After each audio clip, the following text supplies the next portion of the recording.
got the roots, he let the beats build, bitch. And we never switch. Even if I'm rich, I'll be broke like I'm Mitch. Niggas talking down, but that's headed in the wrong direction. But I knock that shit out like the boxing section. Cause they can't touch what they can't see. All I gotta do is be the same me. All I gotta do is keep it cheap. Always be the same me.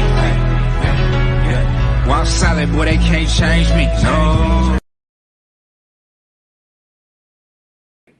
What's going on? What's going on, man? We live from the boxing section, man.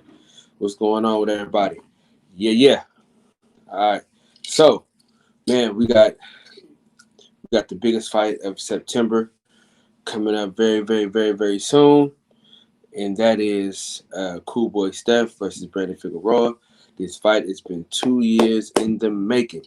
Finally, about to get that fight, man. I think it's going to be a great, great fight. With that being said, man, let me holler at the homies. Money in the Ghetto, salute to my brother. Anthony Fitzgerald, salute to you, brother. Jalen, what's going on, man? Salute to my brother. And of course, the OG, man. We got my dog. Hey, OG, let me know if you can hop on, man. You know what I'm saying? We ain't got to chop it up in a minute. It's been a long time since we last got down. All right. Let me put this link in the chat real quick.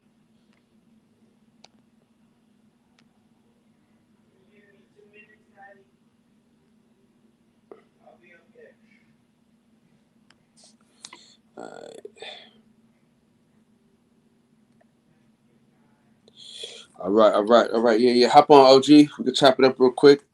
Talk this boxing talk.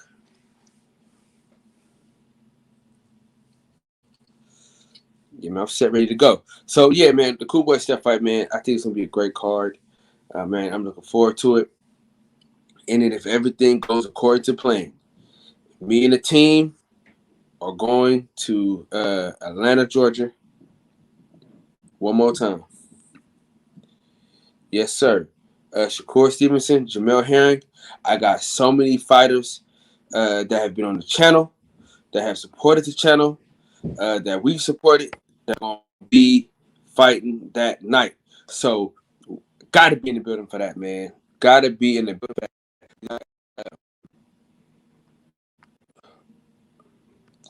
We got Brady Haven. Haven Brady. We got Reagan. Of course, Shakur Stevenson, Jamel Herring. They both been on the show. I both interviewed both of them. Also, Troy Isley is going to be on there. So we got a lot of people that's been a part of the channel that we talked to, that we made contact with. So we got to be there. Let me get the OG shit. You know. OG, baby. What's going down? What's up with you, young Kyle? The chat. What's happening, peoples? How y'all doing, man? Oh, man, you know, another one like the other one, same super heated. Okay, let's get into the first fight first. Yes, sir. We got to talk. We know fight. We got to bring it up first, man, because it's coming up first. Cool Boy Steph versus Brandon Figueroa. Tell me how you see that fight. Are you excited about that fight? That's a great fight, man. I'm excited about that fight. But here's a news flash. Brandon Figueroa is not Angelo Leo. So I think Cool Boy Steph gonna have to use his footwork and his skills in this fight.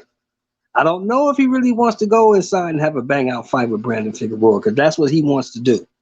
Brandon's big for the 122 division, and he wants to bang with you.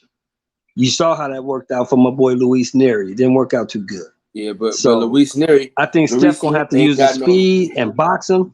And if he boxes him, I think he can beat him. I think he can beat him either way it go. I think he beat him. Jamel Herring ain't that old though, brother. He ain't that old. How you see the fight, Kyle? How you see it going? Which fight? Cool Boy Steph and Brandon Figueroa. Dog shit out that boy. He not smart enough. He ain't fast enough. He can't beat him, bro. He can't beat Cool Boy Steph, bro. He can't beat Cool Boy Steph, bro. It's impossible. And we're gonna do a turnaround trip for that fight. Cause I got some folks on the team that I'm really close. Where's that fight at? That's in Vegas. So we hit Vegas. Yeah. We're gonna try to get to that one. We're gonna try to get there. No, for sure. So I probably what I end up probably doing is flying to you, and then we drive up there together. You know how we do. Yeah, that sounds like a plan. Sounds like a plan, brother. Yeah. So I'm gonna get our shit. We'll get everything handled. And then you know how we do. We split the room. You know what I'm saying? Then we'll be at that joint. You know what I'm saying? And we get it in. I'm gonna tell y'all something, man. Me and OG Shelton, he's like my uncle. You know what I'm saying? He really is like my uncle for real. Like, we really kick it. We don't argue at all, bro. We really don't. Like, we might disagree on some shit, but we don't really argue. We really just, it's like it's like a glove, man. You know what I'm saying? That's my guy. And it's crazy because whole weekend, dog, no drama. You know what I'm saying? We kicked it the whole weekend, bro. And that's my guy, man. So I know for a fact, man, that's a traveling buddy. You know what I'm saying? He know. Yeah, we gonna try to get to that. Hey, look, I heard about this too. Check this out. What's up with that Heron Shakur fight, Kyle? Let's try to do that one too, man. If we can swing it. No, we got. Dog, I was just talking about that. I said the whole team is going. Me, you, DJ, shit, the whole team is going. So this year is going to be big because you know me and DJ gonna start that show on Tuesday. Not this Tuesday coming up, but the Tuesday after that, I believe it is. Yeah. He was telling me about that. You're right. So we're gonna go to a car show in December. We're also gonna go to this fight in October. See, because he in Alabama, so enough for him to drive up to get to these fights and to get to this car show. So if you want to go to this car show with OG, feel free. When is it? The same weekend or what? No. It's December 15th. So okay. Yeah. That's after. Yeah, I might be able to swing. You know, Christmas time. I got to see how my present buying status is by the end, but I could probably swing that. You know, I got to get these people their presents. You know what I'm saying? Yeah. Motherfuckers like us don't get presents no more. We just buy them. Yeah, and I'm gonna be honest with you, bro. Shakur Stevenson and Jamel Herring are two great guys. I know them both. And so I'm partial. You know what I'm saying? I'm partial to both fighters. Matter of fact, once I get the laptop here, I'm gonna go show y'all that I did when I first started out. What's going on, Matrix R? What's going on with you? Salute to you, player. Yeah, so my first interview, listen, I started off so hot. I started off so hot in the game. You know what I'm saying? You know how you hit it's like it was like smoking crack for me. Like I got so high. My first high was so high. You know what I'm saying? That I've been chasing that high ever since. So my first two interviews, or my first three interviews actually. First five actually. Like, okay, so my first interview that I did, right? We go straight to Bomax. Right? Then we go Jamel Herring. Then we go Shakur Stevenson. Then we go Bozy Ennis. No, yeah. Then we go Bozy Ennis. Then we go Buddy McGirt. Then we go Steven Nelson. You feel what I'm saying? So the shit was like, you feel me what I'm saying, OG? You was on one. You was on one after that. On. You know what I'm saying? On. So then it was like once we went to the PBC venue and shit, and it didn't really swing how it swung at that Top Rank event, you know, like damn. But now back at Top Rank, and I got more contacts. So yeah, but see, the dudes at Top Rank ain't weirdos. You know, when we was in Atlanta, we sought to see that them dudes is weirdos, man. The only cool dude there was Paul Williams. The rest of them dudes was weirdos. Well, you know my guy, you know what I'm saying, Boots and him, of course, you know that. Oh, Boots was solid. Yeah. You know what I'm saying? Even Samson was solid. Samson was cool. Ortiz people was straight. It was just that weirdo Coach, in that weird ass suit. Yeah. Shit. And now, man, I don't even know what it's gonna be like because I told Fred not to even regurgitate the situation that happened on my channel. He did anyway, so I don't know what the relationship I got with that fighter now. I told Jalen, you tripping, bro. Jalen, why is you waking up these weird ass scenarios, bro? You tripping? That shit's not gonna happen like that. What is he talking about? Hey, fucking first bed.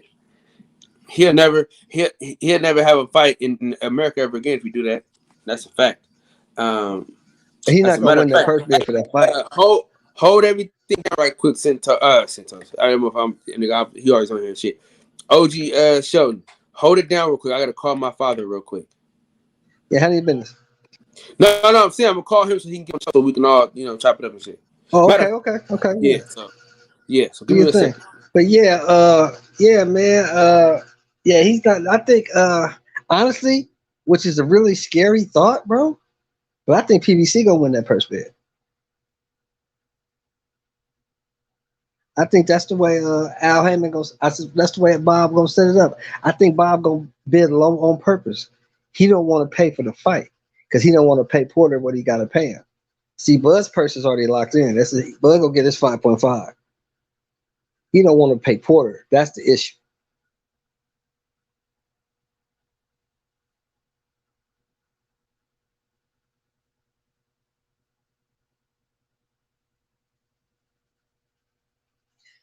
Yeah, Eddie. I don't even think is Eddie even involved. Anybody in the chat, is Eddie even involved in the first bid? I don't think Eddie's involved. I don't think the zone is even involved in the first bid. All I saw was Top Rank and Tom Brown Promotions. That's all I saw. TGB.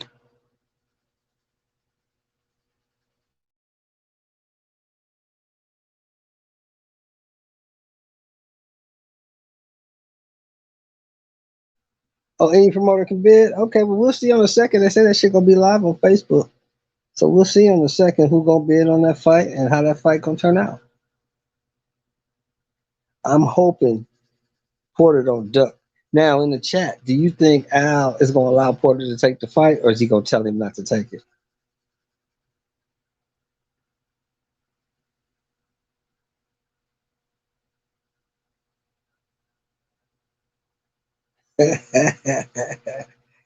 Yeah, I sure hope Triller don't get it. I don't want to watch no damn concert. I don't want to see that bullshit. I just want to see a fight, man. I don't want to see none of the other shit. No motherfucking rock'em sock'em robots and Dancing with the Stars and all that old gay ass shit. I don't want to see that shit. What happened? I'm talking about if Triller gets this fight, then he gonna have 8 concerts in the middle of the motherfucker. I don't want to see that shit. I don't give a fuck about none of that. I want to see some boxing. Well, I just seen Teofimo Lopez say he wouldn't go to heaven already, so I don't know what the hell that's about. Say what now? Say it again. Yeah, Teofimo Lopez. I just seen it on online. He said he want to go to heaven already or something like that. That nigga's a weirdo. He got some extra shit going on. Big news, Sheldon. My grandpa went to the bank today, so we'll know something by Monday. Cool. That's beautiful. Yeah. I'm happy for you, brother. Yeah, man. I'm really not yet. happy Not yet. We ain't there yet, man. We just. But you almost there. You almost there. You almost there. Oh, big news for you and everybody in the chat. Eligible families are supposed to start receiving those California stimulus checks by tomorrow. You gonna see? Cause I need mine. I wonder how much they're giving niggas. I think it's like 700, 650, 700, something like that. Not much, but it's cool. It's more than you got. Shit. Hey, is it per kid or what? Per kid, yeah. So you'll make out fine. You said 700 per kid? Yeah, you're gonna make out fine. Damn, that fucking Gavin Newsom, man. He showed to make it hard for you not to vote for his ass, ain't he? Look at you. Look at you. Yeah, man, but I heard some good news. Did I tell you about that already? What? That Eddie Hearn reached out to AB's people? Yeah, remember they posted Fight Conor Ben? Yeah. Well, you know, Conor Ben got Granados coming up next, but after Granados, I guess it'll be AB. That'd be good, man. But you know, AB is not in no position to be turning down no fights right now. He broke. He asking Al. He telling Al he broke. Where my money at, nigga? Where my money at? Yeah, man. I feel bad for AB, man, because he gave so much to PBC, and they really shat on him. You know what I'm saying? They really shitted on him, dog. Like you know what I'm saying? Like they put him in some of the worst positions you could put a fighter in. Like, Well, look, why would you? AB, and you No, gotta but remember listen. something too. I'm Hold, gonna let hold, you look, finish, but you listen, gotta remember Shorty. this. AB shit on himself a lot too now. Don't take that No, but away. listen to what I'm saying though. Listen to what I'm saying though. Why would you allow that man to skip 140 and go straight to 147? That shit didn't make sense to me, man. That shit didn't make no sense at all, bro. Like they always talk about, like, oh, Michael Garcia, this and he fought at 135 and he went from 135 to 147. He did not. He But fought you at gotta remember. 140, went back, and then went back up. But you gotta remember, he went up to 147 because he knew Paulie Malignaggi was a soft touch. He just went there to get that belt. Yeah, but that It shit was was after like, Malignaggi when all the problems began. When he had to yeah, start fighting real welterweights, and he was yeah. too small. But you know what I'm saying. But AB, man, one thing about AB, we can't say he don't duck no smoke. He may Yeah. not win, but his ass gonna show up. Hey, and let me tell you the truth, bro. I want to rewatch that. I want to rewatch that Manny Pacquiao fight, bro. And I want to see how many punches missed. Yeah, a lot of those punches missed, but a lot of them connected. AB wasn't right for that fight. He wasn't ready for Pacquiao.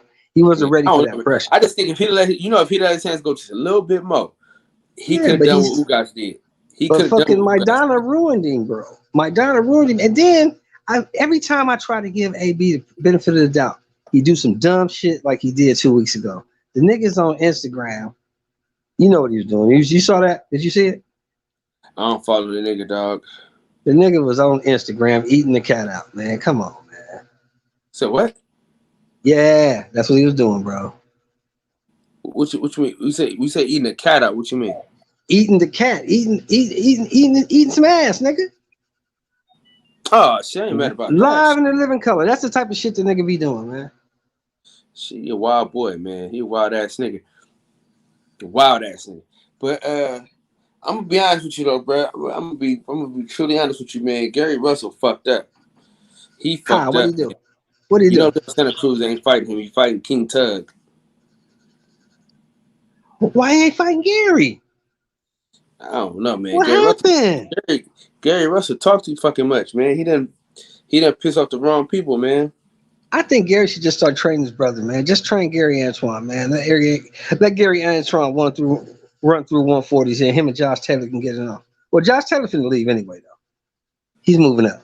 Yeah. That's gonna be a good They fight with finna, him. they finna feed Josh Taylor to Bud Crawford. That's what they finna do. That's what they trying to do anyway. That's gonna be a good fight with Gary Antoine and Devin Haney. Oh, that's gonna be a great fight. I don't like that fight for Dev. But Dev got to prove himself. He got to prove his mettle. But I think Gary Antoine is a monster, man. That dude is nice at 140. Strong as hell at 140. Hey, you know what I want to see? Did you hear about the shit that came out yesterday? What? That the WBA gave your boy Javante a choice.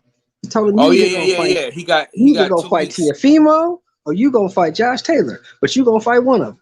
No, he got 2 You weeks. pick. He got 2 weeks to figure it out. He got Yeah, 2 you weeks to pick. figure. He got 2 weeks to figure out which belt he keeping. He's gonna keep the one at 130, 135, or 140. Well, look here. Let's be honest. He's never gonna make 130 again. Yeah. Be honest about that. He'll never make 130 again, so he can forget about that. 35 he can probably make. I'm not too sure, but 35 is T.O.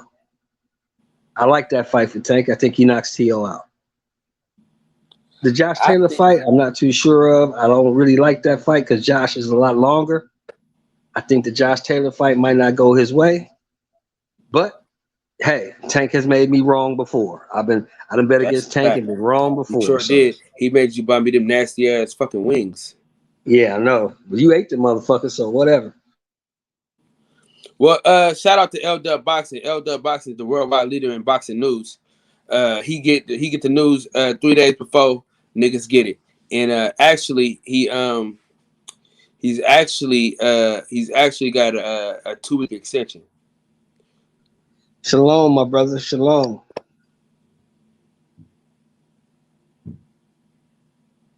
Oh man. Salute to you, brother. Congratulations, brother. Congratulations. Oh, another old ass nigga joining the panel. He is the the master. He is the author. He is the sole proprietor of Santos Chronicles. Shout out to the old nigga himself. Santos, what's up, OG? Old and pimping, man. Old and pimping. Santos, Oh man, what's up, nobody man? mad at it, man. Nobody mad at it, Brother. baby. You know? Hey, listen. You gotta live to go. Come on, somebody. I'm about to preach in this place today. Hey man, Hey, I'm you on gotta my live to get fifth, up, man. You Hey, know? Santos, let me Only ask you a have question, Santos. Let me ask you a question, man. what's Why up? is these dudes still talking about motherfucking Errol Spence like he's an active fighter? They miss him, He is. man.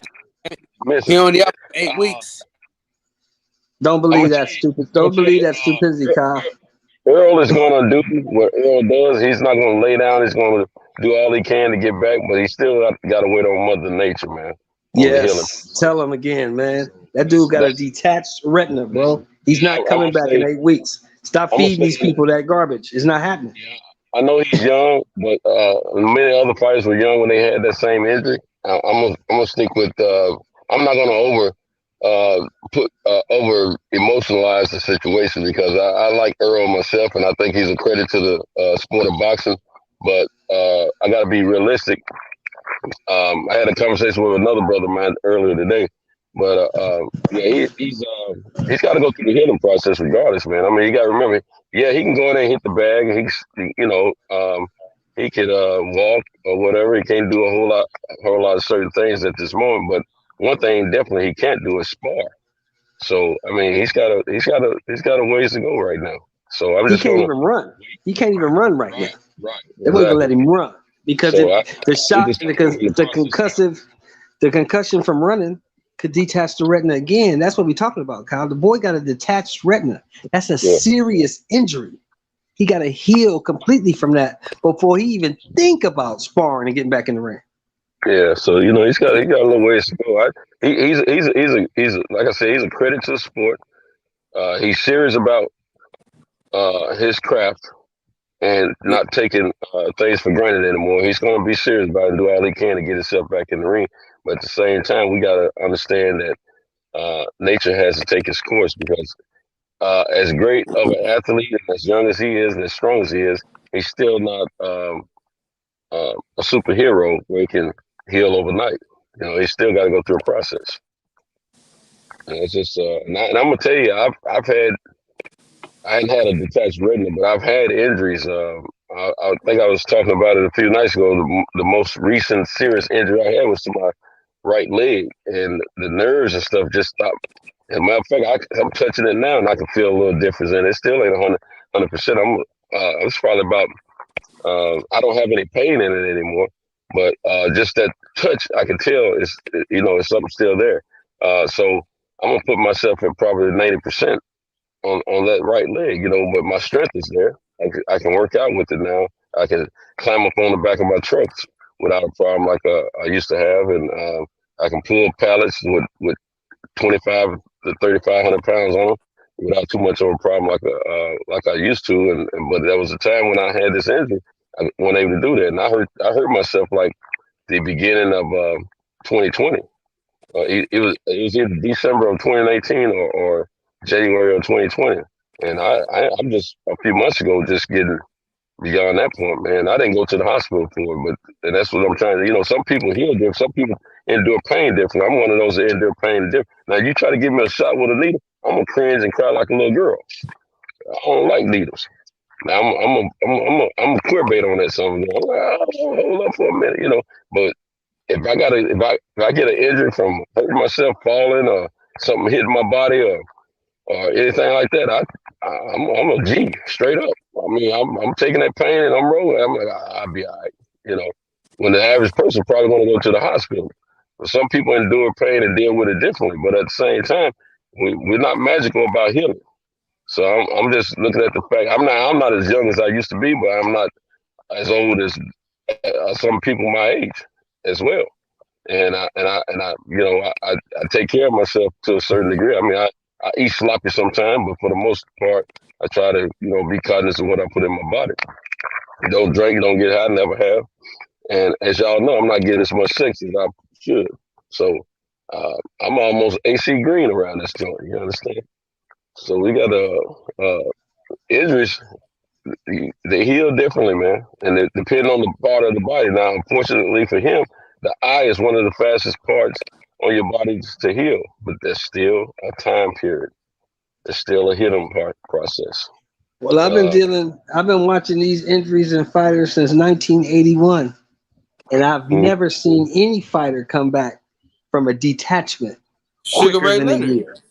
Not quick. Man, He took him 2.5 years to come back from a and, detachment, and that was in the 80s. It and, took Abner Mares, who me and I'm you spoke with, right, Kyle. right. Me and you spoke But with see, Abner Mares. but Took him no, 2 listen years up. to come But back from see, a detached retina. but there's a difference though. It wasn't detached. It was just a tear. The There's a big last difference, bro. the last report that we heard was detached, and nothing has changed since then. They said tear at first. The last report that came out said his retina was detached. That's what I'm going with. That Remember, was it was on the reported by. side. Listen, remember the side and not the middle. Remember that's what happened. That's what saved him. They said, And listen, Boxing News 24, Boxing Scene, and ESPN all report the same thing: detached retina. So that's what I'm going with. The detachment. Well, I know. Recently, somebody had Earl Abner Spence just Maris. came out and talked about it though.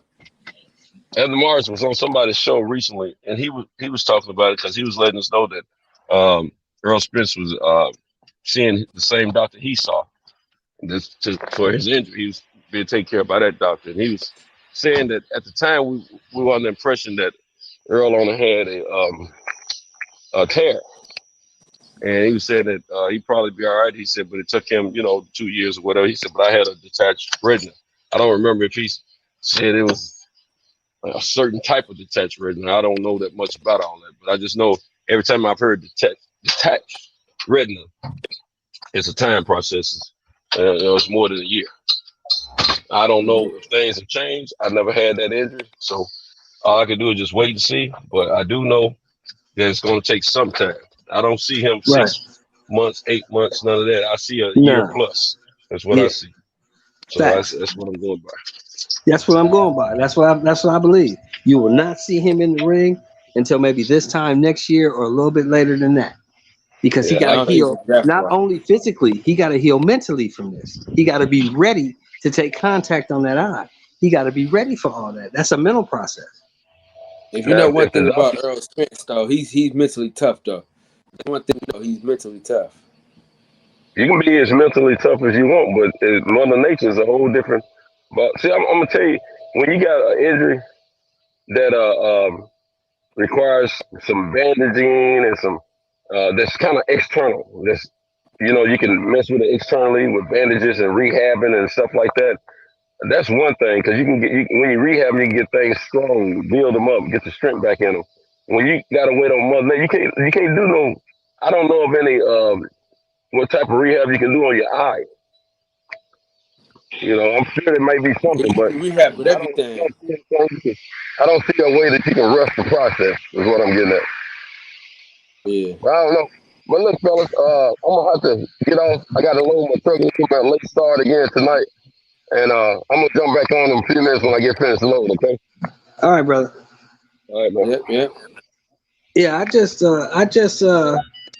what I want, Kyle, is I want the man to be completely healthy when he comes back. And I don't see him coming back to 47. I think he's going to come back at 54. I don't see him coming back to 47.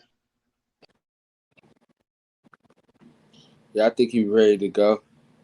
Hey, so man, what's up with JoJo Diaz, man? Is he gonna fight Dev or what, man? See, man, Oscar never JoJo talked to Diaz him. is a duck. JoJo Diaz is a duck. I don't even want to talk about them ducking ass dudes. He's a duck. You fight a title eliminator to get in position to fight Devin Haney. Then when you get to Devin Haney fights, you want to fight the other duck, Ryan. So you a ducker, and I don't really. You lose respect for people like that. Yeah, I can't even respect that shit, bro. I'm gonna be honest No. with you, bro. Yeah, I don't respect that shit at all. What? So Sunday, man. On this take, what you got? Sunday? What's happening Sunday? Woodley. What's happening Sunday? Tyron Woodley. Jake Paul. I don't even care, bro. You know I'm the wrong person. I don't give a shit. I'm not even watching that bullshit. I don't care nothing about it. They got a good card though. I heard that Triple D is on there, huh? Daniel Dubois? He on the undercard? He got a good undercard though. Fighting some bum? He fighting some nobody? Who's the guy he fighting? Yeah. Kuka, some guy from Italy or some shit? Some He guy. needed an American trainer. What do you think of that guy? Then tell me that. What do you think of Daniel Dubois? I seen him fight twice, and the one time I saw him knock a dude out, and the other time I saw him get beat up by Joe Joyce. What do you think about that guy? The first time I ever seen him fight was Joe Joyce, and Joe Joyce beat the dog shit out of him. So I don't know. Jason Brown, JB, the original host of the section. JB, my man, what's happening, brother? I'm about to put some money on Woodley. I'm about to put $50 on Tyron Woodley. Are you about to put some money on Tyron Woodley? I'm about to cash out my homeboy $50. Is this shit, Kyle, be honest, is this shit a fight or is this shit WWE, man? Because I don't know what this shit is. That's just WWE, man. That shit bro. This dude is, I can't stand them dudes, man. That's why I can't support it. I can't stream it. I can't watch it. I don't give a fuck about it. You know what I'm saying? Tyron Woodley should beat the dog shit out of this guy, but he'll probably lose because this shit is scripted like WWE.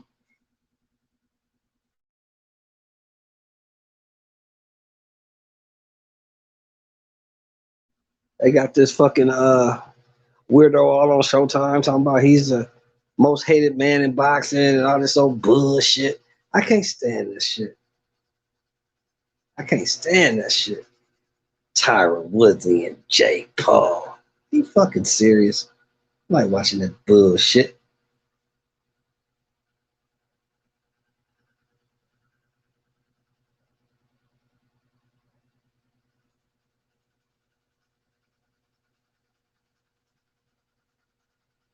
You know, I'm pretty sure there's people that's gonna watch it. I just won't be one of them. I'll tell you that much.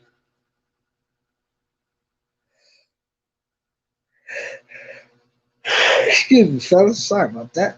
You know, right quick. Yeah, ain't nobody watching them motherfucking Tyron Woodley, man. I want to see some real boxing.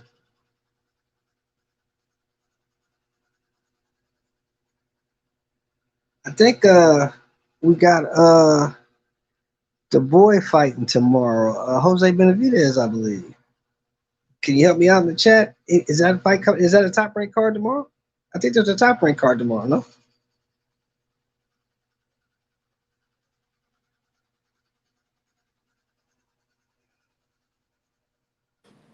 We back. I don't know, JB. Who's on the cool boy undercard? That's a good question. Who's on the cool boy undercard, Kyle? Halim. Halim is on there. It's a cool little card. Yeah, the cat Halim, the young 22 pounder. Yeah. October though, I'm gonna have to double back because I'm gonna have to go to Philadelphia. What's happening in October besides Wilder? Of the welterweight division. Who's fighting in October? Huh? Who's fighting in October besides Wilder? The future of the welterweight division. Oh, Boots. Yeah, Boots supposed to be fighting. He's fighting somebody he ain't supposed to be fighting. I forget the guy's name. Yeah, these motherfuckers scary, bro. You know what I'm saying? They straight. Oh, he's fighting for Delorme. Thomas Delorme. Yeah, he gonna beat the dog shit out of him. He don't fuck him up. Motherfucker garbage. You know what I'm saying? He gonna fuck Delorme up. I don't fuck with Jamal James, bro. You know what I'm saying? I don't fuck with that nigga, bro. Fight that nigga, cool, man. Fight that nigga, man. Boots. That's who he needs to be fighting, Jamal James or Steel Clayton. Bitches, or he needs to be fighting Danny Garcia, somebody like that. That's what he needs to be fighting. He needs step-up fights now. to my boy Victor, man. Yeah, that Delorme shit, man. Come on, man, because Delorme weak ass ducked out the first time they was supposed to fight. Because they don't know boxing, Jalen. They don't understand that this is for the unified heavyweight championship of the world. They don't want to talk about it because it's not their guy. But this fight is for the unified heavyweight championship of the world. I want to see this fight. This is gonna be a test for this dude, man. I think he's gonna knock Usyk out, but I think the fight gonna be closer than people think. But he's gonna knock Usyk out for sure. I'm gonna keep it solid. I'm not even excited about that joint. Oh, I know you're not because it's not Deontay Wilder. You wouldn't care if Deontay Wilder was fighting a tennis player. You'd be excited about that, but you're not excited because it's not him. I get it. I ain't mad at you. Somebody up. Chip, put some money up. I got 1,000. I got 1,000. He don't make it past the 6th round. I got 1,000.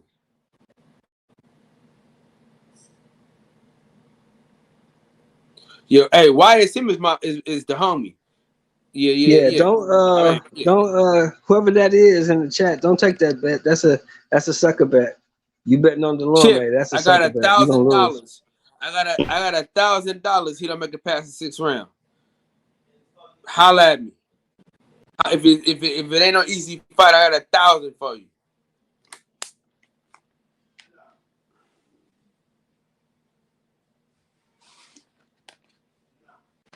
Taylor Bell, salute to you, my brother. Yo, Taylor Bell, my man. Yeah, man, that's the thing right there, bro. Definitely getting stretched. Yeah, he's getting stretched out all the way. He's getting stretched out the long way, for real. Chip. Yeah, okay, but are you gonna bet that 1,000 though? That's what I'm asking. I got 1,000. Say he loses inside. Fuck it. I make it worth your while. He gonna beat the shit out of Delorme, y'all. Don't get Delorme ain't got a fucking shot. He gonna beat the shit out of him. He gonna fuck him up. Who did Delorme fight last time? He fought some unknown guy. He fought that Polish guy. Yeah, he fought on the undercard. Remember when we watched him? We was at the fight. Remember? He was at our fight, right?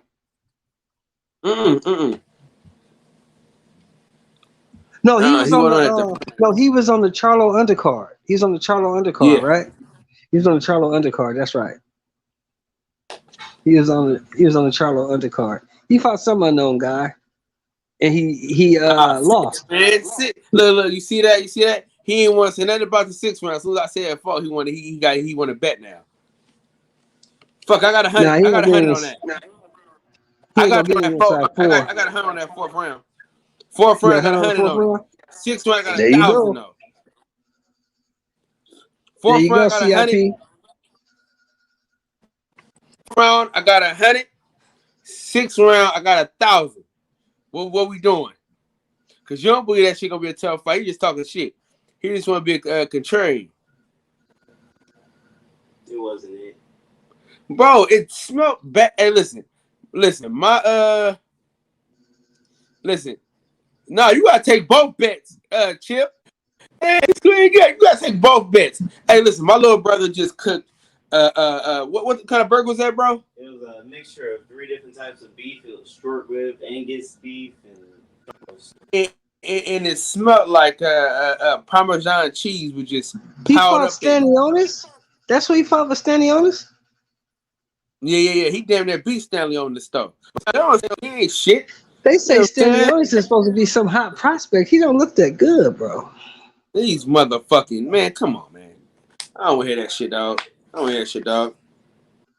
Stanionis looks average at best. He ain't nothing for none of the top guys. No, he ain't got shit for him. He just got a fucking country behind him. That's how they do. Yeah. Hey, listen, Chip. I'm gonna talk to Boots. First before I visit that. You know, if he said he gonna get him out of there before 4, then I'm gonna take that bet from him. Excuse me, man. Yeah, that dude. Put I'm two gonna tell gas you. together, man. I'm gonna tell you, Kyle, on the real. That dude's whoever. Delorme. Yeah, he's in trouble. Delorme is in deep trouble. Delorme Finna should hide seriously that. consider pulling out of this fight Bro, because he's gonna take an listen. ass whooping. I'm tired of these tomato cans getting these paydays. I want one of these. I want one of these other. Why Leones ain't getting in the ring with Boots? Motherfuckers garbage, man. I don't like that Boots shit, man. I want to see Boots. They should have the. They should go ahead and have the Battle of Philly and just let Boots get in there with Danny, man, and knock Danny ass out. Danny is not. Listen, I you know, I got like first hand information about that. He said he got his ass. He said, "Fuck that." He said, "I am Danny don't not want no fighting your ass." smoke. Huh? Hell no. Danny don't want no smoke. Huh? Danny said he want to go to 54. I don't know why he want to do that because he'll get killed up there. But he gonna get a Danny check gonna up get there, murdered though. at 54. He gonna get murdered at He gonna get a 54. check though. He's too They ain't gonna slow. put him in nobody. They ain't gonna put him in nobody in there with nobody crazy yet. He need to go down to 40 and fight the boy Matthias. He don't want to do that either. Man, he can barely hit 147, bro. He ain't doing that shit. Why is he? That's why he's moving up to 54. But he didn't do shit at 47. He lost every fight he had at 47. So I don't even see why No, it's he not thinks it's gonna be champion. different at 54. He was a Huh? champion at 47. Stop that shit, He man. beat Robert Guerrero for a vacant belt. Come on, man. And he lost every fight after that. So fuck Danny Garcia. He's trash. Why didn't Keith Thurman take this fight, bro? He ain't got nothing else going on. Thurman's a weirdo, man. Thurman don't want to take no fight with Boots. Thurman's trying to get big money for less work. Thurman only got maybe 1 or 2 fights left in his body, man. He ain't trying to get beat up by Boots. Man, He's the bro. idiot that sat on the radio on Fight Hype and said, "I have never heard of Boots Ennis. I don't know who he is." You a goddamn lie. You know exactly who that That's dude why I don't is. fuck with that nigga. That's why I don't fuck with that clown. I'm glad he can't get no fights, weak ass nigga. You know, he bitch made, man. He bitch made, man. Chip, that would be a great fight for Boots. Josecito Lopez, that would be a great that fight for Boots. motherfucker died. That motherfucker died. Cut that shit out. Yo, don't listen. Don't let that shit fool y'all, man. He had That a would be a good fight name. against a I'm not couple saying of he niggas beats that Boots. ain't Boots worth probably shit. stops him in like 5 or 6 rounds. But once he stops Josecito, everybody will know what time it is. Is what I'm saying. Man, they know what Because time it is Josecito right been now. in there with everybody. And he stopped Nigga, he just Josecito, made, they're gonna be like, okay. bro. He just made Sergey Olympinets retire. The Sergey Lipinets is not no test. That shit wasn't. That was a one-sided ass whooping. That shit wasn't even a fight. This is what I'm saying. He made that son bitch retire. He beat that motherfucker up so bad. That motherfucker said, "You know what, bro? This boxing shit ain't for me no more, bro." Yeah, he Yeah, said this spent that boxing. motherfucker around in the ring. He had that Man, that motherfucker motherfucker backwards. said this boxing shit ain't for me no more. Boots put the ass whooping on that kid. Hold on for a second. He beat the dog out that boy. I mean, the shit was bad. That shit was fucking terrible. That shit was fucked up. That shit was fucked up. He beat the dog shit out that boy for no reason. He made that nigga retire. That motherfucker said, "You know what, bro? These ass whoopers ain't for me no more. Fuck this."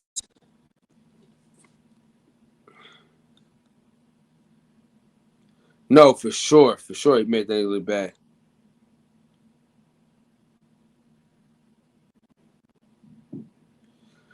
Algier just came back and won a fight though.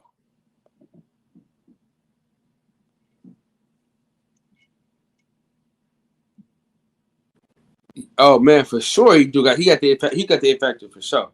And as soon as he get closer to the fight, I'm gonna get him in here again. For sure get him in here again.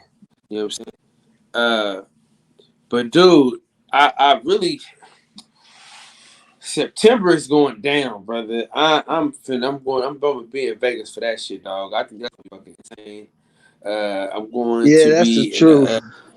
building. That's the truth. They none of them top dudes gonna fight Boots right now. But I think once see, this is the only good thing for me about the welterweight division right now.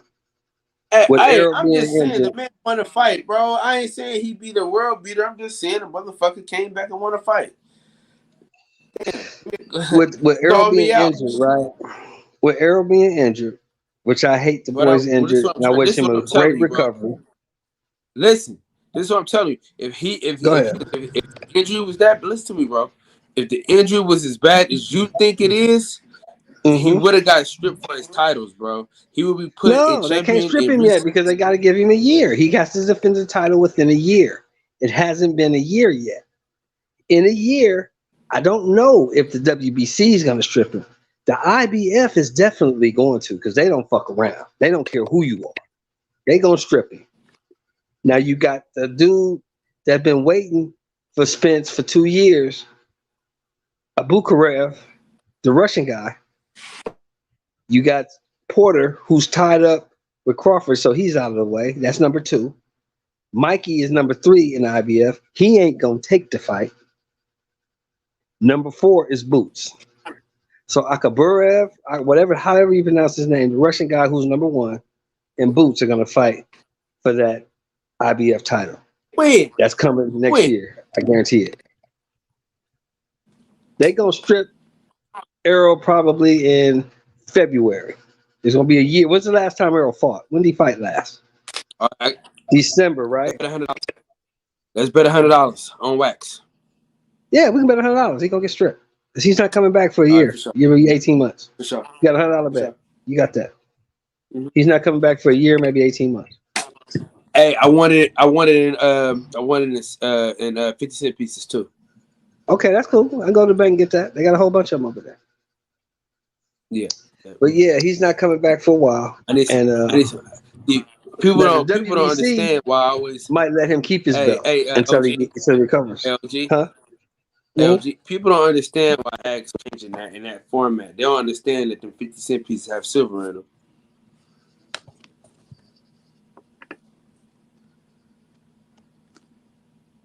They don't understand why you ask for it like that. Why is that?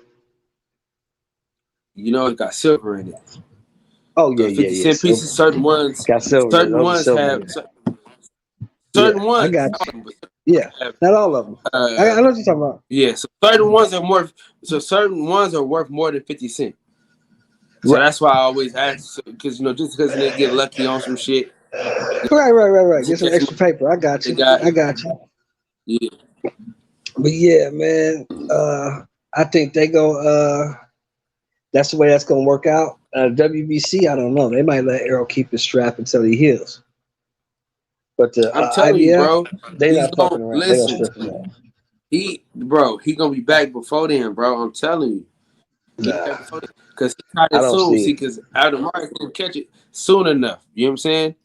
Abdul Morris didn't catch it soon enough. I just don't see it. I'm not as optimistic as you. I'm praying. I just want him to have a speedy recovery and be completely healthy whenever he comes back. Mm-hmm. But I just don't think that he's coming back within a year. It may be 18 months before you see him again because that's a serious, serious injury, bro.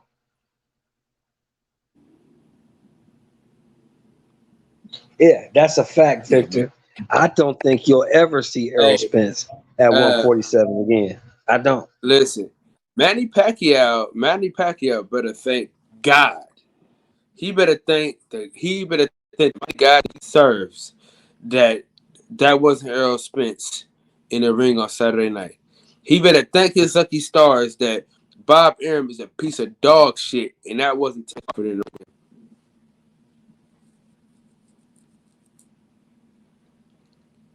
You hear me? Yeah. I think Errol would have stopped him. Ugas beat him down. Errol would have stopped him. Errol's a different fighter than Ugas. He's way more powerful. He probably would have stopped Manny. But I'm glad it's over for Manny. I hope Manny can read the tea leaves and realize that his time is over. Stop trying to fight these young dudes. Leave these youngsters alone. and move on, become the president of your country, help your people.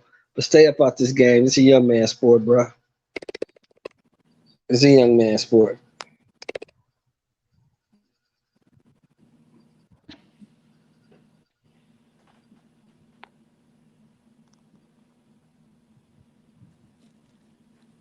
He wouldn't So, do it though. He wouldn't be the franchise. He wouldn't do it like that. Santos, Hey, what it do? What it do? I'm back. what it do, man? What it do, man? Hey,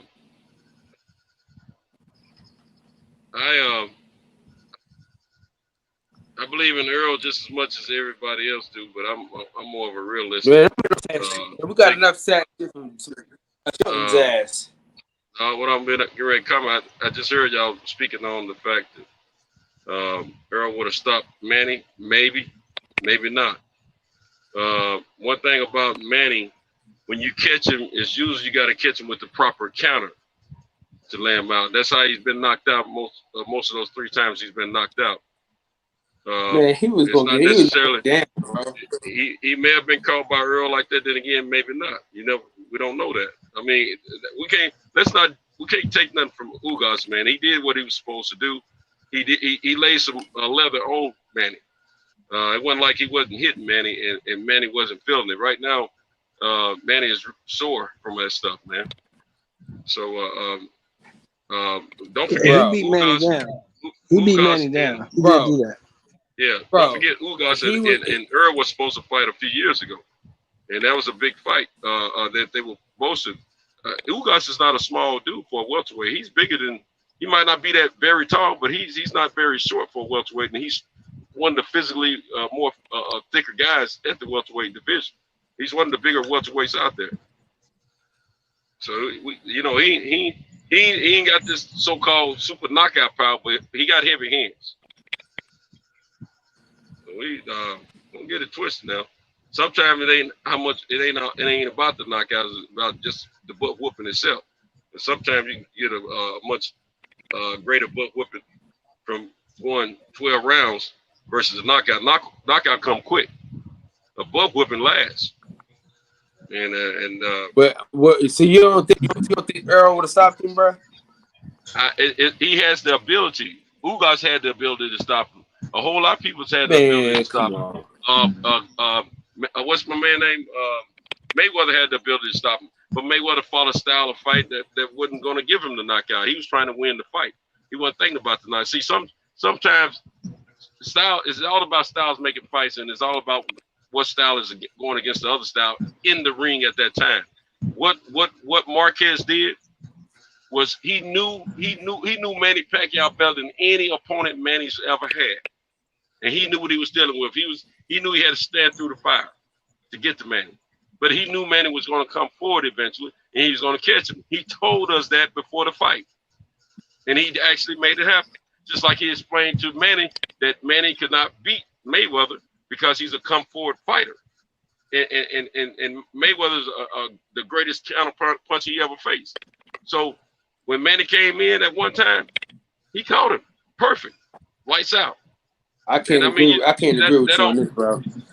Well, okay, how many times have you seen Manny just staggering around the ring just poorly in ability and about to lose the fight before the end of the fight? If he didn't, I'm not talking about the knockouts. I'm talking about the times he didn't get knocked out. Remember, he's only been knocked out 3 times, and you probably didn't see 2 of them yourself.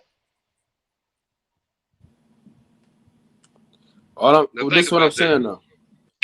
The same, you gotta, but he wasn't 43 years old when he lost them fights though.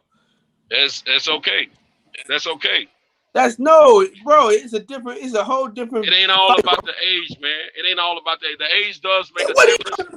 Hold on, bro. If Manny Pacquiao, hold on. You can't tell me nothing about that. You're not as old as I am, bro. First of all, I'm 54 years old. I'm not a 54-year-old biologically to the next guy. I'm telling you, I'm younger. My body is younger than the average guy at this age. I'm telling you right now. Now, when you look at Mayweather, his body is not the average 40, whatever he is. Manny Pacquiao's body wasn't young Saturday night, bro. But he hadn't taken a lot of abuse these last 2 years either. He's only had 1 fight in 2 years, and he won that fight. He didn't get knocked out. If that same Pacquiao fought Earl Spence, he would have died, bro. Even his fans know that. Everybody knows that. If You he know would have what? fought You know Earl what, Spence, he Kyle? would have died. We all see what you're doing right now. This is the Kyle bias that's coming out, not the true boxing fan. Kyle Spence How right is it? now. How is I'm it not his going to even counter bias? that. I'm not going to even Terrence counter Crawford that. would have killed him.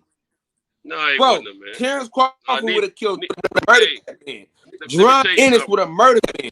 Earl Spence would have murdered The guy that wasn't man, gonna bro. He die would have in died in the the ring, ring, man. bro. You don't know if the man would have died or not. It don't always take a hell of a punch to kill a guy. It's all about the right punch. Bro, he couldn't move as fast or nothing, bro. That same fighter, if would have fought Bud, he would have been slept. I'm gonna tell you something. Night, bro. If he hadn't told you that he had an issue with his legs, you probably wouldn't be saying that right now. What are you talking about? Dude, you could bro, he was his ass the whole I had fight, Errol bro. stopping him.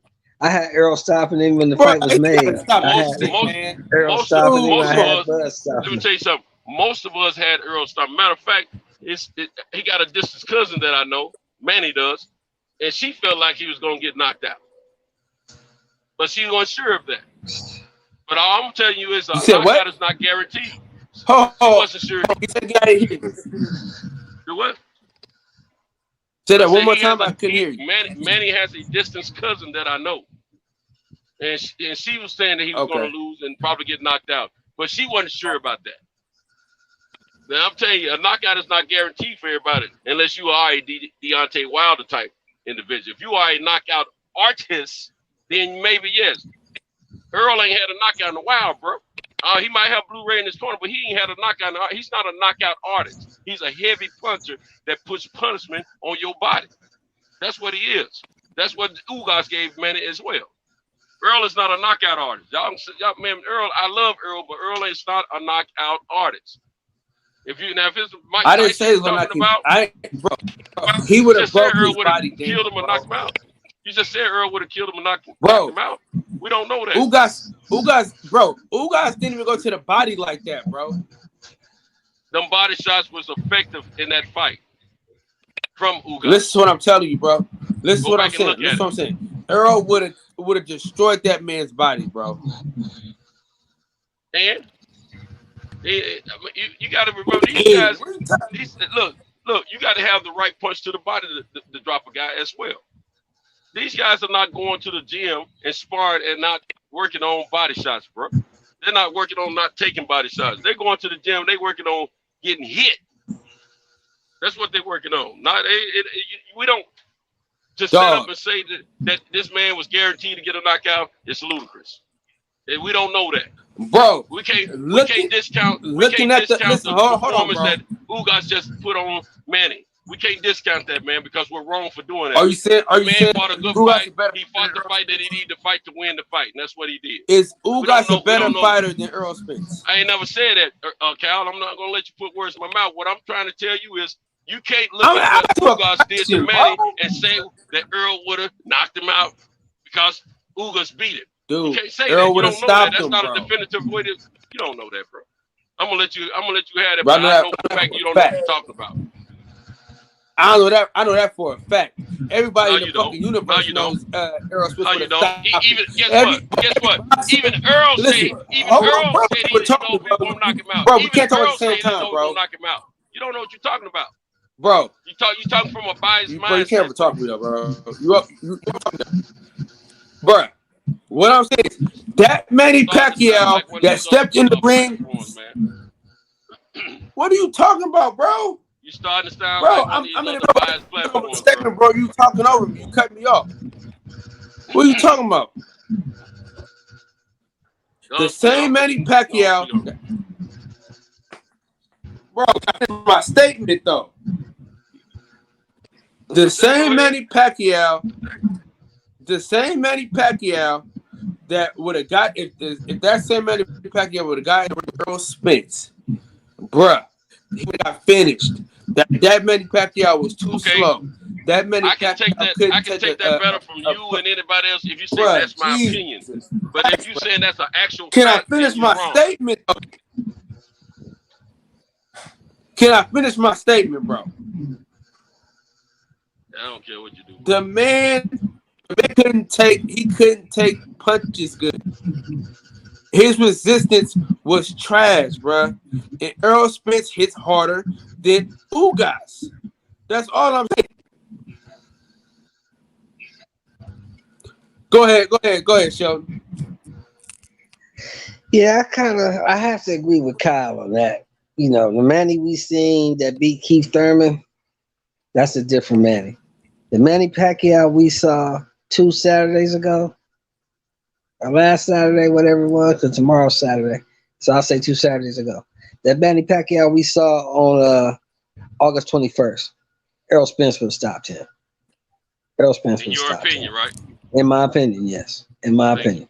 Errol Spence would have stopped his ass. Thank you. That man, he did not look. He did not look fast. He didn't look. He wasn't throwing as many punches. Everything he tried to do. I mean, he was competitive. Don't get me wrong. This wasn't no blowout. It was a competitive fight.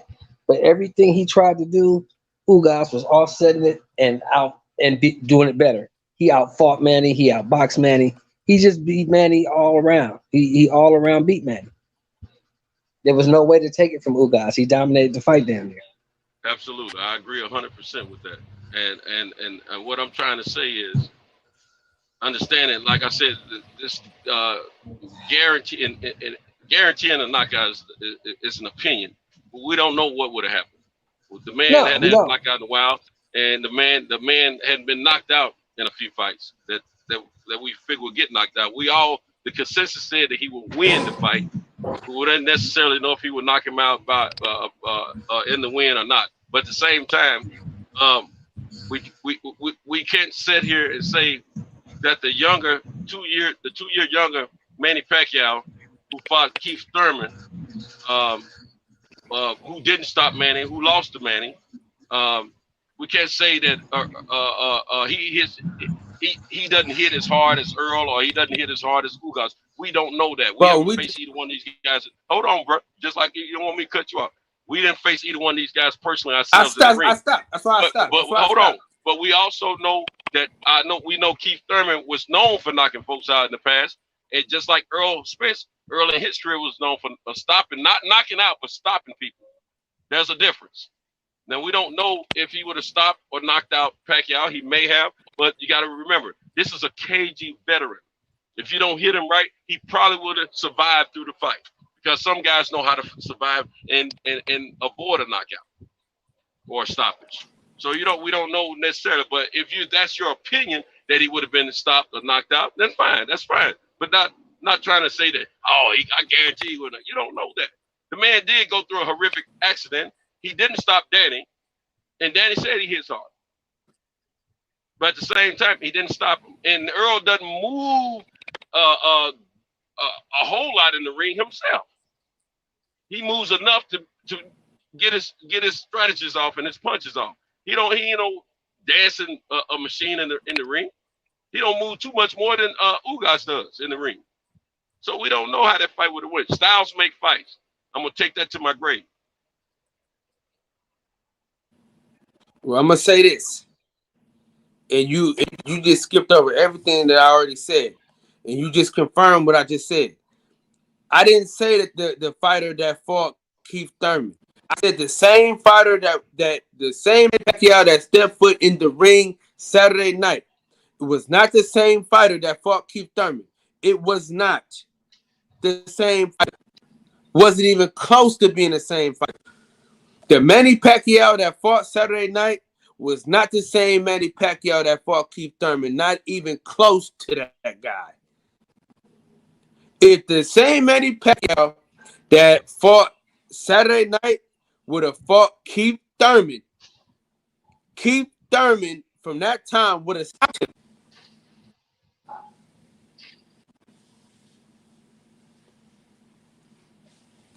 That's what I'm saying. Okay, that's all you're saying. All right, what I was saying is the Manny Pacquiao that Keith Thurman did fight was 2 years younger, 2 years probably stronger, 2 years probably quicker, and Keith Thurman didn't knock him out. And what I am saying is Keith Thurman has been known to have a punch. But What that's I am that's saying is, what what Cinto. I am, It's what I 2 am saying years is, difference. hold on. What I am also saying that I didn't say a minute ago, that same fight that Keith Thurman lost to Manny, Keith Thurman also fought his way back into that fight in the second half, and he did hurt Manny a few times. The stronger Manny, but he didn't put him That's out. what I'm telling you. That's what Okay, now that's what I just I'm also said. telling you, no, you just wait on, man. That I'm also saying this. That Manny Pacquiao a few years ago that got knocked out the last time he got knocked out against Marquez.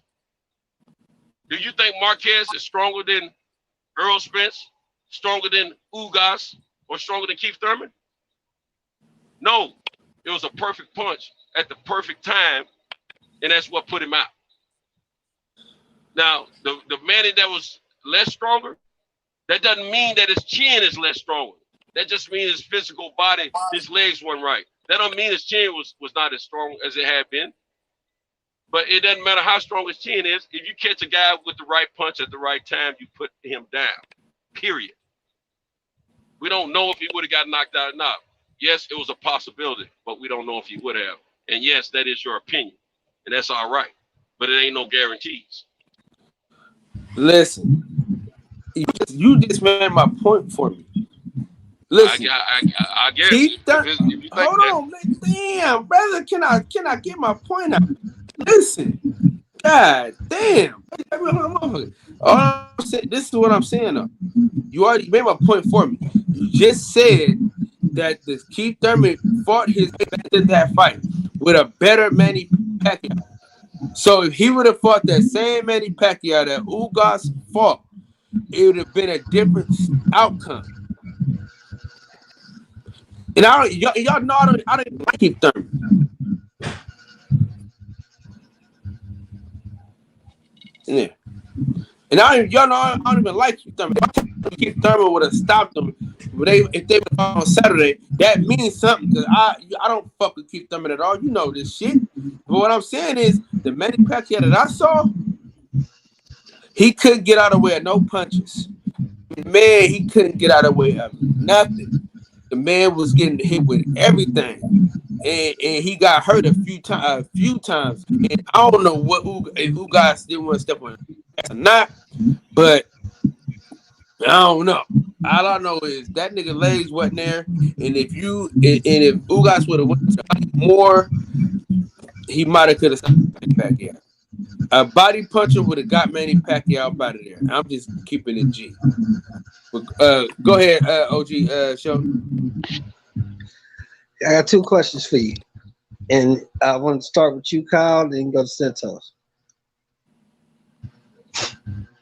The first question is, where do you rate Ugas after the Manny Pacquiao win as a welterweight?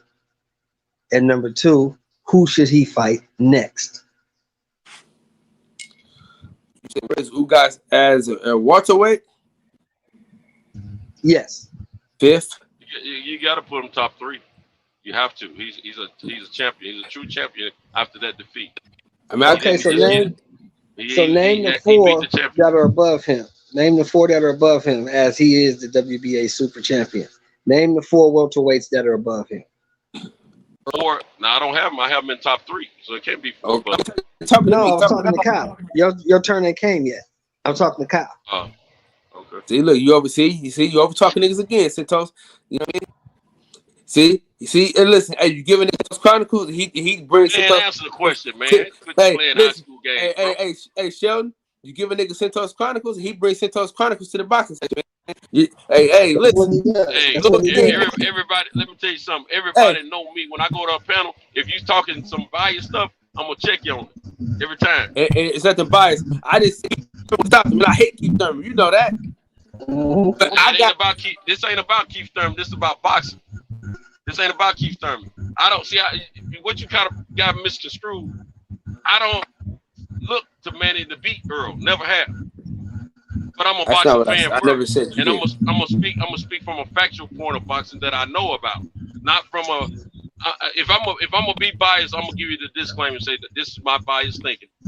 Now, if it's just a straight opinion, I'm gonna tell you that. But if I know there's no guarantee, I'm gonna state that because I know it isn't. Hey, so listen, this is how I got them ranked. All right, I got Earl. You can flip flop them if you want to. However you want to do, flip flop. But they the two. And I'm going Sean Porter because Sean Porter beat Yordenis Ugas. And I'm going with the young. I'm going with the dog. I'm going with the man that Ugas didn't want to fight. Numerous occasions. I'm going with Jerron Ennis number 4, and then I'll give it to Ugas. The reason why Ugas was able to get that Pacquiao fight because he didn't want to fight Jerron Ennis. So you got Errol Bud, left Porter. You can flip flop. Yeah, I'm saying you can flip flop Earl and Terrence Crawford. You can flip flop however you want to do it, but they 1 and 2. Okay, and then you got Porter, Boots, and then Ugas. Yeah, that's how I got it. Okay, Cinto. No, second. Answer the second one first. Who should Ugas fight next? Earl Spence or Terrence Crawford?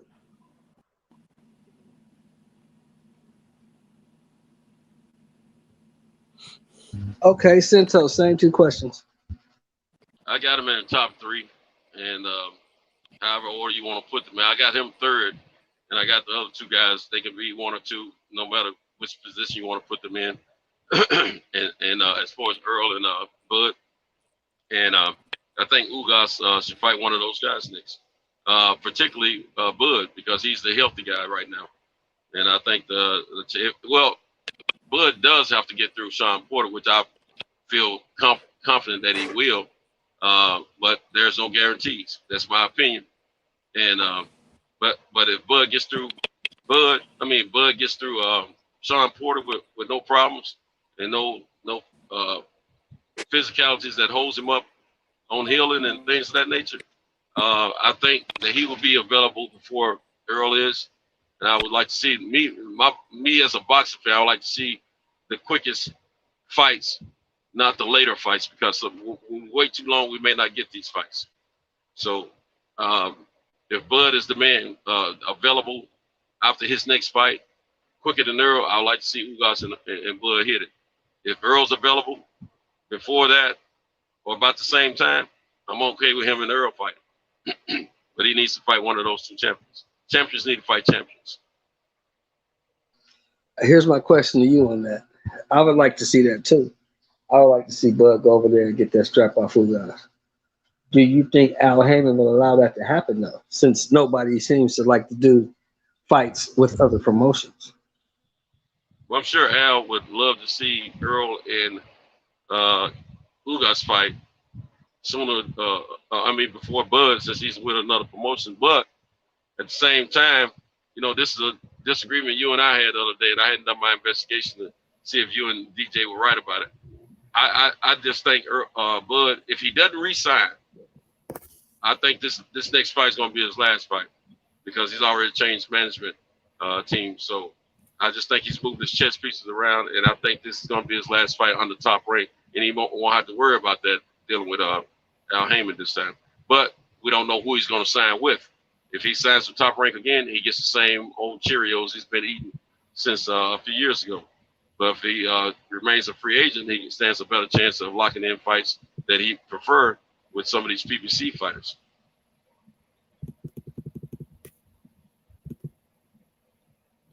Man, I agree totally. I agree totally. Go ahead, Kyle. I just hope he don't resign with Bob, man. I really do. Bob Arum don't deserve a generational talent like that.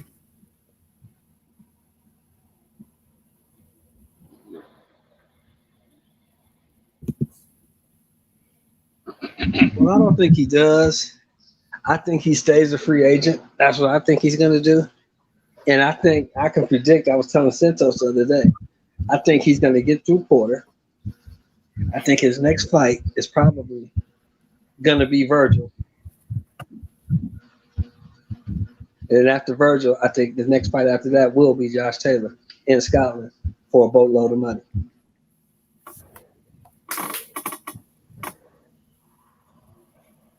Yeah.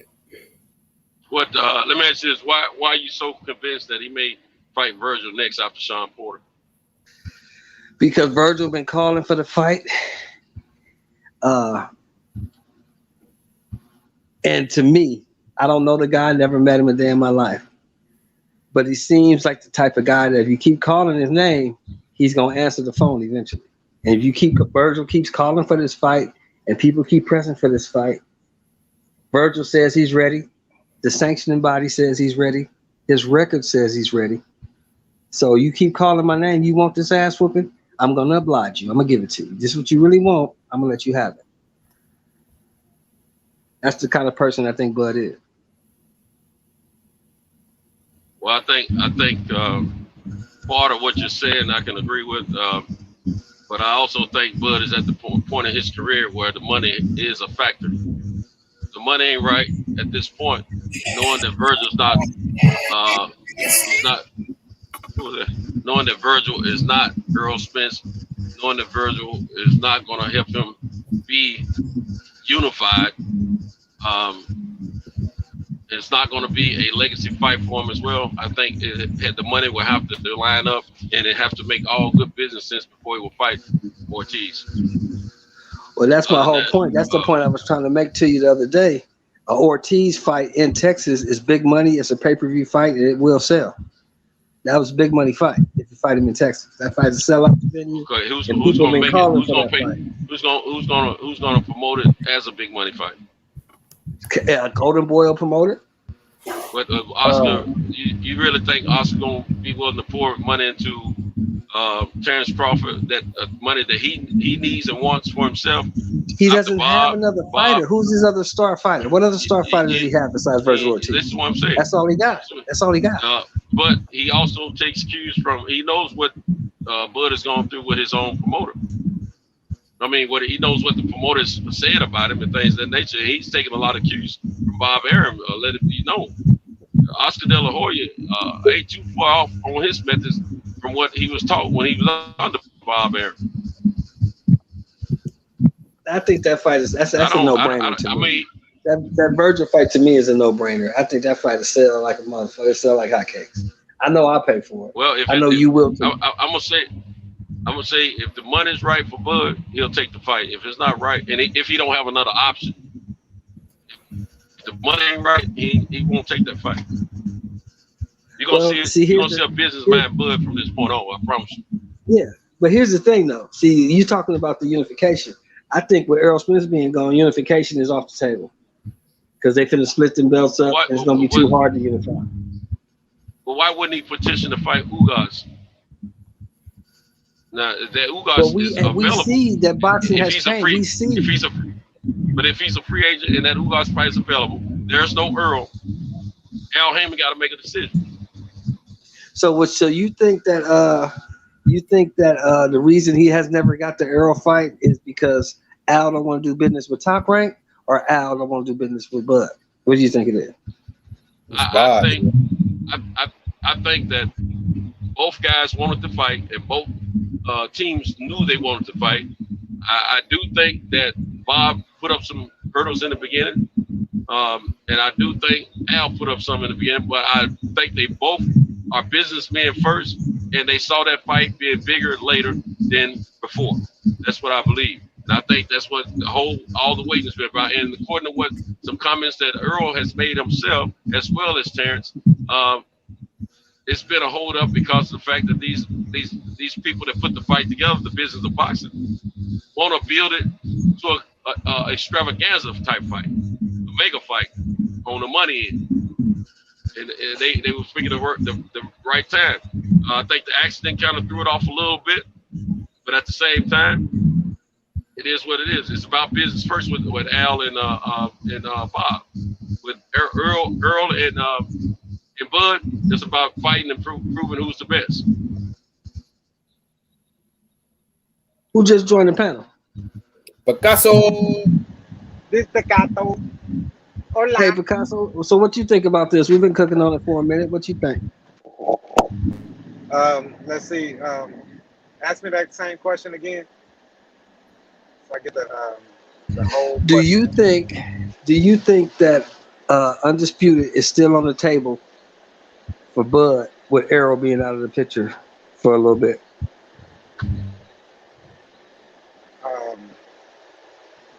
Bud got the opportunity to fight all the people that Spence was going to fight. Spence been held back, but when he did come back, he jumped right back out there in front of Bud. My whole thing in the beginning was if Bud, you know, we got Spence fans, we got Bud fans, and we got a fan of boxing.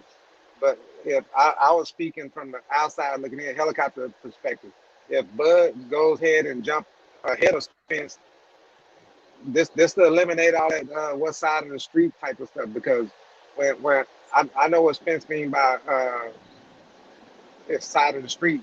Matter of fact, we shouldn't even been heard that. What we should have heard was he's saying that he's gonna knock out about 10 people over here while Bud is still over there struggling to fight lighter competition. See, he's fighting these people, mostly top 5 people over here on this side. So that's all he was saying was, I already got a plan that's easy, so I can knock all this out. And he did, and it wasn't easy. So, but my thing is that Bud could have just jumped out ahead of Spence and grabbed those people up, like Pacquiao, like Porter. He could have had Porter. He could have had Pacquiao. Um, he could have had Danny. He could have got that get back with Danny. He could have got that get back with Ugas. And Ortiz been calling him out. So he had all opportunity to jump up there and fight all these people ahead of Spence. He could have been doing what Spence did. So that's my point. Hey, y'all, Pac-Man Jones lost, man. What you say? Pac-Man Jones. Tay Jones' brother, Pac-Man. He lost. He fought The tonight. football player? Yeah, Football player? Who did he fight? some nigga. Got his ass whooped, probably. It don't really look like it. Dude is just the nigga he fighting is just playing football and shit. The dude he fought did what? Playing football. But do that make sense what I did? What I put out there for you? Oh yeah. I like that. That's your opinion. I Go say ahead. the same thing. I say the same thing over and over and over and over. And so that tell you right there, I'm telling you I'm telling you the truth and from my perspective.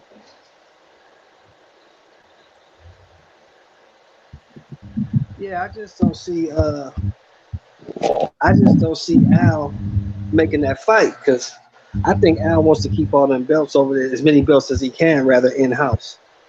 And I don't think Al is gonna make that fight with Hey, Ugas. hold on real quick, y'all. Hold on real quick. Santos, Yeah. where you at in your route?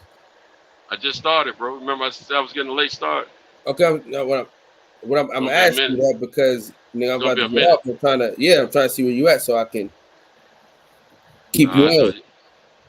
It's probably gonna be another hour and 15 minutes before I go through that section.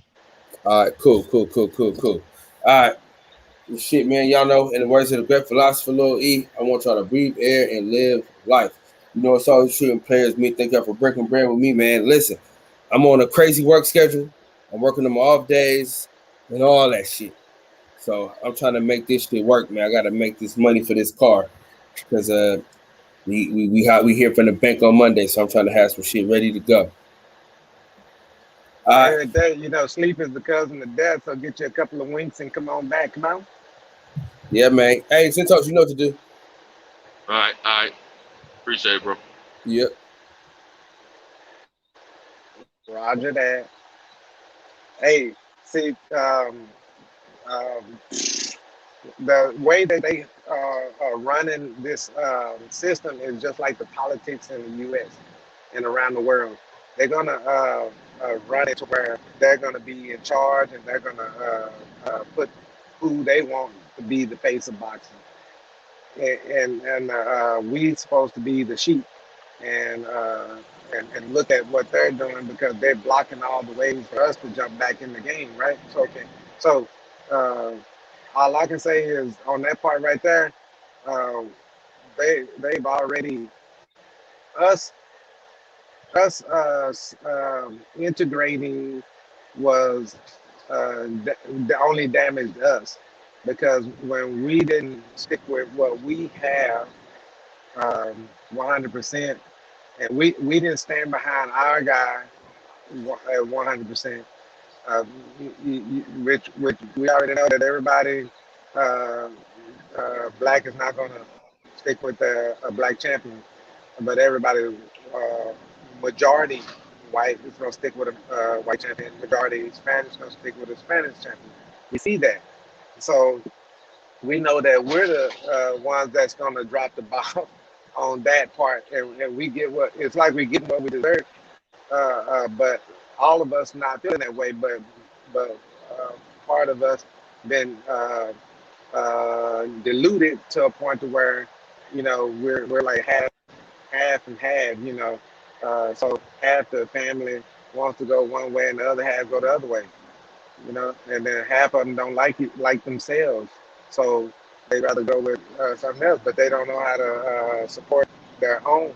So if we started supporting our own 100%, then we'll see Deontay Wilder or Earl Spence getting all the um, gratifications or whatever that they earn. And right now, you ain't gonna see that because we're in another system now. We're in somebody else's system because we integrated our stuff into everybody else's. So now we got to play the bottom man because we don't know how to act in somebody else's house. You feel me? I mean, we should have learned how to act in our house, and that way we couldn't let somebody in our house and come in and change the rules.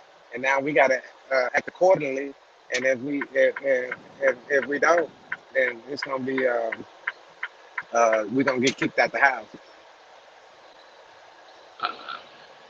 Hey, I got a question, Shelton. Go ahead. Name me a promotion company in boxing out of PBC, Golden Boy, Top Rank, and Matchroom. Name me one that's not trying to retain whatever belts they have under their own umbrella. None of them. Yeah, that's exactly right. So I think it's, we got to be. I think when we're going to mention who's keeping something out, we don't want to just point out that's just PBC doing this. It ain't just PBC doing this. They all do it. They all do it. It's just that we know for fact PBC doing it because they don't spoke on it. A representative from them has spoke on it. That's the only thing about it. The rest of them had came forth and spoke on it. They just displayed it by their actions.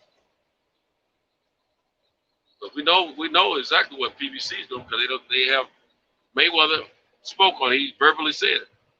So we know what time it is. But we already knew that. We all already knew that. We were seeing it. Yeah, that's why I was saying. That's why I asked the question that I asked. If you remember, do you think Al will allow Ugas to fight Bud? And I say no, because he don't want to risk that belt. Because Bud is not signing with the PBC, no matter what anybody thinks. He is not signing with the PBC.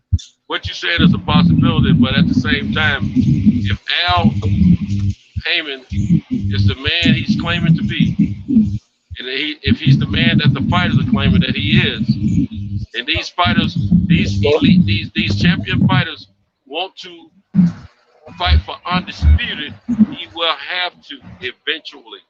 He will not be able to keep that from happening. But if these guys don't truly want undisputed, then it won't happen. So I can't say that Al has the all power to stop that situation from happening. I don't see that. I see that. I think Earl has a strong force in choosing who he fights. Remember, he switched from Ugas to Pacquiao immediately. So I think Earl has a voice.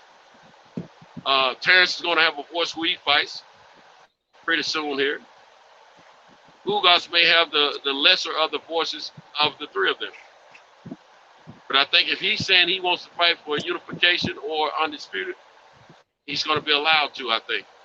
and then the business of boxing is going to see it that they need to make that situation help because they're going to run out of options to make money if they keep putting those walls up. So I I just truly don't hope see so. that happening forever.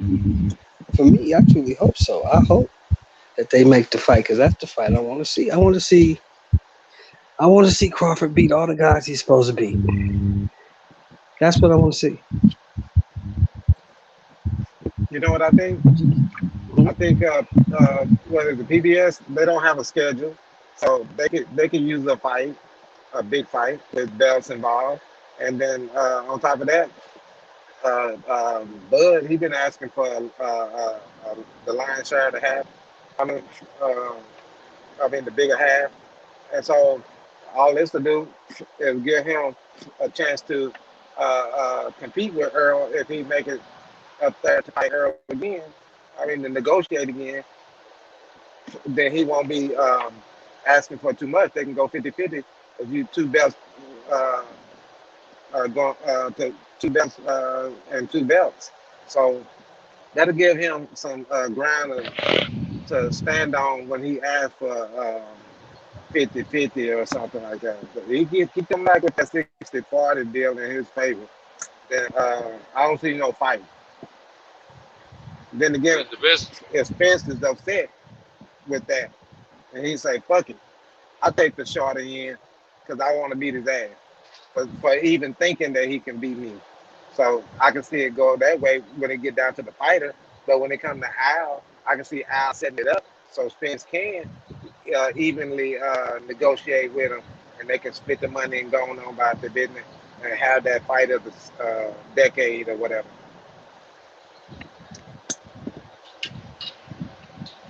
I'm gonna tell you something. I'm gonna tell you the most profitable fight would be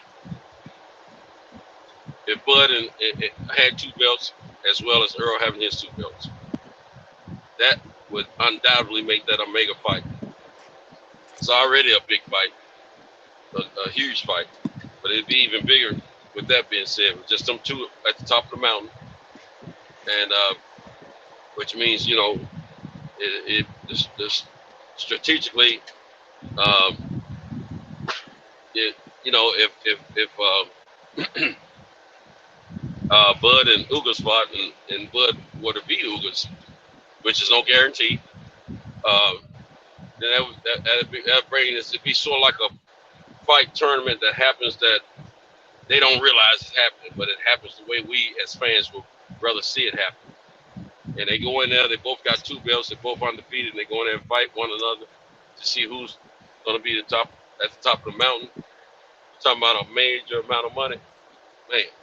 But maybe Al, maybe Spence, and their team figure if their side got three belts versus one belt, they'll gobble up the most of the money.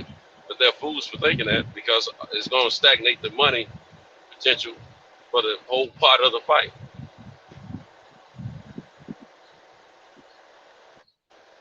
But we'll see. Yeah, I'm just, the thing is, man, we got to see if they're going to let Errol hold on to all those belts. That's the other thing. That's what I'm saying. We'll see. We don't know we don't know what the future holds right now. Just imagine how many people Earl is going to fight after he get all the belts. If he get all the belts, just imagine. Earl is the type that's going to fight you even if you don't have a belt. He's not saying, "Hey, go get a belt." Well, not necessarily. I mean, that's what he told Bud. He told Bud to go get a belt. Bud when he got a belt, he still. I heard that part, but he fought Danny because he already said, "Hey, you was in line for me to fight, and I'm gonna fight you anyway." It was a mandatory before he had the accident. Yeah, I know the difficulty of him going over there to fight Bud because he got to deal with Al, but because he is on promotion and his advisor is, he got to deal with Bob Arum, but he has his own promotion and his advisor is Al. He's not managed by Al, that's an advisor, right? Because I believe, if I'm not mistaken, Al was getting sued by Bob. and the other promoters for monopoly.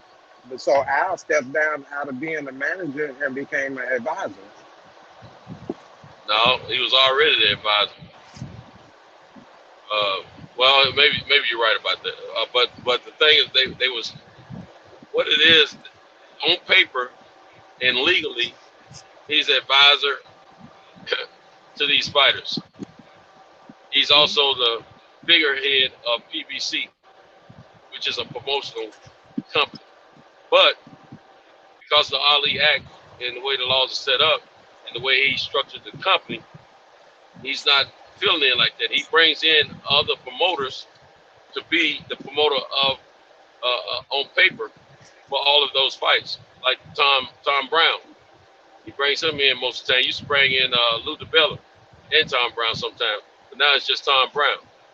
Even though he's educated these guys and got them to get licensed to have their own promotions company so they get the back end money, they just have promotion companies unless they have fighters like Earl has some fighters that fights on his banner. Devin Haney, he's not PBC, but he has fighters on his promotion company. But Devin is really building a promotion company. Some of these guys just have promotion, a license, are just licensed as a promotion company for the back end money for legal reasons and bookkeeping. And they're not really, their promotional portion is not really calling any shots as to who fights on the undercard and all that kind of stuff. It just, Al is dictating a lot of stuff, him and his team.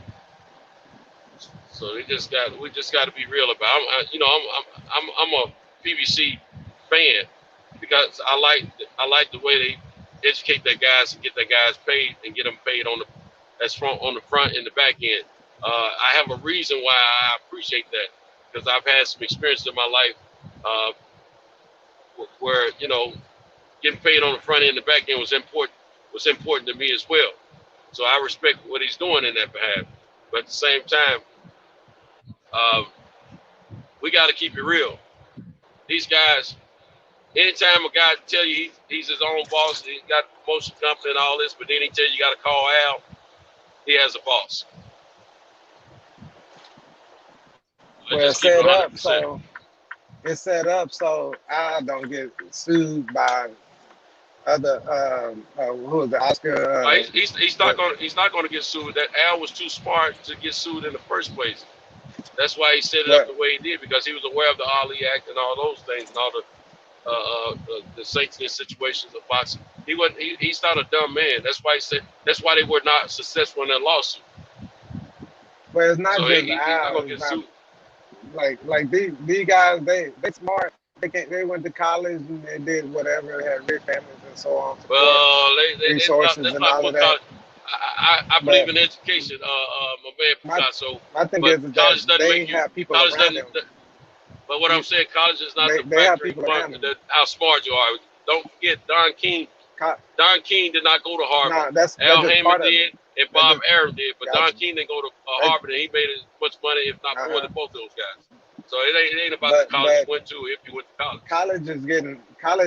College will give you the education. College give you that where you wonder where people get the tenacity or the energy to go forward with solving problems.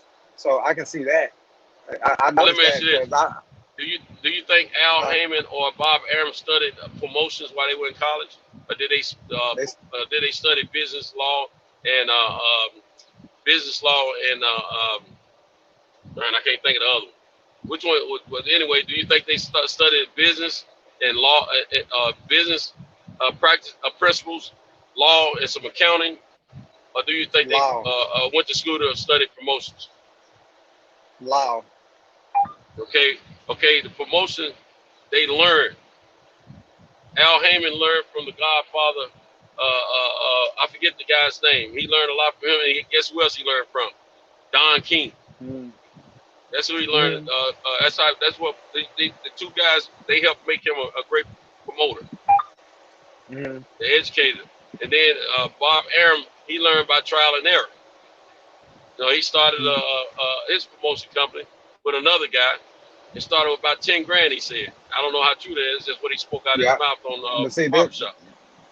But he learned by trial and error. this the Matter of fact, he learned with Ali that because him and Ali folks they started main event promotions together that's why I in the was trying to beginning. get straight to the point by saying that with all those resources that they have, they can use them resources to get whatever they need done.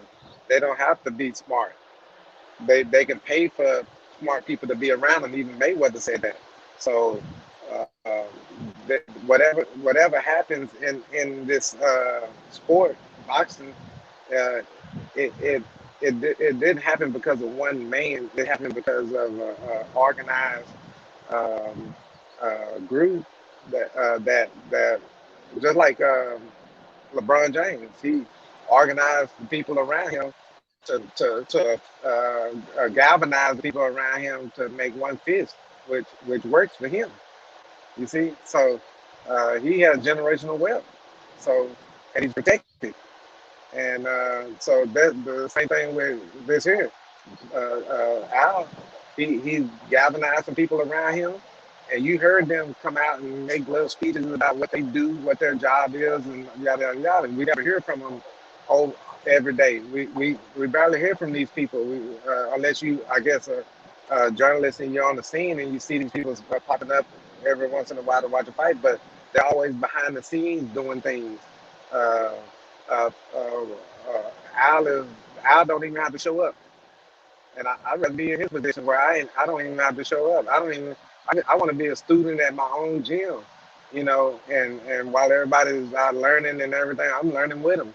So, yeah, um, not one person is doing everything, but that one person can galvanize some people around him to think tanks and so on and make moves. He's the one that's probably going to be the last one to sign off on everything. But um, like I said, I believe I read this when I was researching it, where everybody was going over it, and then I also read up on how to become a sanctioning body, so we can have our own belt, because I'm tired of hearing about this freaking WBC and all these other four belts. You know what I mean?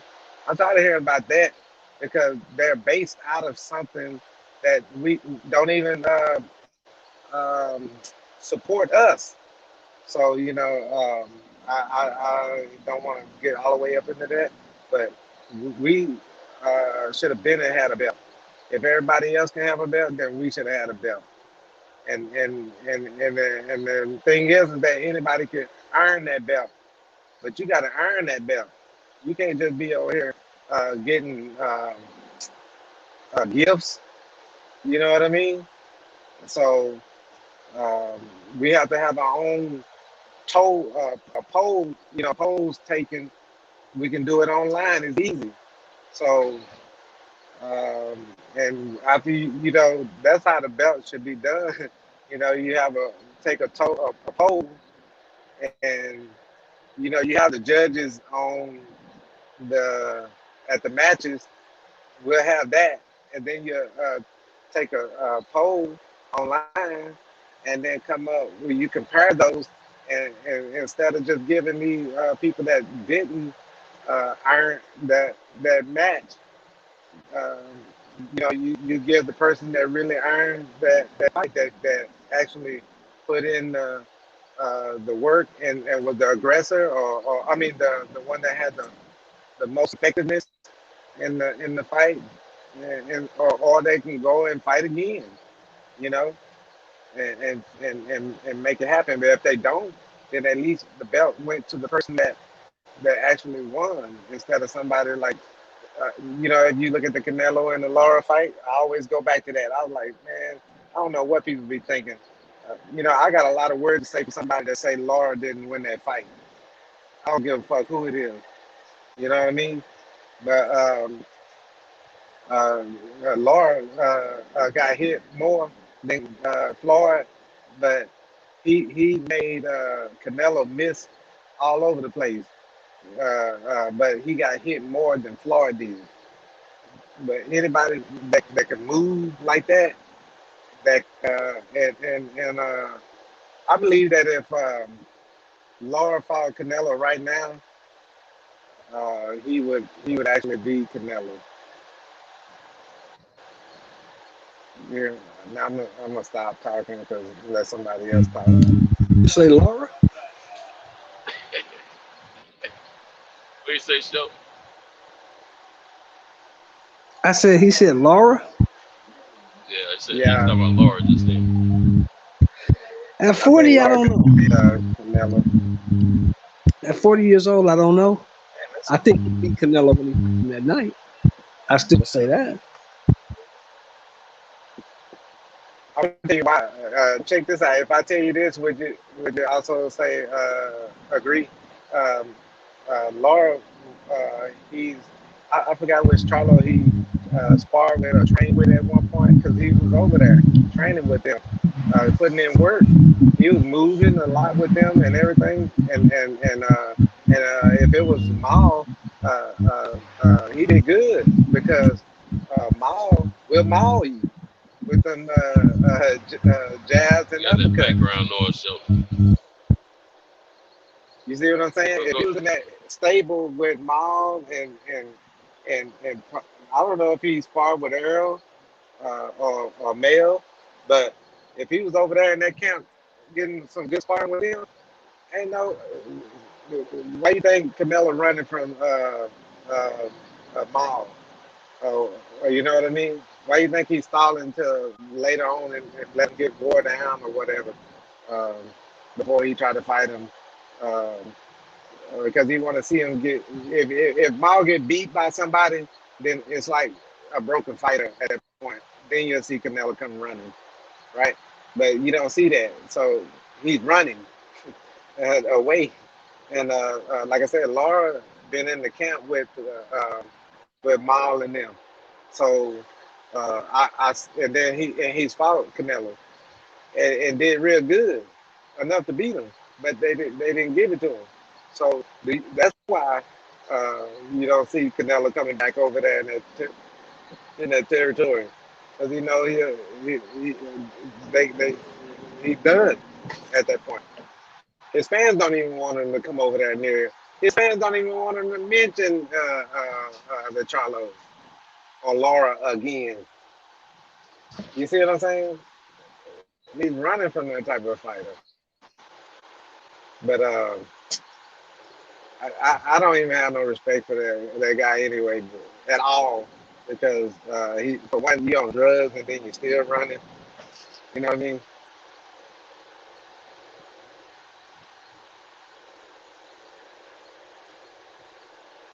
Yeah, I don't think he like Yeah, guys that move around too much.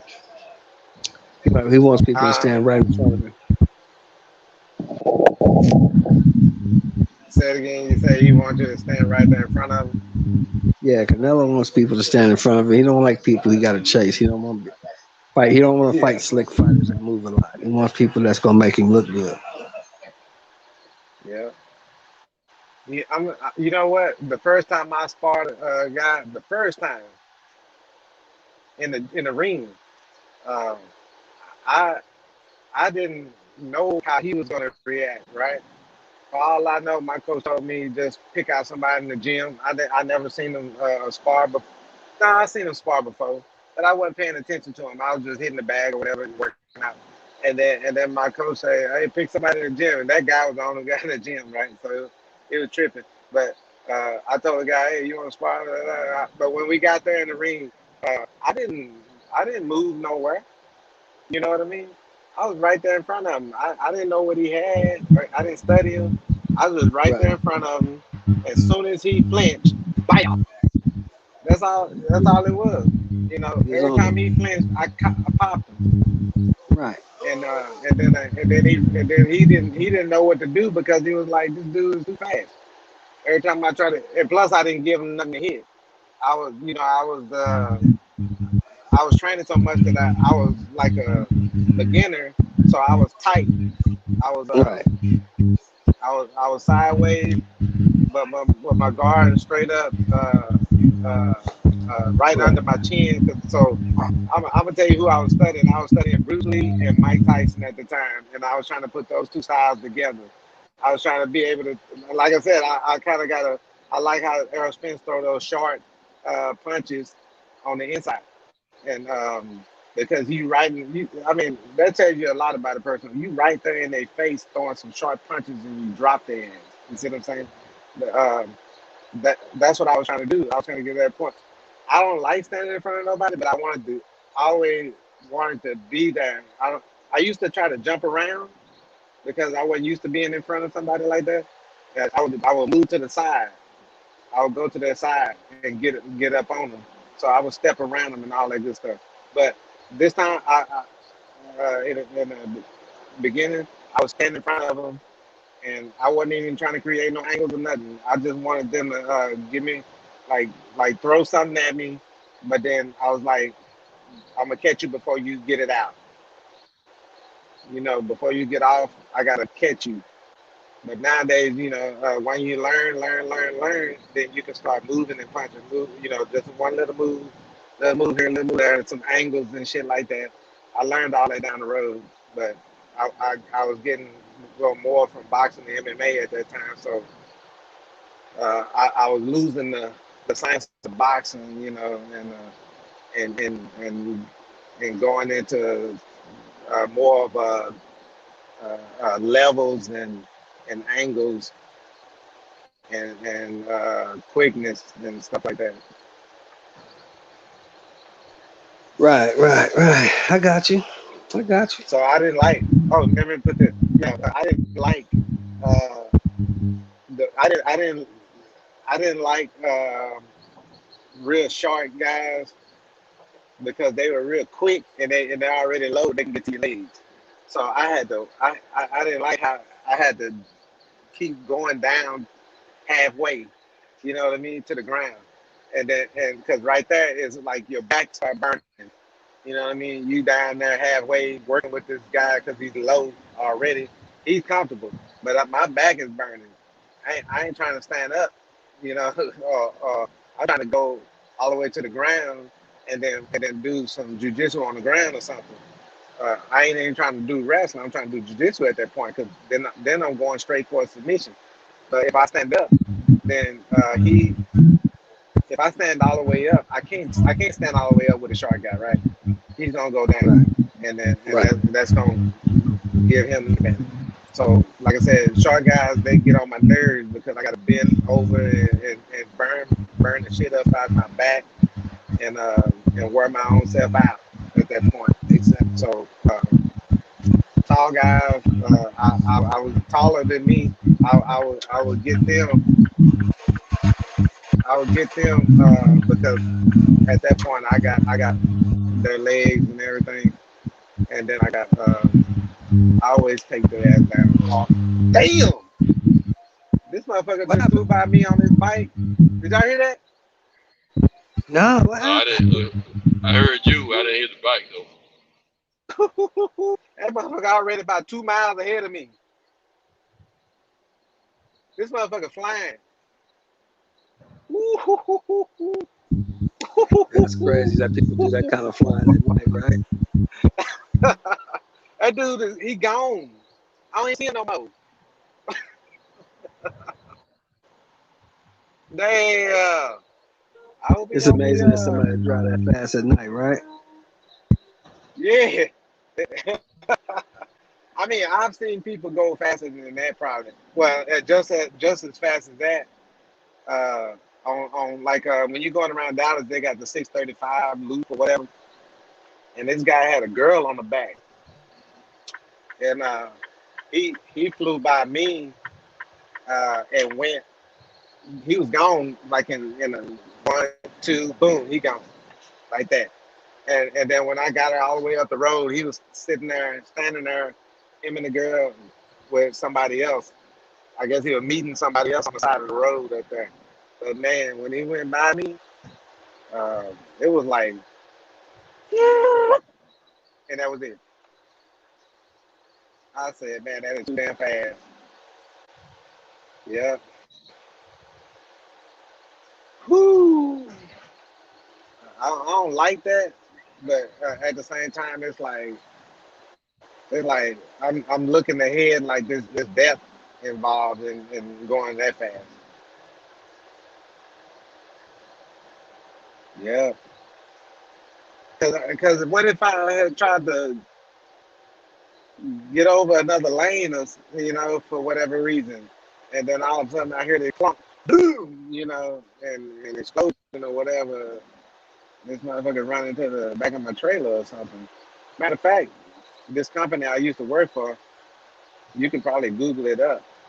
Um, the dude, he was hanging from the back trailer by his head. His head was still in the helmet, and his head that had penetrated the door, which is hard to do. Penetrated the back door of the trailer, and he was hanging from there. Um, and then when his daddy showed up, he told the driver, "It's not your fault because my son should have never been going that fast." And while I was standing there looking at the picture on the wall, the driver, was sitting right there, and he was like, "Yeah, that was me." His daddy came and told me, "Hey, man, it ain't your fault. You shouldn't have been going that fast." And I was like, "Man, you saw the kid hanging from your trailer?" He was like, "Yeah." And I was like, "That's fucked up to see that." You know what I mean? I saw people. I'm gonna tell you like this. I saw people die since I've been out here on the road, and I'm talking about I actually saw the impact and saw it. I had just knocked their ass out dead. And then I saw people, plenty times I saw people grind it up, you know, and I saw people, they have the gloves on with the yellow bag, and they would start, each one of them walk down the highway picking up the bones and the meat. You see what I'm saying? So I seen that. So, you know, people need to be more careful about driving and road rage. I'm gonna tell you like this. I'm in a big high profile truck, right? So when people start fucking with me out here on the road, I'll back off. 95% of the time, I'll back off. You know what I mean? But the other part is that I'm putting myself in a position just in case this person get beside me and drop their mirror, drop their window, and they want to do something. Well, it's just gonna. Well, I'm gonna give them this whole truck. You see what I'm saying? So, uh, uh, I'm gonna protect myself just like in boxing at all times, and I'm gonna try to stay away from the dangers, you know, of driving out here, 3,000 miles a week or whatever, you know. So just to let people know in their cars, uh, don't be pulling up beside people to try to throw your finger because we expecting you to be pulling out something, and ain't no telling what driver out there got something already. You know, he gonna let his window down too, probably. You know what I'm saying? Because people be out here trying to drive up beside us and throw their hand up. They don't see why we got over. Uh, they don't see why we had to cut them off. Because there are laws that we gotta abide by. They got to get over law. We can't be staying in that slow lane while there's people parked on the side of the road because some people on the side, we don't know what they're trying to do. They're trying to commit suicide, or they working on something. Matter of fact, I've known people that got hit because they were dizzy. They had a wreck. They start walking around in the highway and got hit by a truck. So that's why they get over the law is good because you never know if the person's gonna jump out or walk out, or and there'd be trucks or cars getting worked on the side of the road, so you don't know. Uh, uh, like if you don't get over, then the person behind you can't see that person over there on the side working on the car, or and they'll be swerving and road rage all behind you, and then swerve and then hit the person working on the car. I remember going up to St. Louis. Um, I forgot the little town, Springfield, probably. Um, they there this cop. It was a driver or a cop that told me about this, but he said that the cop pulled. Okay, the cop pulled the car over, and then somebody came through, ran over the cop, right? So they had to reenact that whole scene to do as a part of the investigation to see how the cop got hit. So while they was reenacting the whole scene, another cop got hit the same way because nobody didn't get over. You know what I'm saying? So uh, we got to abide by certain laws, and then we have this mentality where we know how to stay away from some dramas out here. So um, it's not that. Um, I'm gonna tell you like this. I'm one of those type of drivers that, like I said, 90-something% of the time, I'm trying to stay away from the drama. But those drivers, truck drivers that um, I don't know how long they've been driving, but they obviously been driving for a minute to have these souped up trucks, and they will get on your ass if you don't know how to get the hell out the way. You know what I mean? So um, I've seen them riding on people's bumpers doing about 70, 65, 55, whatever. And if A you lot of got off those. the gas, they're gonna push you. Go ahead. I was gonna say a lot of those guys that have those trucks, they're driving trucks that are pretty fast, faster than the average truck. They don't have a government on the truck. That they're more likely are independent contractors, independent owners, and so they're their own bosses and they own the truck, so they can have that truck, mechanically tuned the way they want it. Now a lot of companies, they have their trucks governed so that their drivers can't exceed a certain speed. And like my truck that I'm driving right now, it's not governed.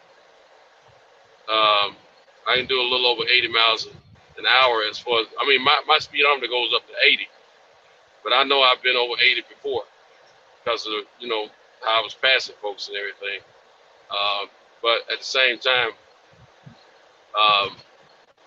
some of these trucks out here, they all of them have power under the hood.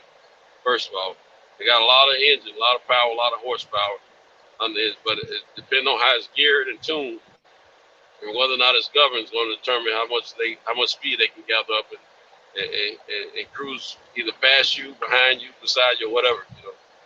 And a lot of people need to understand also, as far as you're talking about that get over law and how people have had accidents, people been hurt because people didn't get over.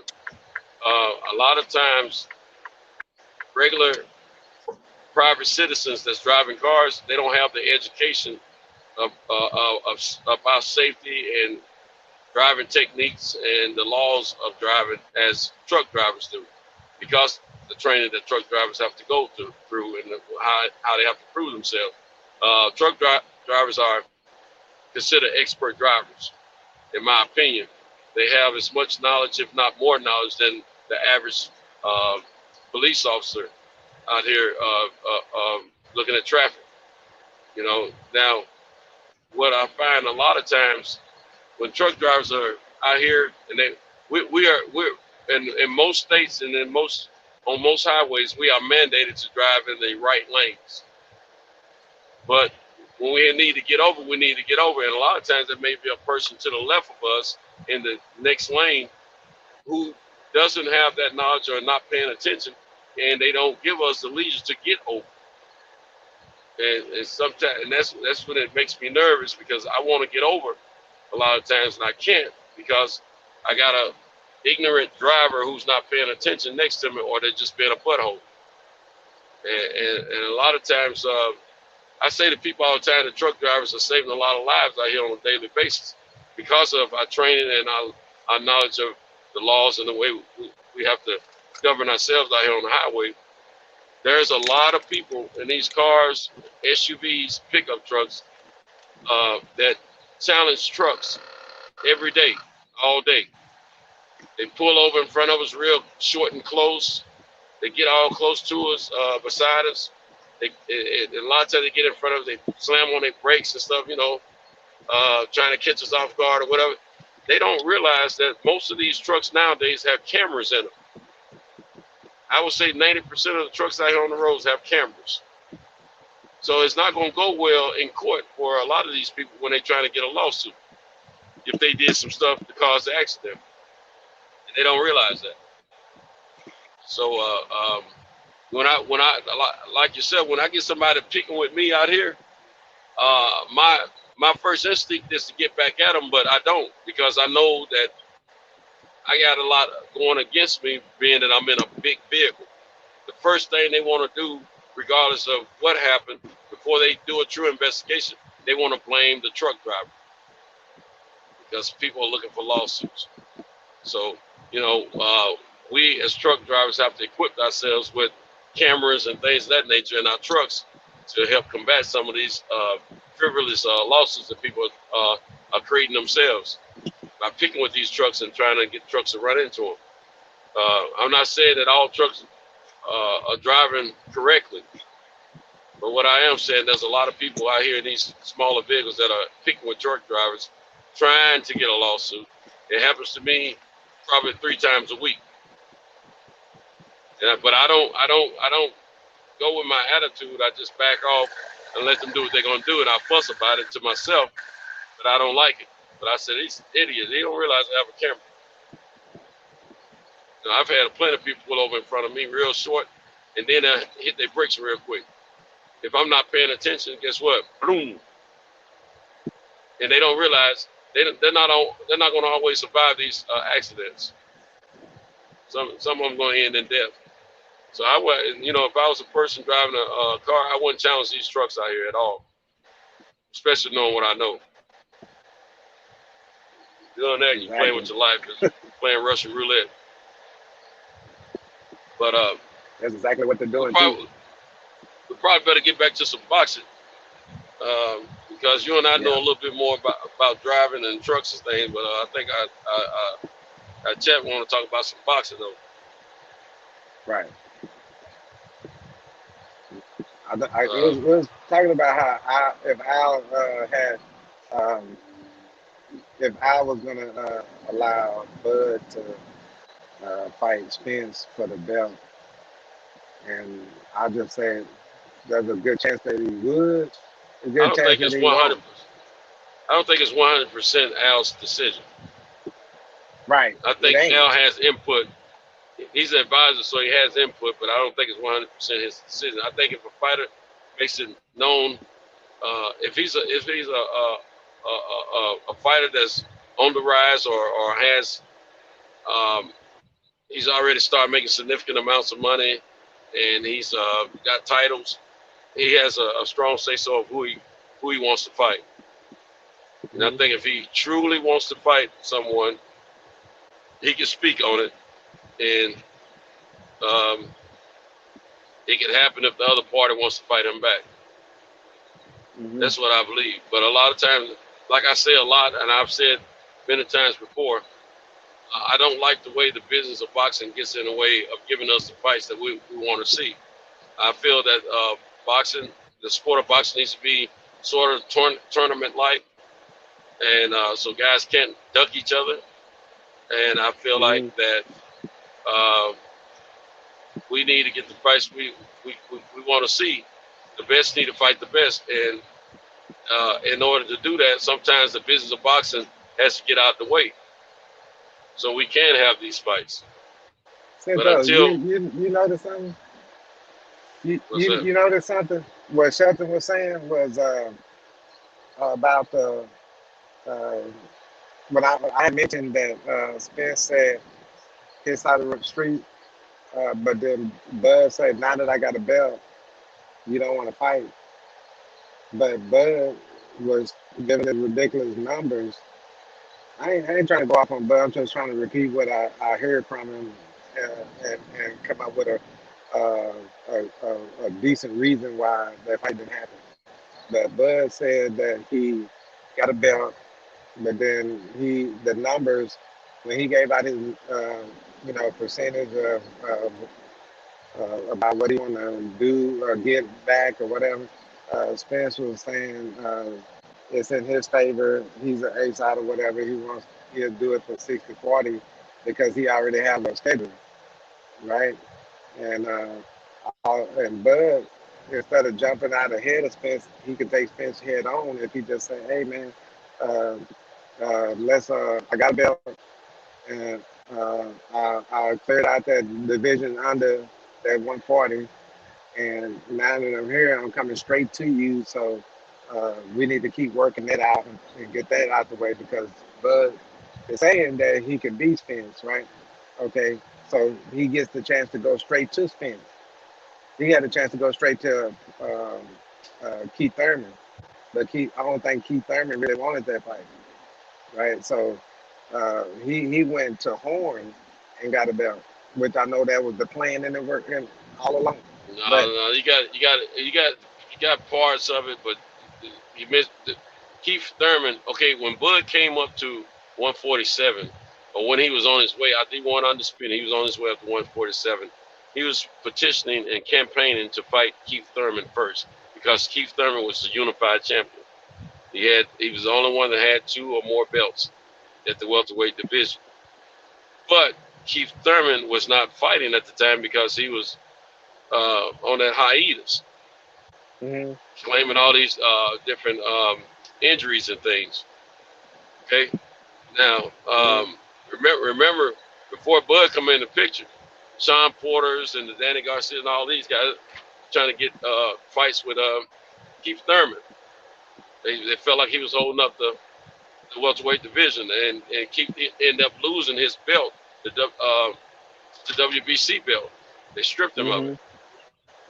And so that's how Danny Porter. and Porter fought for that belt, and that's how Porter got it back. Well, he got it for the first time. So he lost the and of belt to Kell Earl, he lost the IBF to Kell Brooks, but Earl and Porter fought. They both had a belt, which Earl had Porter no didn't want to fight Earl IBF. at first. That's why Earl went to Kell. I'm not going to agree with that because I Yeah, remember. he didn't want to fight him at first because so Earl went to Kell to get that belt. And Oh, when well, he you talking came about back, way he got back that belt. before Earl had a belt? Yeah, no one wanted to fight Earl Yeah. because he was high risk, low reward. He Right. didn't have a belt, but that was all of them, singing the same tune. Right. Him and Thurman both. But at the same time, after the man became a champion, I think everything, like Earl said, tables turned, and that's what happened. But Yeah. when Bud was out to Keith Thurman, when Keith Thurman situation changed and Earl got his belt, that's when he changed gears and was on Earl's trail about fighting him because Earl had became the top dog at the welterweight division, and as they started going back and forth about that. Now he when he actually had his first fight at the what's that? Your background just changed drastically. Nah, I'm here. My Bluetooth went out. I put the other one in.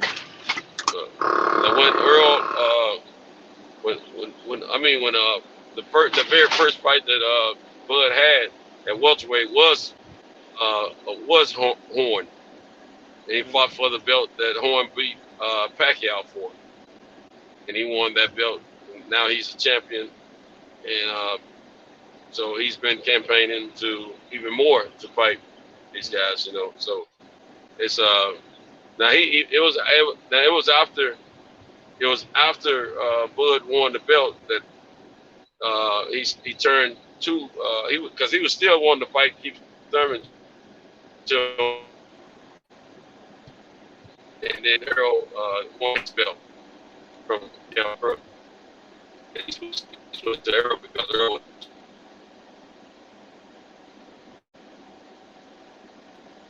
That take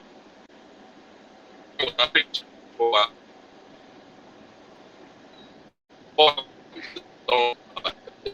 he asked I think was taking some time off. Period. His own Kool-Aid, in my opinion, at that time. But Yeah. for the minute here, Mhm. You was going in you'll have and to out. hold it down for a little while until I can get back in. Yeah. Yeah, you'll have to hold it down until I get back in when I get on the other side of the highway. I got you. I was thinking that when they met up in the hallway, um, Bud had already got the bell from Horn. Spence had already got the bell from Kale. Yeah, that's true. Um, and and at that particular time, they could have made it happen, a belt apiece. But see, But it's almost that's what. Yeah, they wanted to fight each other, but the business of boxing got in the way. Bob was there. Their business guys wanted to wait and build that fight, so they both promotion companies could make a bunch of money as well as the fighters. hmm I think at that time, I don't. Spence might have. I think did Spence already fight Kempo? Uh, I don't think so. I don't remember. I don't think so. because He may after have. he I don't fought know. Campos, then he pretty much kind of solidified the AT&T Stadium as or confirmed that the AT&T Stadium was his stomping ground, and that way a big money fight could happen in Dallas, and then I think uh, uh, next thing you know, yeah, see Pacquiao and Porter was there, so he was planning to fight Pacquiao or Porter. He asked for the Pacquiao. Pacquiao hesitated. Porter started talking north, so he went after Porter. Now that the Porter fight was out of the way and they got two belts, they entertained the Bud again, fight again, and then they throwed up all this and that, and called each other behind the scenes and all that, and still didn't come over nothing. So um, at this time, the accident, the corona, and then Spence fought Danny, right? Got that one out of the way, um, and I think uh, Pacquiao ended up getting that uh, belt from what freaking curly head dude, uh, the flute, the player Thurman. So once he got the belt from Thurman, he's sitting there, didn't want to do nothing for a couple of years, and then they didn't know if to put him in champion at recess or whatever, uh, or just put him out of commission, right? So they figured, okay, he's not gonna retire yet. He can get that fight. Oh, plus he had fights on the contract left on the contract. So a lot of times you don't have to fight. You don't have to fulfill the contract. If you leave out part of the contract, you just don't get that part of the money, or you end up you're not getting that way advance. So uh, you got to pay that part of the money. Uh, I mean, give up that part of the contract, give up that part of the money. So I guess they realized that he wanted to stay active, and he did to go get to pass the torch to Spence. Spence gets hurt, Uga steps up, and now Uga's uh, you got a whole lot of people calling out Bud. Um, in my opinion, Horn passed the torch over to Bud. In my opinion, because it seemed like Horn was a aggressive fighter, but he was a weaker version of Porter to me, because he fought uh, he fought Pacquiao, and it could have been. Um, it looked like Pacquiao probably won that fight, but it was gifted to Horn. So same thing with Ugas and Sean Porter. It seemed like Ugas won that fight, and Porter was gifted, so he can go on to fight Spence. So um, Pacquiao, Porter, uh, Bud, and Spence. Nobody wasn't fighting each other.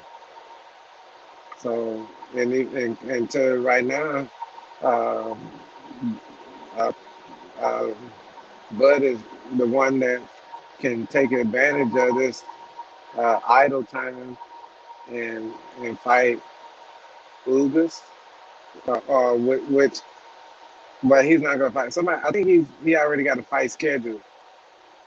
So, with with uh with Porter, he got a fight scheduled with Porter, and they act like they can't even make the fight happen. But it was so easy with Khan and Kell Brook and Horn, those and the Green Machine guys.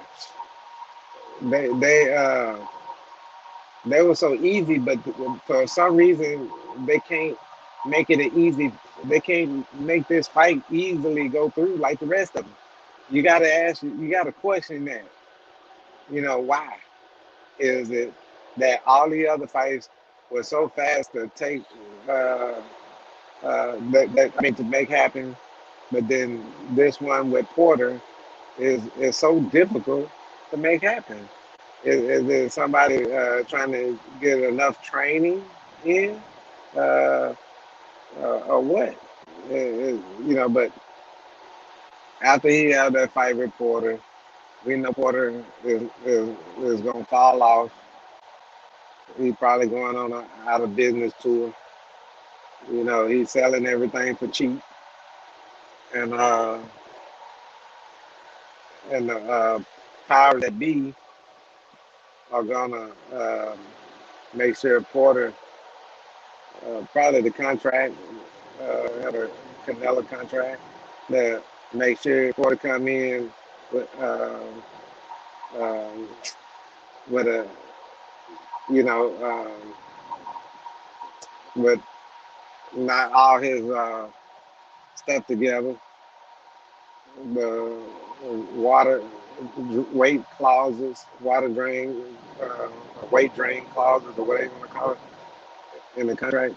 So I'm pretty sure it's gonna be a lot of stuff going on behind the scenes, and the fight will happen, but it's gonna, uh, in my opinion, uh, Bud is gonna beat him because Bud is a real skillful fighter.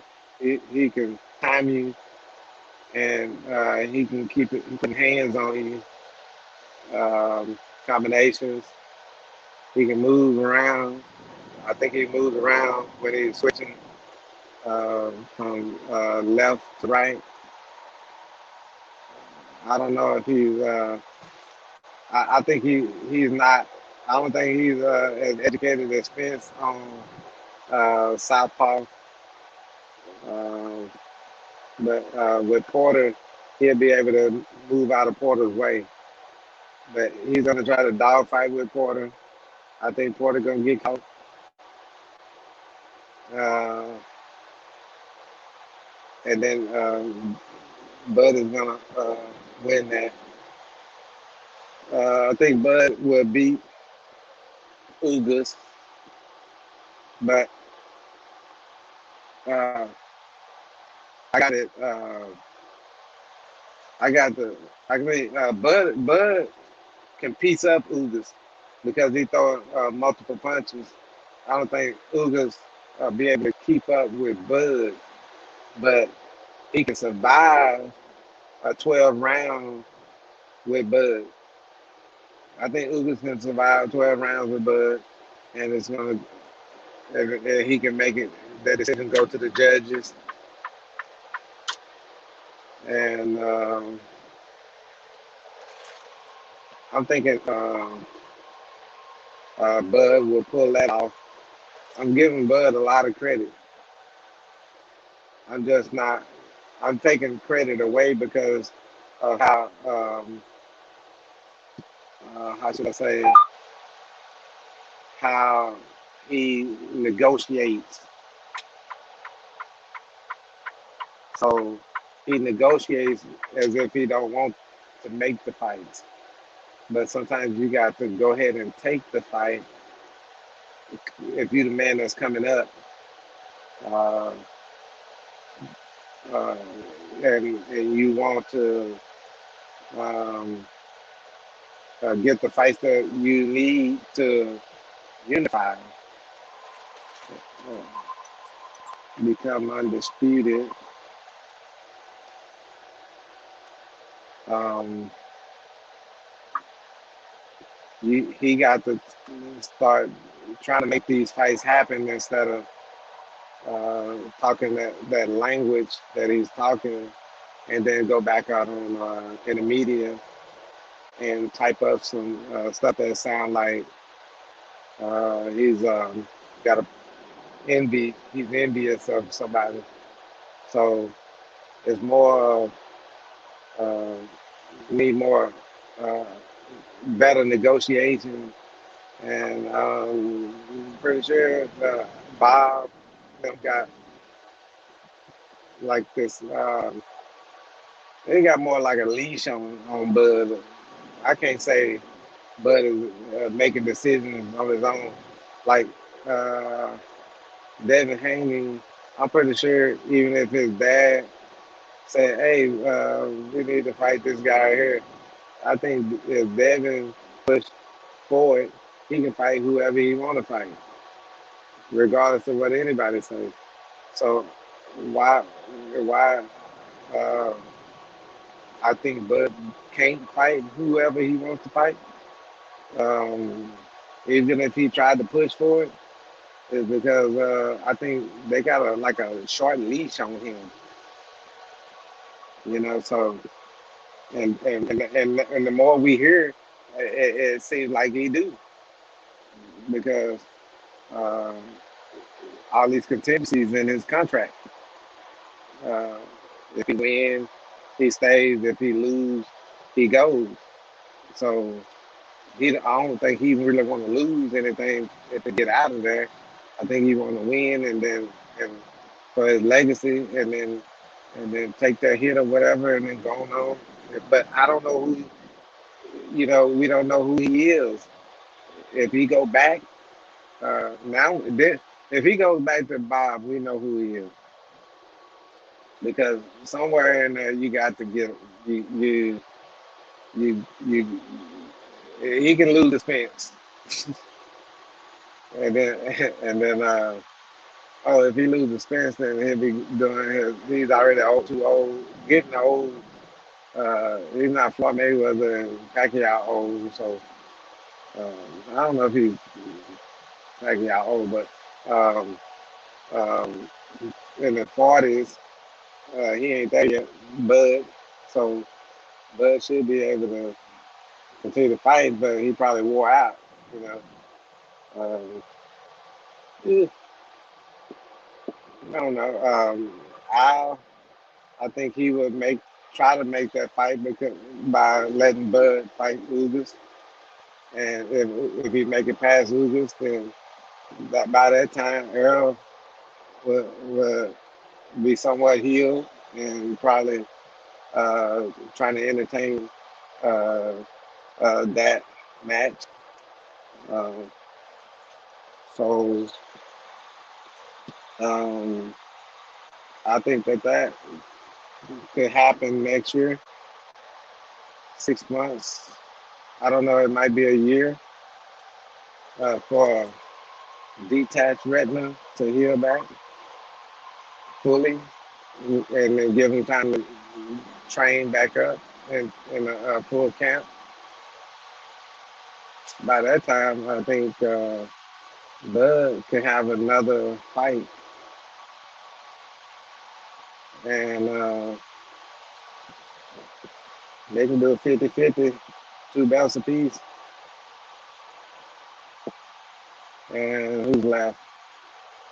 And if I was Spence, I would take that 50-50 just to get them two belts. So uh, he'll probably ask for that fight, and I don't know Bud's situation on the contract, so don't know what he's gonna come up with. But that's the boxing part. I can't see the chat right here. I'm driving. I got people on both sides. Well, on one side of me and in front of me. So, um, uh, Santos is in a bad area, or he's probably in the back, waiting to get back on. Oh, okay. I don't see him here, so he's in the backstage, probably waiting to get back on. And if Kyle is not asleep by now, uh, I guess he'll let him back on. If you can hear me, if you can hear the sound of my voice, report. Let me know. Calling on Kyle, the Bean, Santos back in.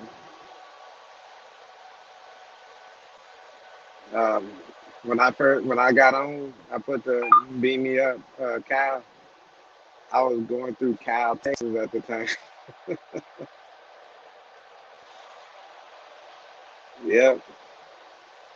And I was on the phone with a co-driver, but then the phone hung up, and I started going through YouTube, and I saw the boxing section on, and it was a coincidence, but it was damn, I could have got off of it, but it was something that all that happened at that moment, and I typed that in that I was actually in Cal, Texas. I was like, "Beat me up, Cal," and the text didn't go through right away.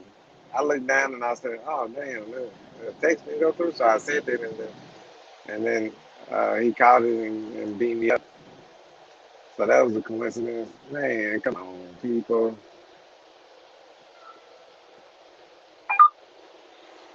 What the? They're gonna block me in like that? I'm telling you. See, I gotta have patience. We got these trucks that got these bells and whistles on them. You know what I mean? You go over there near that line. See that little click? That's because the guy in front of me is slowing down. That one that bombed earlier is because I went to the right side too much. They got some shit on it. They preparing these trucks to be ran by themselves out here on the road. That's what they're doing, and that's a whole nother story. But I'm just giving people a heads up. Hey, we can have our own companies and stuff like that, but just know that artificial intelligence is right on our nose, and they preparing to get rid of us or lower the population so they can control it. All right. A lot of people don't believe that, but I'll probably be uh, real old at the time. I don't know, and not even worrying about shit like that. But I'm just letting people know so the next generation will take heed to it and get in front of it. Uh, I was going to talk about. It's something that I want to talk about that's in boxing. I do want to talk about the fact that, um, from what I heard, I think it was from um, Blue Blood Channel, maybe, that the promotion companies from um, overseas already got contracts uh, put in place. So if Deontay Wilder wins or lose, he don't get to fight AJ. My take on that is um, we should have already been, um, you know, surrounding Wilder and making him the champion because of the fact that if you have belts making you a champion, and I mean the belts to me don't matter. It's the fight that's got to happen that matters. That particular fight is what matters. If you're deemed to be the champion, then you should be trying to fight the other guy who feels like he's the champion, and and do a process of elimination or something like a tournament, which we see that nobody does. This, I guess, the money, they feel like they can capitalize uh, on the money if they uh, promote and market individually, you know. So um, I'm thinking that they want to uh, have their own face of boxing, not the actual face of boxing, the not um, the the the winner. They wanna stop people from fighting to the each other to come up with their own face of boxing. That's not a champion, and I believe that a real champion is somebody that's already attempting to fight everybody. And I feel like in court, a person that's attempting to fight everybody is the champion. The other guy is going to run to live another day. So, as a coward would run to live another day, but the champion would uh, uh, how to say would die a champion, you know, something like that. I think I said it the wrong way, but uh, a fighter would fight to death, but a coward would run to live another day, something like that. Oh, uh, uh, a fighter would fight to death, but a coward would die a thousand deaths. That's it. So AJ gets to die a thousand deaths, and I think the team goes along, and the promotion companies go along with that. They want to die a thousand deaths. That's what they want to do. They chose that than to die a champion or fight to be the champion. You see what I'm saying? And I I would stick with that. And that sounds more like them. You know what I mean? They do not want this American uh, to be a champion of all the sanctions and and um, and because that right there, uh, ever remember anybody having all those belts like that. Other than I think I don't know if Mike Tyson had all those belts at one point. Can't remember, but I remember him having a lot of belts as a heavyweight. But he never done. He never did what Deontay Wilder done. And I also believe in this right here, and I don't see it no other way. You can tell me how you feel about. Anybody can tell me how they feel about Deontay Wilder's record. I say he's undefeated because when I'm competing, if I did some shit like Tyson Fury, I would get disqualified, and he would get some shit happening to him, right? But he was able to do it 2 times, so um, he should have been disqualified 2 times. He should have been disqualified the first time, where they wouldn't have to have the second fight. So and AJ should have been the one to bring it on in the first place to fight uh, Wilder, but he turns down the money. They tried to set Wilder up with a dummy move by offering them 100, maybe 120 million at the zone people, which claimed they made a mistake. They knew they were making a mistake in the first place. It was just a setup. So um, just something to waste people's time. So I think that um, uh, uh, Shelly Finkel uh, and Wilder were looking for AJ to step it up and bring the heavyweight division to a head, which he should have did because either way, I mean, AJ is on a short leash too. Because if you want to make that fight, you will make it without anybody coming back trying to tell you, "Hey, well, we need to hold off on that. Um, we need to make a little bit more money off of you." I'm gonna be like, "Hey, y'all find another guinea pig, all right? I'm gonna fight this guy. I'm gonna make one of the biggest amount money that I can make here, and I'll be happy with the I fought."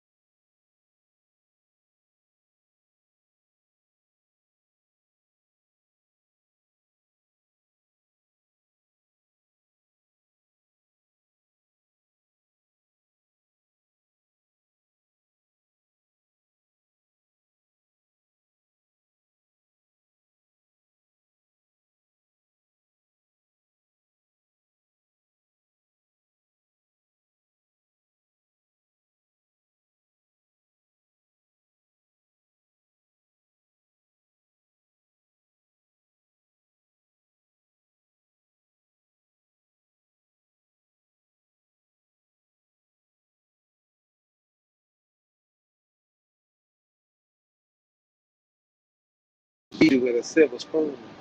You know what I'm saying? If you a real one and you're about to getting putting in that work, you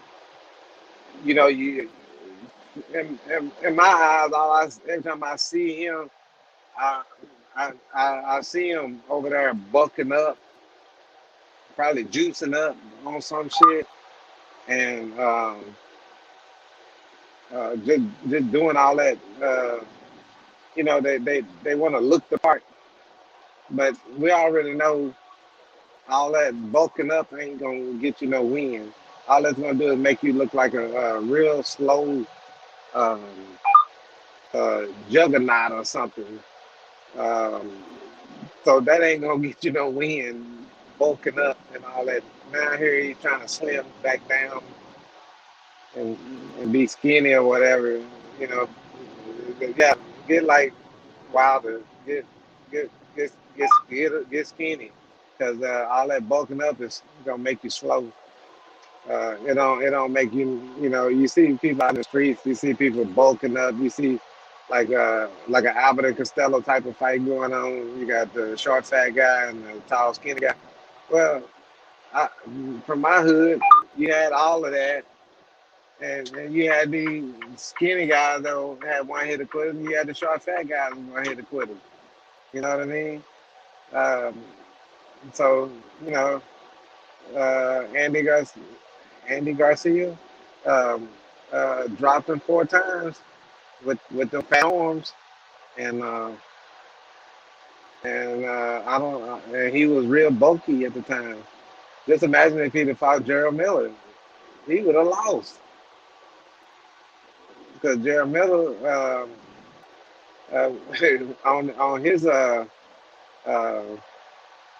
on his uh, horse tranquilizers, whatever you want to. horse apples, or what you want to call them. He was about to he was about to put in some work because if I'm not mistaken, I feel like he already knew AJ was on something, so he was gonna be on something, and Hearn knew this, and Hearn said, okay, I don't want uh, uh, Big Baby Miller to take the belt from him, because then he got, because you don't know what Big Baby Miller gonna do. Is to stay with him or leave, or whatever the case may be, But they dropped him off, man. So, uh, so and Hearn been doing this. He did it to Kell Brooks.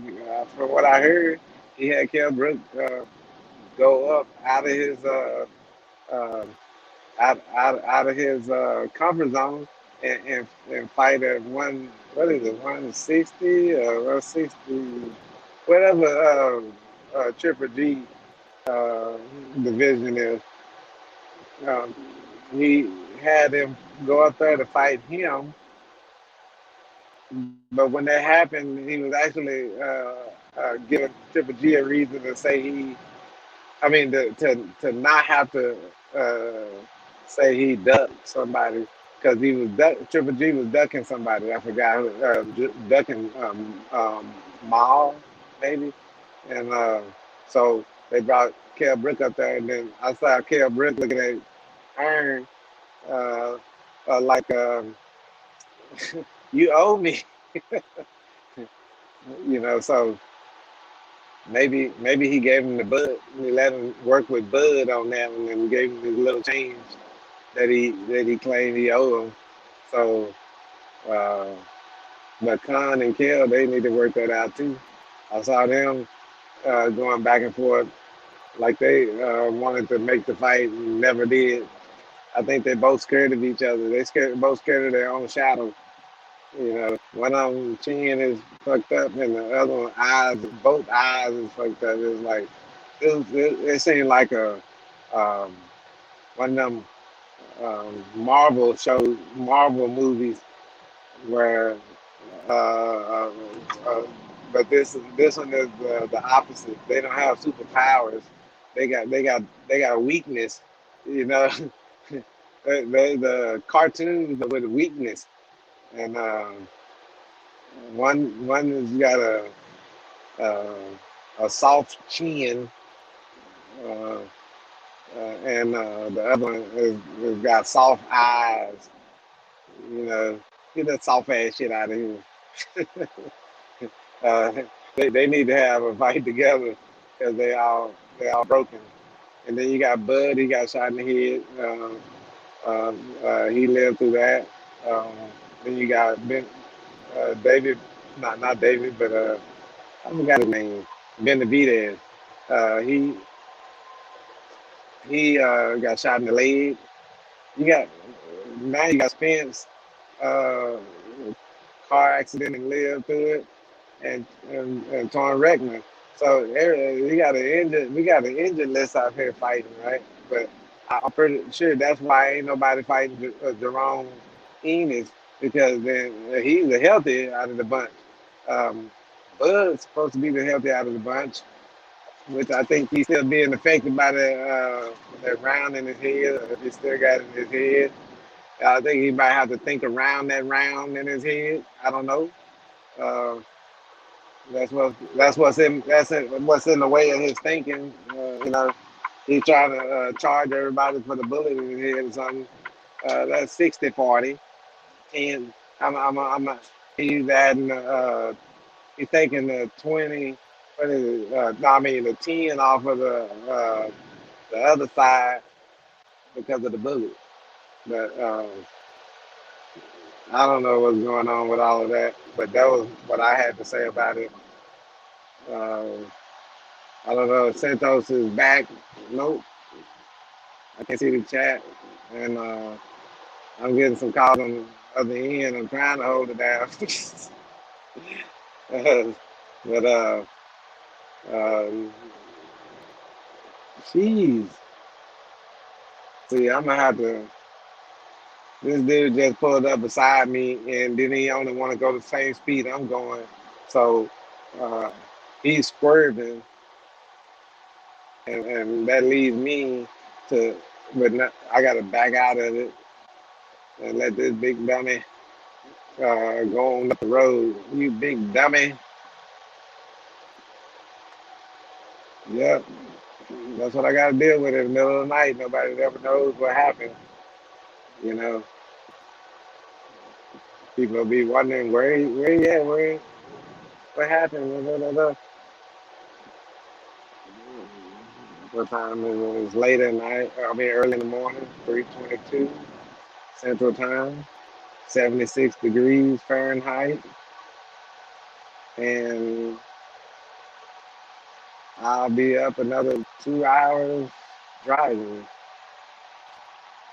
I was driving from the border of Mexico back to Dallas. And where I was to Dallas was a 7 hour drive. Um, so I didn't have to do a 30-minute break. If that was over 8 hours, I would have to do a 30-minute break. Instead, I did a couple of stops because I'm detoxing. So this is the time in detox. Look up Dr. La Joyce. I got it from her.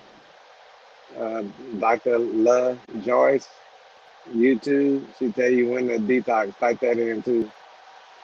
And that strategy that she got is a good one because it works with me. And if I was in training right now, shit, I would be 0% fat right now. Uh, I'm doing some ab workout challenges. It's a little lady on.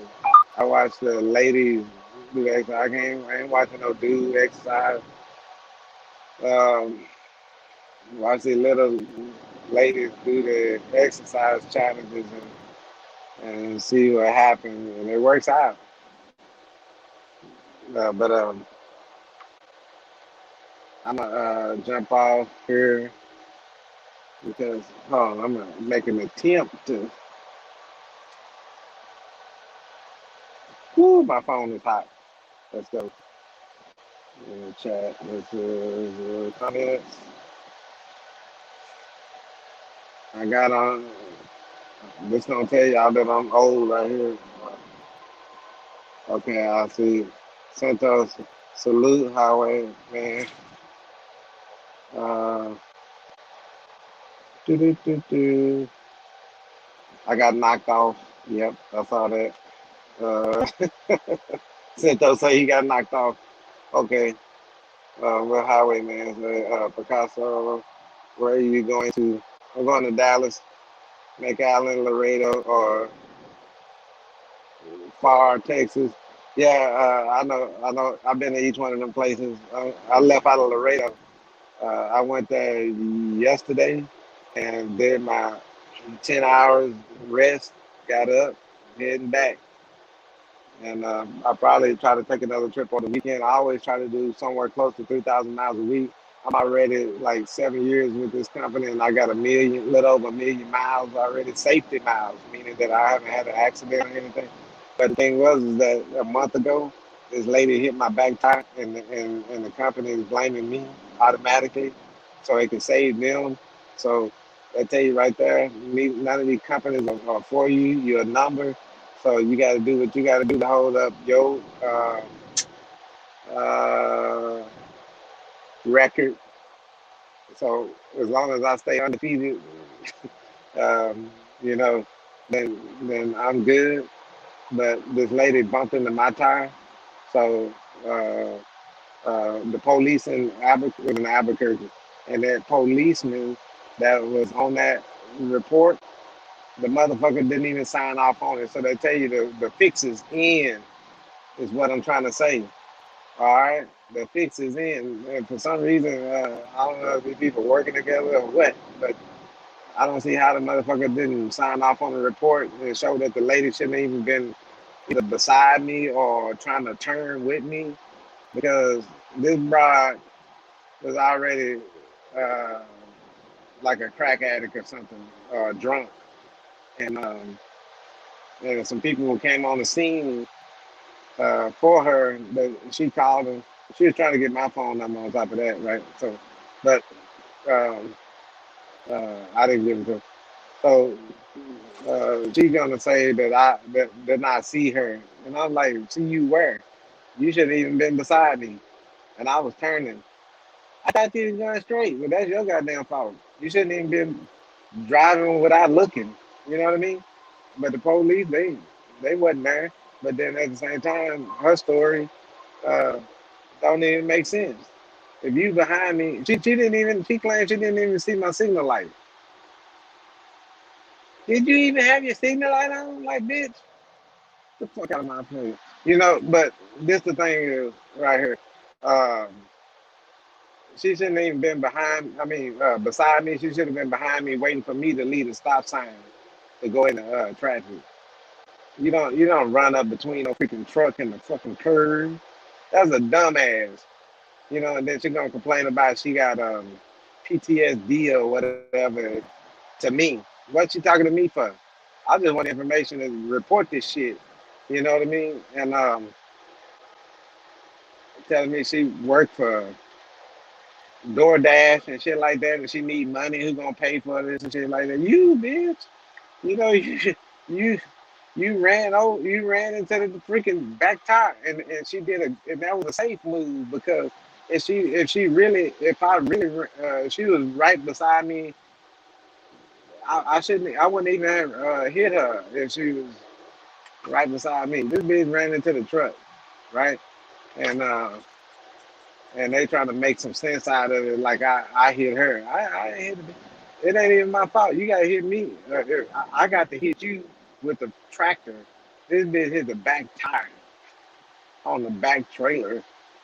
You see what I'm saying? It was safe for her to do it that way than to hit any other part of the truck and then slip under that motherfucker and get her whole ass squished like a pancake. You see what I'm saying? So um, it was that was the fix was in, and she had already set it up and everything, just to get some bread because guess what came out? The news about people having to come back to work came out, right? So that put her back in the workforce if she can survive or not. You know what I mean? So that's her problem. But hey Santos, let me know when you coming back in here, or you got a topic you want to say something about. You want me to say something about? Type it in the chat, and that way I can hear you. I'm looking at it now. Uh, I don't know how many people in here. Salute to you, Highwayman. Salute, Santos. Brother, brother, hmm, how you do that? Brother, brother KO, something like that, 10. I recognize him. Salute to you. He's saying salute to box fans. Box fans in here. Salute box fans. Aaron Land 13. It ain't got nothing to do with the 13th disciple, do it. Salute to you. SF, I can barely read the city of Atlanta or something like that. Salute to you. Andrew Charles, I always see you over there at Champside. Salute to you. Uh-huh. All right. Deuce Times. All right. Salute. Hotel. Shalom. Shalom. Hotel Shalom.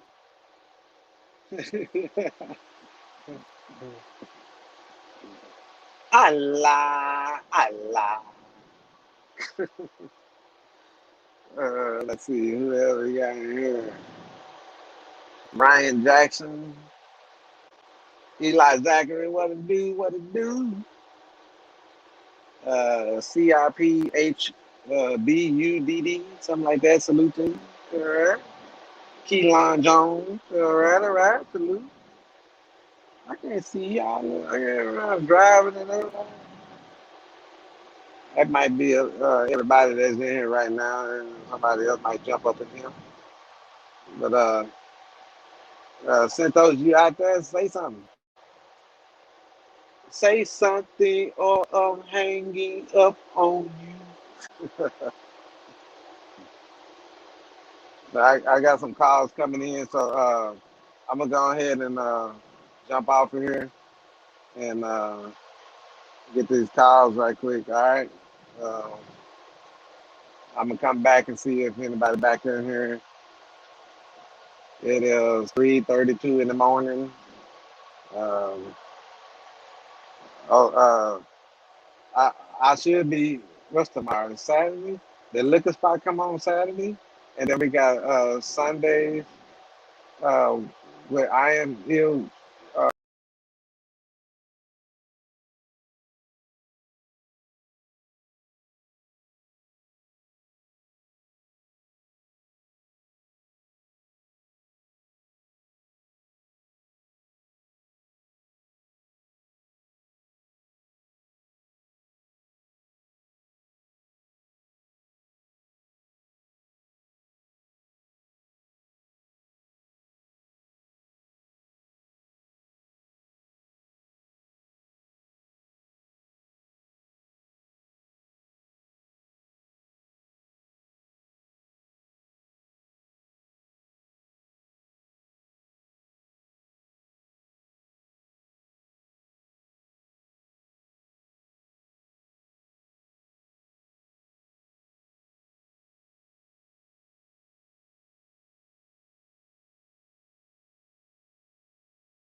You ready for work, man? I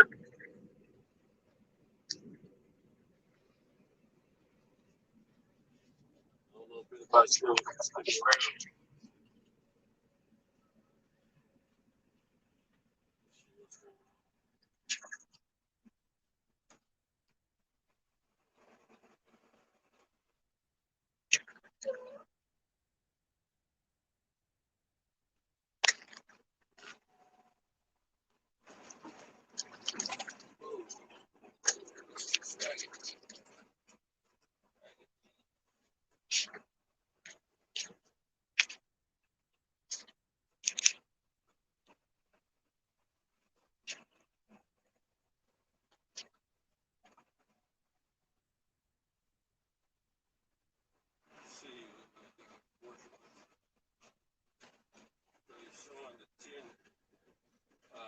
D Hodge is still around. So is Rocky Fail.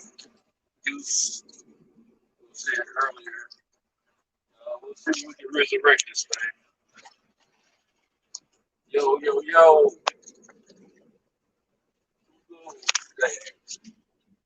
It's I. Central.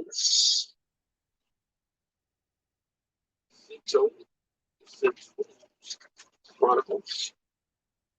There ain't one around. Looks like notable leader. Woke up for a moment. Anybody's out there, let me know in the chat. We'll kick this party off. If not, I'm gonna go back to doing what I was doing. So let me know who's there. It look like D Hodges is here. D Hodges, let me know if you're still on the spot. Rob G. Fan, let me know if you're still around. Big time session, TPS. I heard that. Deuce Times came by earlier. He said party must be over. And I see StreamYard link was put in a little earlier. So what it do? Let us know. Well, let me know if anybody's there. Picasso, if you're on the sound of my voice, if you can hear me, you got access if you want to come back. Oh, shoot. Did I pass my stuff? I sure did.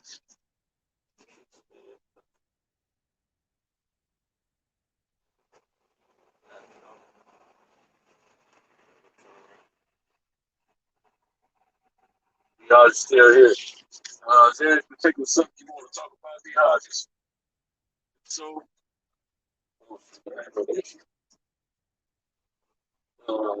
speak on it.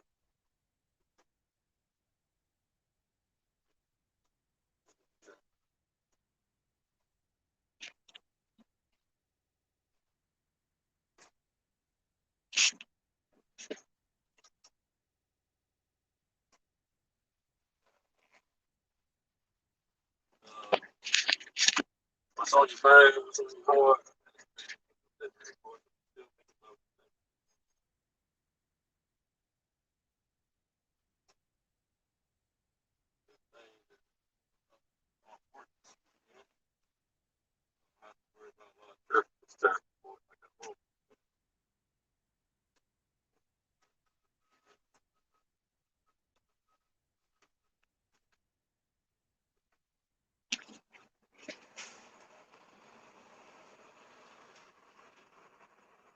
So, yeah, that's why I'm asking what would you like to talk about, man. I've been looking at other videos, catching up, because I haven't been looking at videos lately.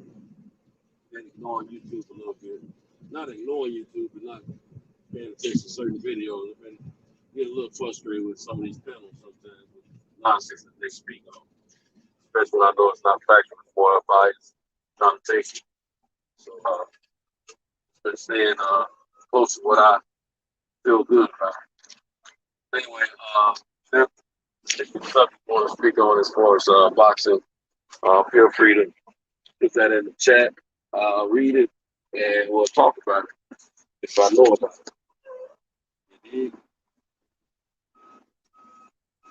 anybody else on the sound of my voice like to join in?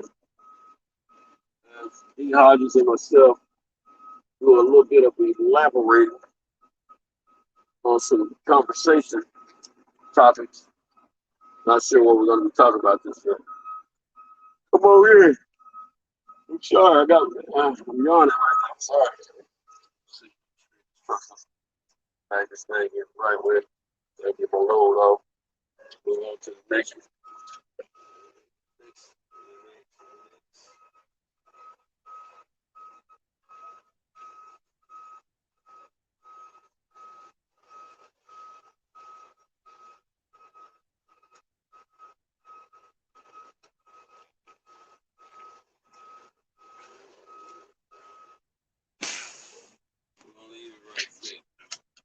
I got Woodley tonight. You got Woodley tonight. Is that tonight or tomorrow night? I thought they said Sunday. It might be tonight. They've been doing all that stuff.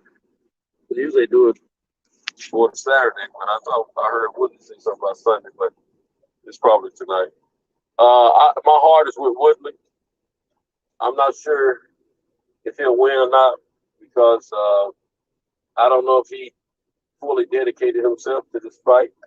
I know some of his later fights as an MMA fighter, he wasn't fully dedicated, so that's just my worry. But other than that, I'm with him as a past fan of his.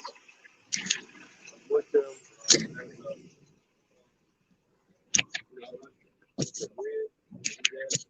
Second fight, first fight, dedicated.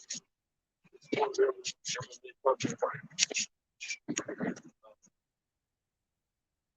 I don't have anything against Jake or Logan Paul. Just that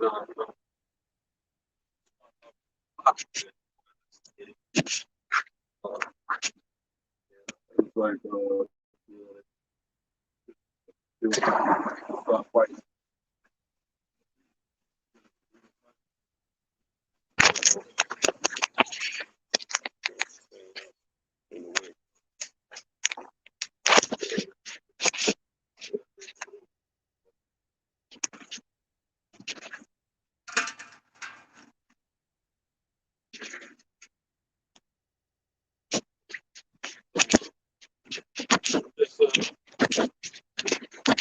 I don't know, man. I've been hearing a lot of great things about training. Training. Big Paul. I hear he's really taking serious and dedicated himself to serious about this fight. I want Woodley's ball down wrong. I want him to win against him. I know he's lost before. The one thing I do know, and in favor of Woodley, the fact that unlike MMA, he doesn't have to watch out for kicks and elbows and all that kind of stuff. And he knows that. So that's something a little edge. I hope that's other than that, man, yeah, not against Woodley at all. I just hope he gets really quick work. And I just hope about it. He asked for this fight. He talked to some great things. I can't give credit for that. Now, I don't know what's up with that situation with the guys from his mother. I know he got very good.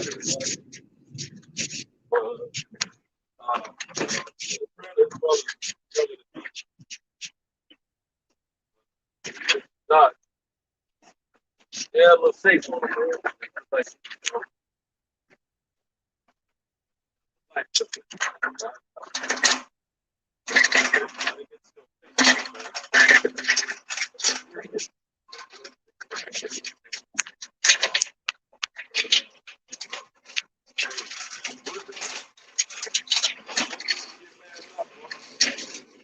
Right now, sir.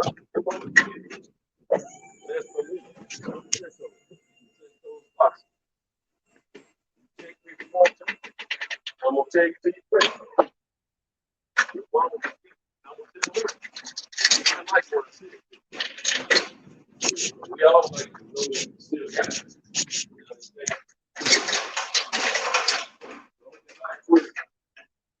Go on.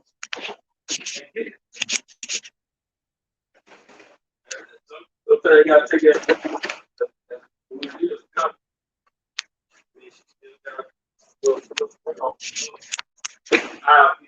Body, but I can't. I just see a face.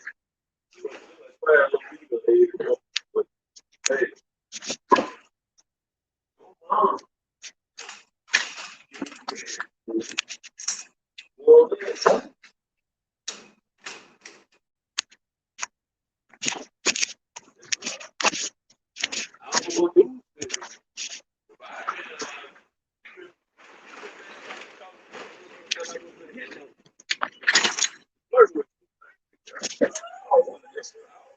Okay. What's up? Let's get the game to it. I've just been going back to my hobby because I can. And sometimes you got to trick people just to see if they'll go. But sometimes they'll go.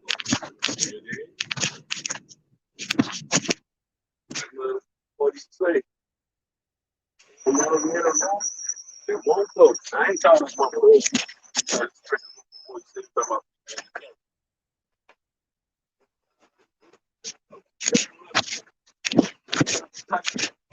They can always come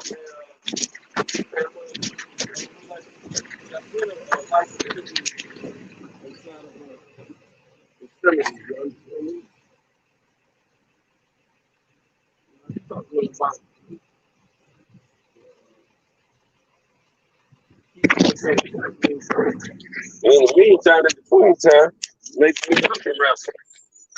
You did? All right. One more down, a few more to go. 1, 2, 3, 4, 5. 5 more to go. That's all. I mean, they all done. As far as I've been working. Man, I'm getting ready to let these guys know they're gonna start paying me with more money now. These body parts that's fit for 2 people. So they do fight Sunday. I thought I heard him say that. Okay, cool.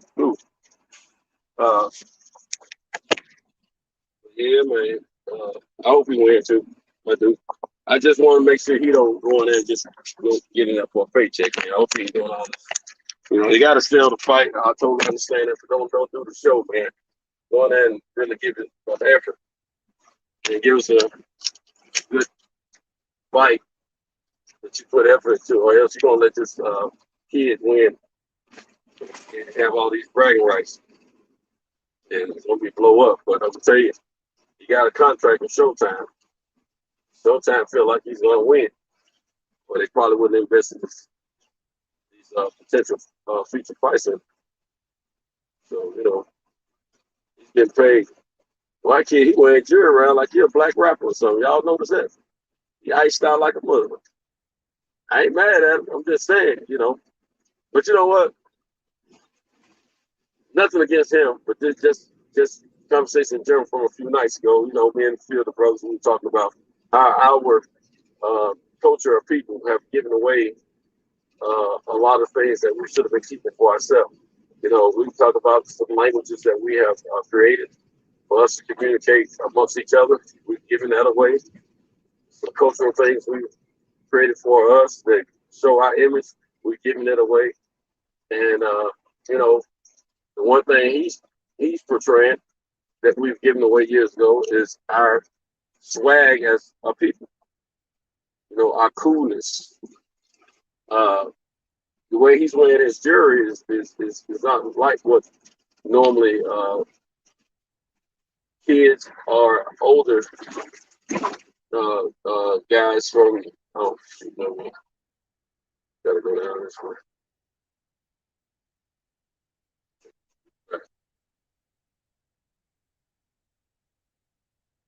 You know what to get to them. I'm gonna take it to the front. I don't know but I'll do it. Save a little track from. But yeah, so my thing is gotta start giving our swag away. But that was already given away before he became a foul. He's just, doing what they do. You know what I'm saying? Uh, anyway, yeah, that's probably what we have to look forward to this weekend. I don't think there's any considerable fights that I'm aware of over the weekend that we need to be sure not to miss. But if there are, someone let me know. I am gonna do some research to make sure whether or not there are some fights, maybe some fights over in the UK that I'm unaware of. I'm not sure. I have UK channels, so I will check into that today sometime. But yeah, man, I think that is the biggest fight of the weekend: Woodley and um, Jake Paul. Now I tell you that undercard with the Serranos, what is it? It's Amanda. What's her name? Her name started with A. That's why I wasn't trying to call it last night. But Serrano, he made her the co-main, and I applaud him for speaking out to Showtime about making her the co-main, because that's what we need for our women fighters. We need them to be more promoted and featured greater than what they've been of late. That's what me and the guys speaking tonight. We need to be co-main on some of these, attention fights that the fights that people are paying attention to. That fight is going to draw a lot in. That's not sport of boxing. So that shout out to Jake Paul about that too. Showtime about the importance of making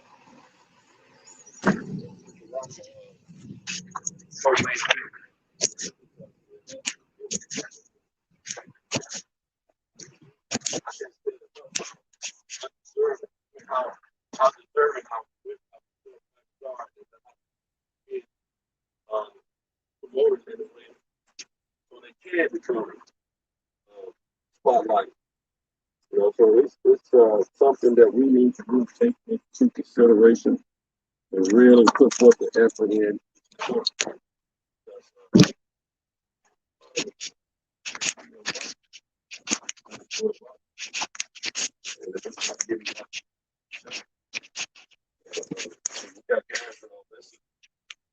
Lesser fighters that can put it on. They can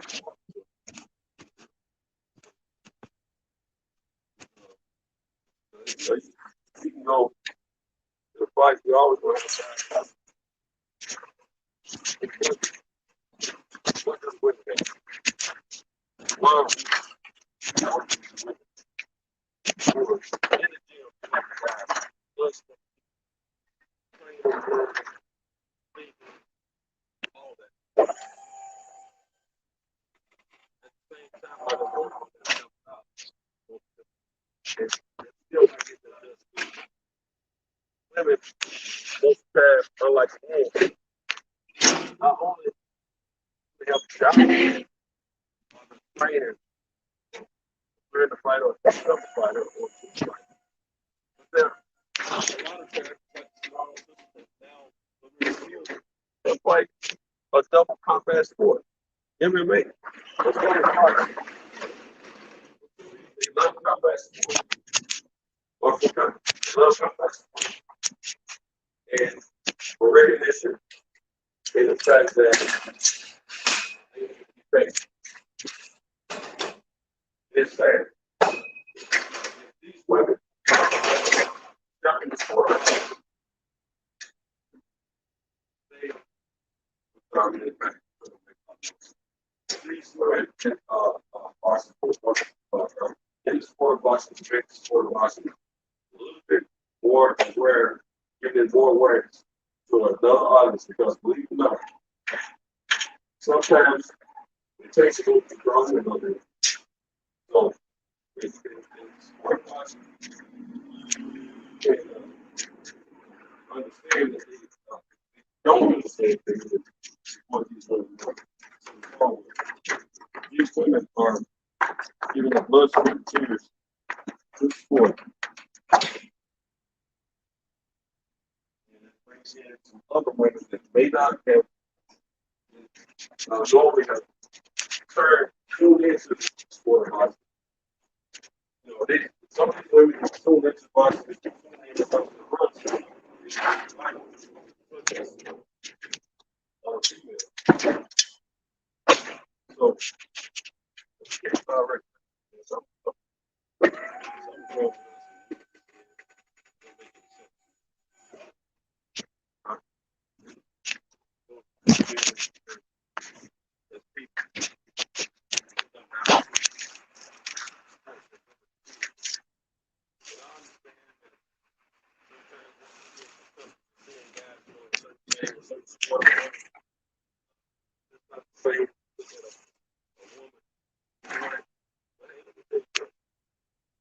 That woman.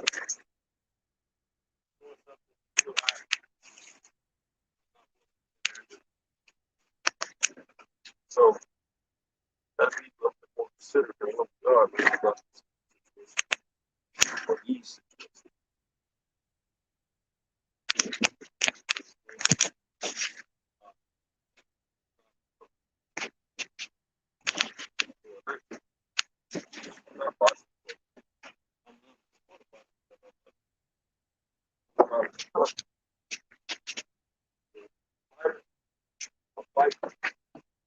Like that.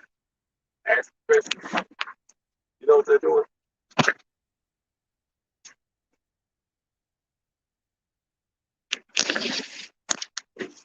They're doing it for our entertainment. They're doing it for our entertainment. When I say our, I mean your space. Sports is don't do it. Get in the gym.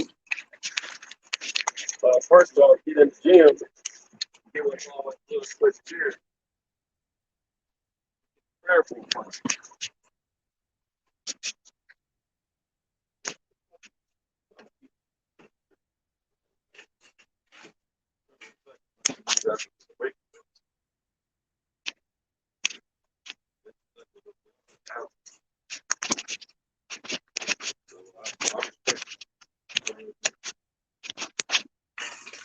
I think they're the one that goes to the gym exercise here. You gotta do something to keep your body alive, cool, stay in shape. And guess what? Most important that she's doing.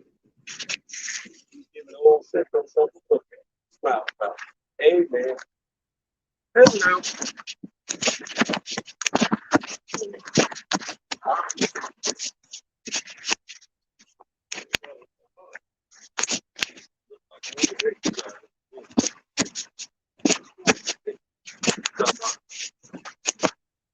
Correct. Correct.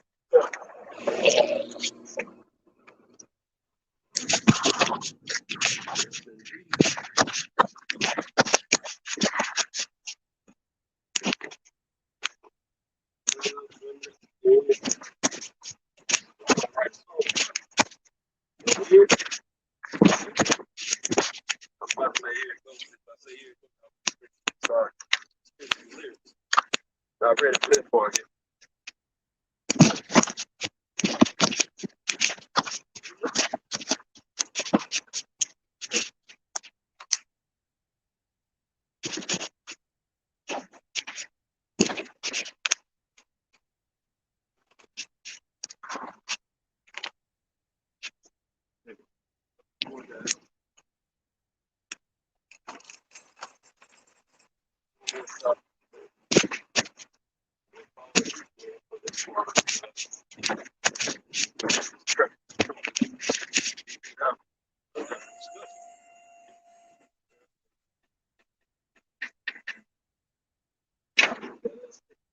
Boy, so really take care. And get away from the stuff.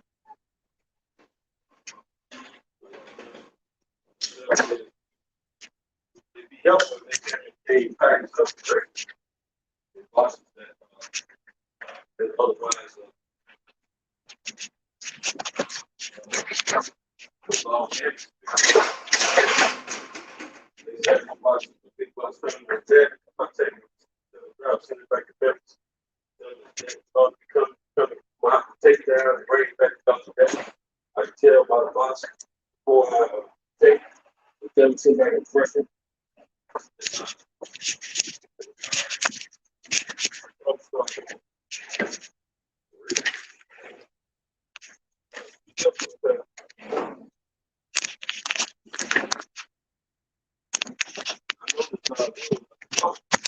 always tell myself, when I have something that's look great, I say, bring it back.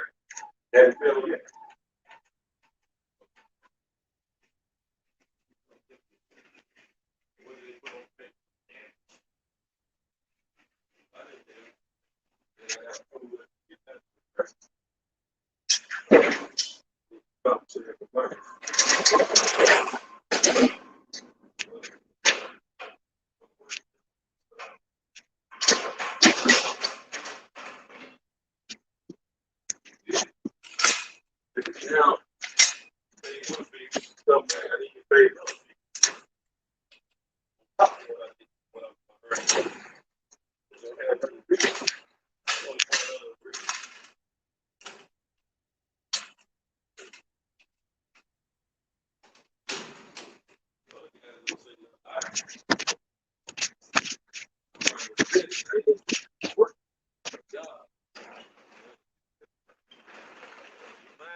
I'm not going to give you service I give you. But, yeah, right. I didn't get this far. I was being sloppy. That's this far. I was doing some quality work and stand behind my word. But I'm also learned to hold these clients accountable when they try to slip stuff in or that we didn't discuss in the beginning about how we're going to do this business. So I'm not afraid. Don't say anything, you don't get anything.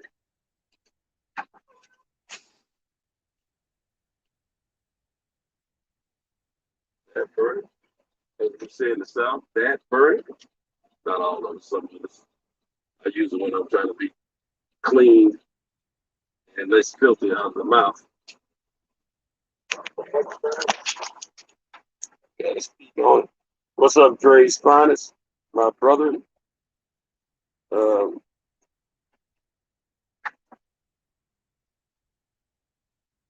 Oh man, that was me. That was me, Dre's Finest. I was getting a load out the back of my truck. I didn't know you'd come in. It seemed like it was just me and D. Hodges at the moment. Trying to. Can you hear my voice first of all? Let me ask that because I don't know if you guys can hear or not. I know my avatar is on, but let me just make sure that my voice is being heard because I've been doing a lot of talking. Doesn't necessarily mean that you guys have heard.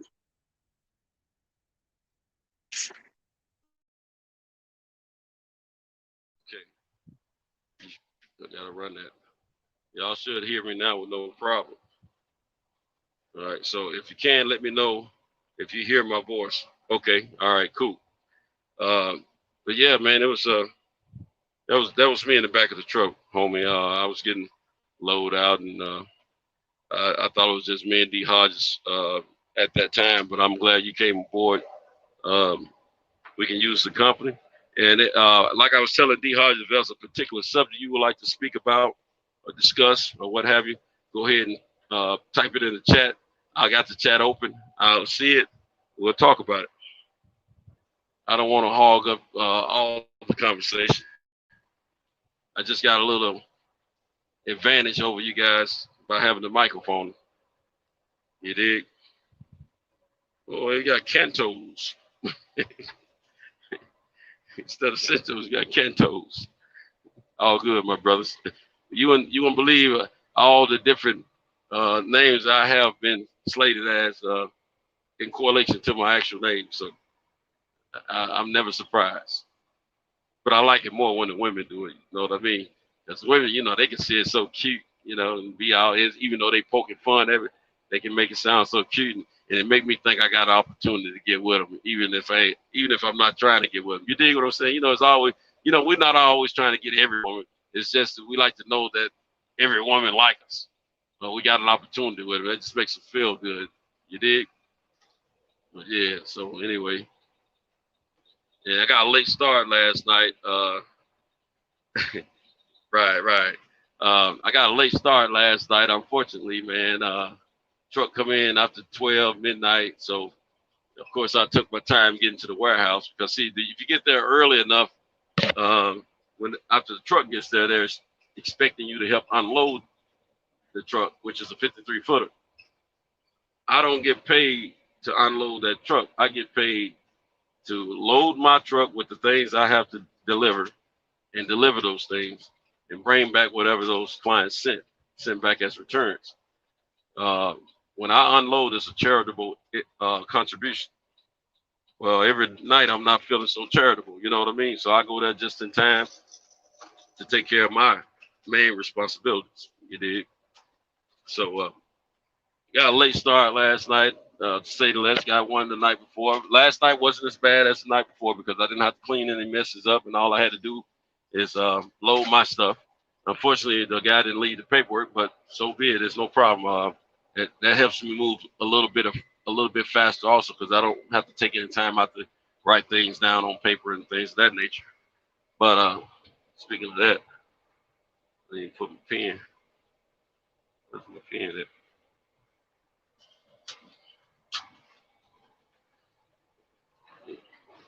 There it is. Well, I might hang on to it because I got this next stop might require the pen. Let's be worried this pen is leaving ink in my pocket. But anyway, so I just left. I'm leaving. I just left my last stop here in Decatur, Alabama. I'm about to leave Decatur, Alabama, and I'm heading to Muscle Shoals, Alabama. I got one stop over there in the Muscle Shoals area. When I leave Muscle Shoals, I'm heading back to Tennessee. Then I have a stop in Lawrenceburg, Tennessee. Then I take that baby on up to Columbia, Tennessee for my last two final deliveries. None of those deliveries on the Tennessee side are hard deliveries tonight. Hello. Amen. So I may be getting finished at a better time this morning opposed to, not may, I am.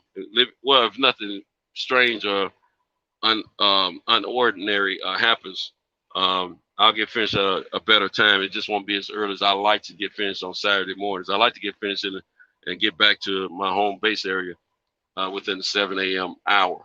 But that won't be the case this morning. I'm thinking it's more or less going to be 9 o'clock hour when I'm done, said and done. So I have right now almost just a little bit less than an hour's travel to Muscle Shoals. So I get over there, knock that deal down, and then take it on up to Tennessee. That's another hour run almost. And then from the first stop in Tennessee, I will have about 45 minutes of travel to another city called Columbia, Tennessee. And then from Columbia, Tennessee, after knocking those two I have out there, I take it back to home base. And home base is probably another 40-something minutes. So we're looking at 2.5 hours, roughly, of driving, not counting the stops themselves. So we'll say 3 hours. So that's gonna, it's 6:07 now, so it's gonna put me in the early 9 a.m. hour, just like I was thinking. You dig? Mapped out, figured out, streamed out, boom, there it is. Not too bad. I didn't get to the warehouse until after 12. So it's not too bad. I'm not going to trip so much about it, but it is what it is.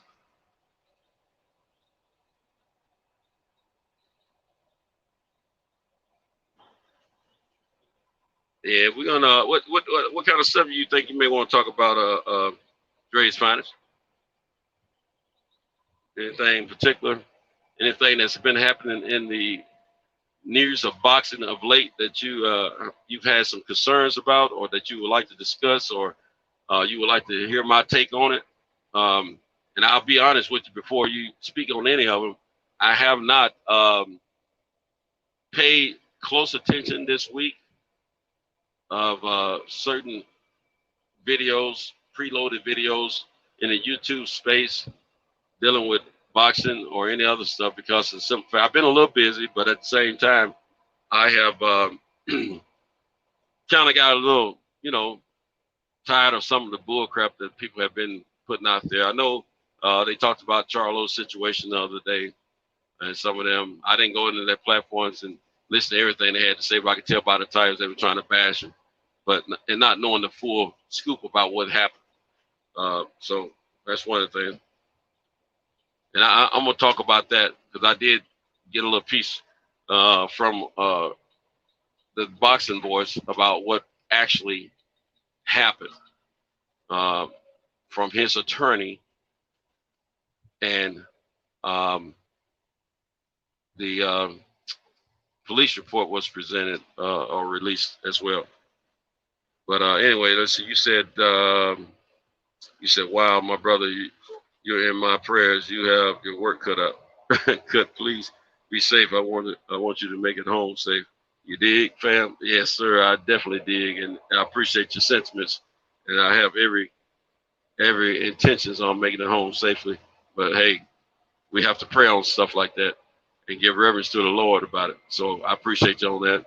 And I've said my prayers already. So we're gonna I'm gonna try to be as safe as possible. I appreciate you guys coming along for the ride, so that I can help assist me in being safe, because it helps keep me alert, active, and keeps me from being sleepy so much. I'm just getting up. Oh, okay. You got work. You got to start some work this morning, or what you got going on? Yes, sir. I feel you. Hey, man, duty calls, man. Hey, you know what I call it? I call it time to make the donuts. You dig what I'm saying? So, yeah, I feel you. That's right. You know what? I notice a lot of times you come and you say hello to us in the mornings about this time. So, yeah, I guess you're on your way. You're prepping for work at that time, and most of those mornings when you're hitting us up. So, yeah, a shout out to you, man. I appreciate you for it, okay? And you be safe as well. I'm going to touch on that Charlo issue. If you guys hadn't heard, 2 days ago, I was doing some extra deliveries after my normal route, trying to make some extra cash, And I was listening to the boxing voice, and they were talking about how a lot of the YouTube content creators have taken to the platforms as if they are tabloids. And they said they're not going to be, reporting on anything until they get full, more information about what is going on with the situation of different individuals, instead of being tabloid-ish like. Okay. So, and I agree with them. I said the same thing to a good friend of mine who's a big fan of boxing. He's the one that brought it to my attention first. He gave me a call. And I said, well, man, I don't think that's what it is. I'm going to wait and see what's being said about it. And I'm glad I did. Well, anyway, 2 days ago, which was Wednesday, as I was driving along, counting my bread that I was going to make after doing those extra deliveries. I'm just tripping. The boxing voice was playing in my ear.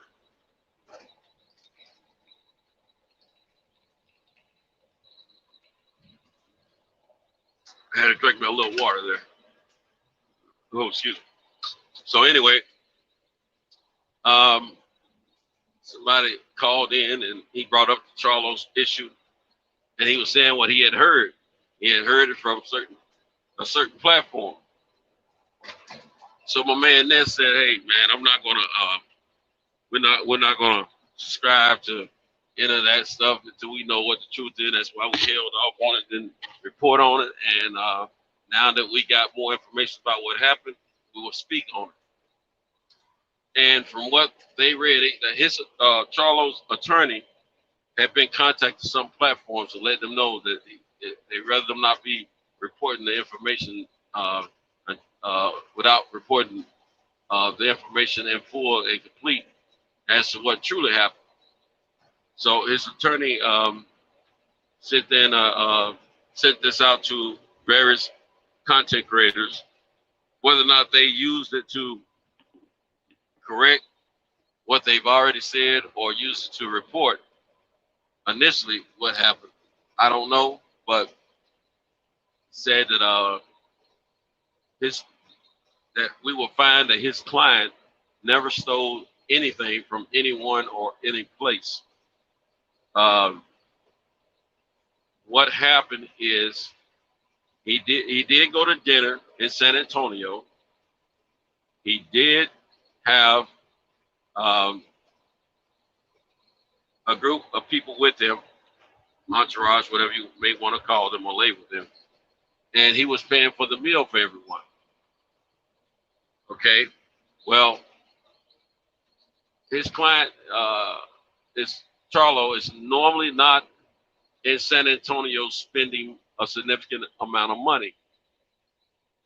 And I say that because all the reports said his credit card was declined. He never used a credit card. He used a card, but not a credit card. He actually used his debit card, which is directly connected to everyone's same situation. Our debit cards are connected to our actual bank accounts. Okay, so being that he his transaction was a significant amount that in a different city that they're unfamiliar with, his bank trying to protect him, as they do all of us if you have a reputable bank where you hold your money. It's happened to me more than once, and the bank declined his card was flagged and went through the fraud protection system, which prompted the fraud protection department to give him a call, making him aware that his card is being used, and wanted to know if he knew about it. If he did, wanted him to confirm it, in which he did. Okay, so the young lady's telling him that she's ran the card more than once and is declined before she knew he had talked to the bank.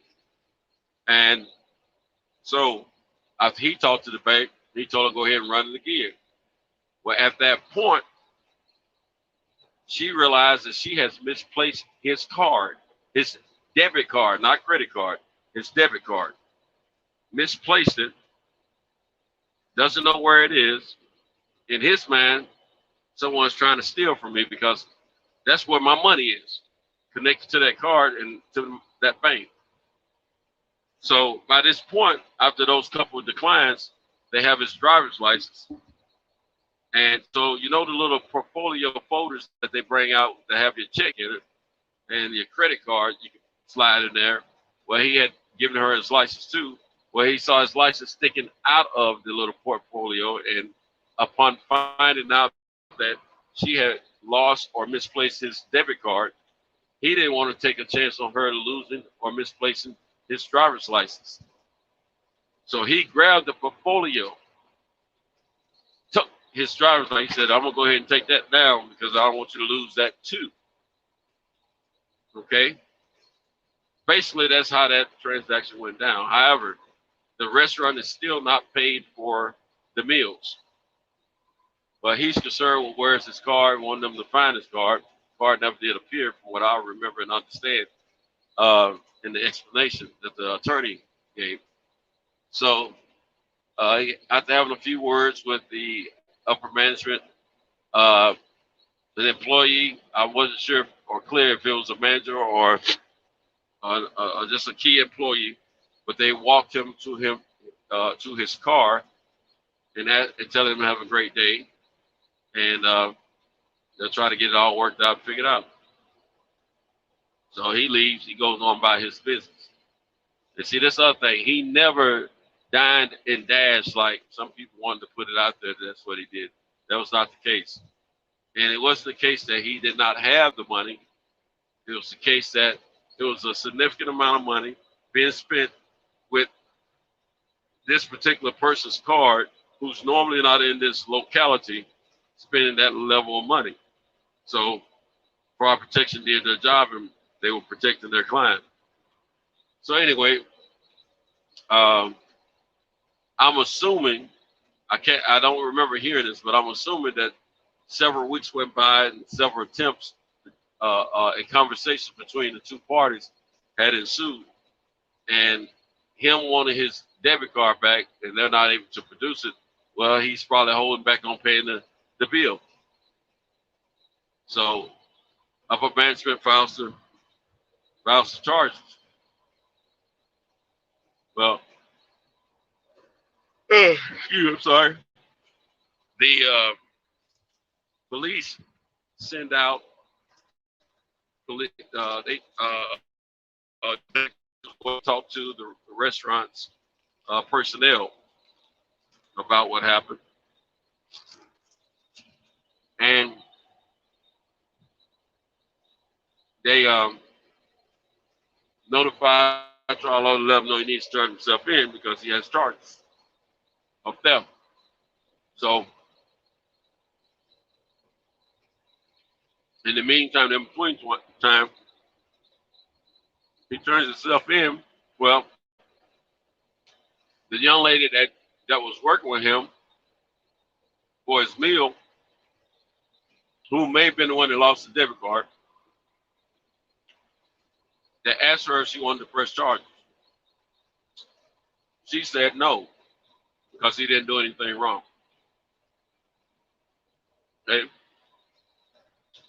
The restaurant decided they wouldn't file charges either. But the state of Texas decided to pick the charges up.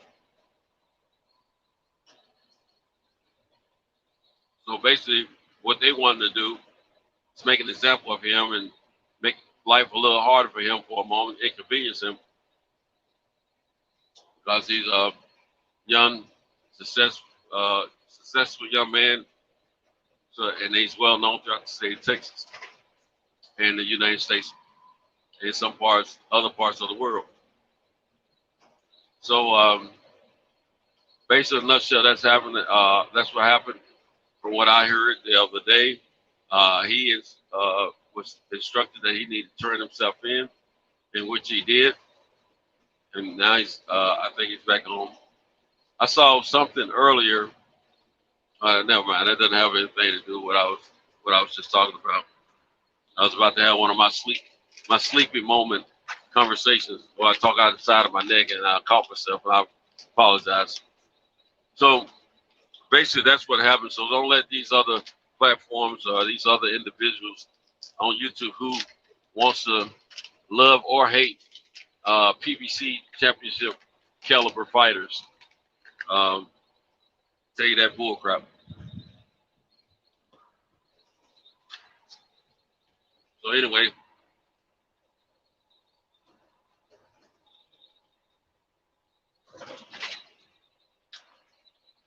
my man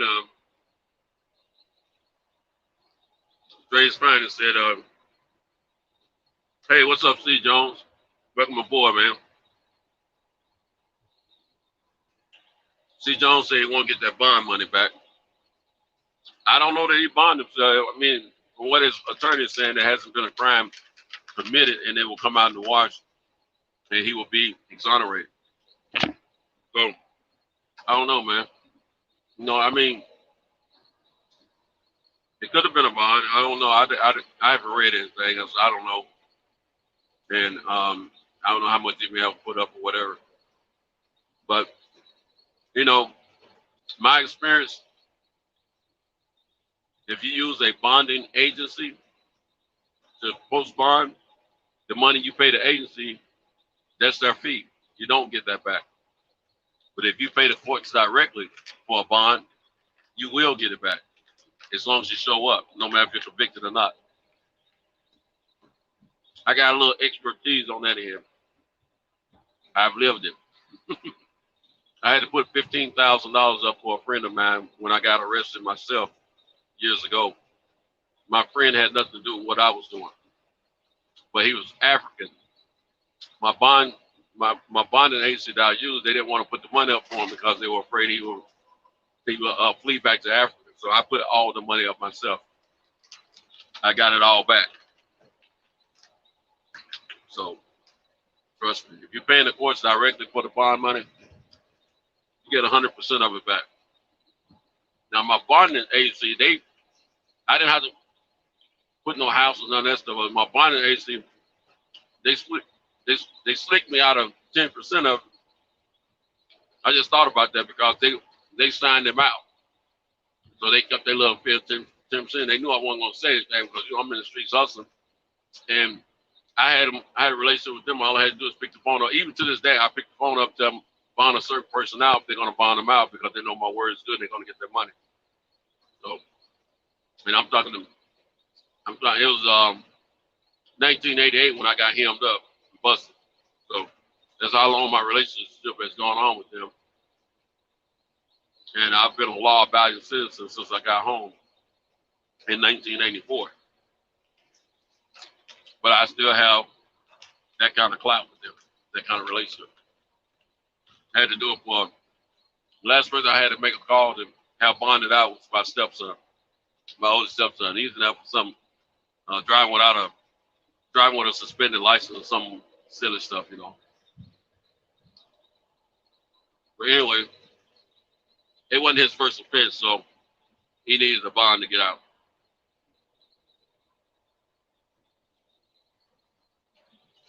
Man, we just chopping it up, man. I was talking a little bit about this Charlo situation, saying license folks on what I find out about it. But I think Charles gonna be fine. But right now, he's been drugged through the news. Media about this situation, and no one. Well, let me not say that because I haven't checked all the platform stuff this week like I normally do. So I don't know who may have done a cleanup or they're gonna ride with the story that they originally put out, which was incorrect. It wasn't incorrect that he had to turn himself in, but a lot of the information that we received was incorrect about what really happened. All right.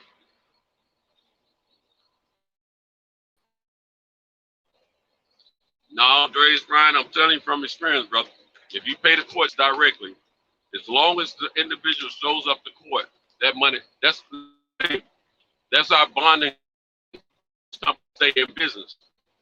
They put money up to the courts directly in your behalf. They get all of their money back.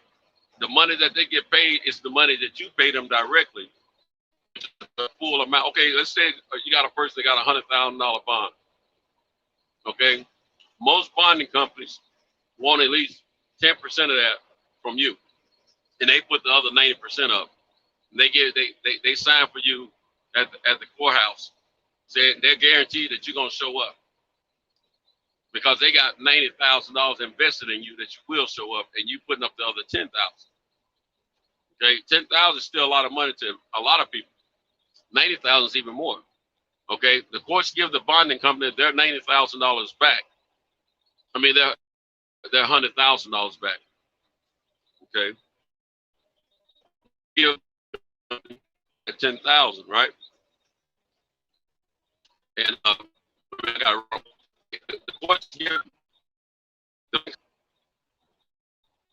think 10% less of what the bond is. They give them $90,000. I don't know how much how much the bond company actually pay the courts, but I know that average about 10%. Whatever the bonding company pays the courts directly or sign for and guarantees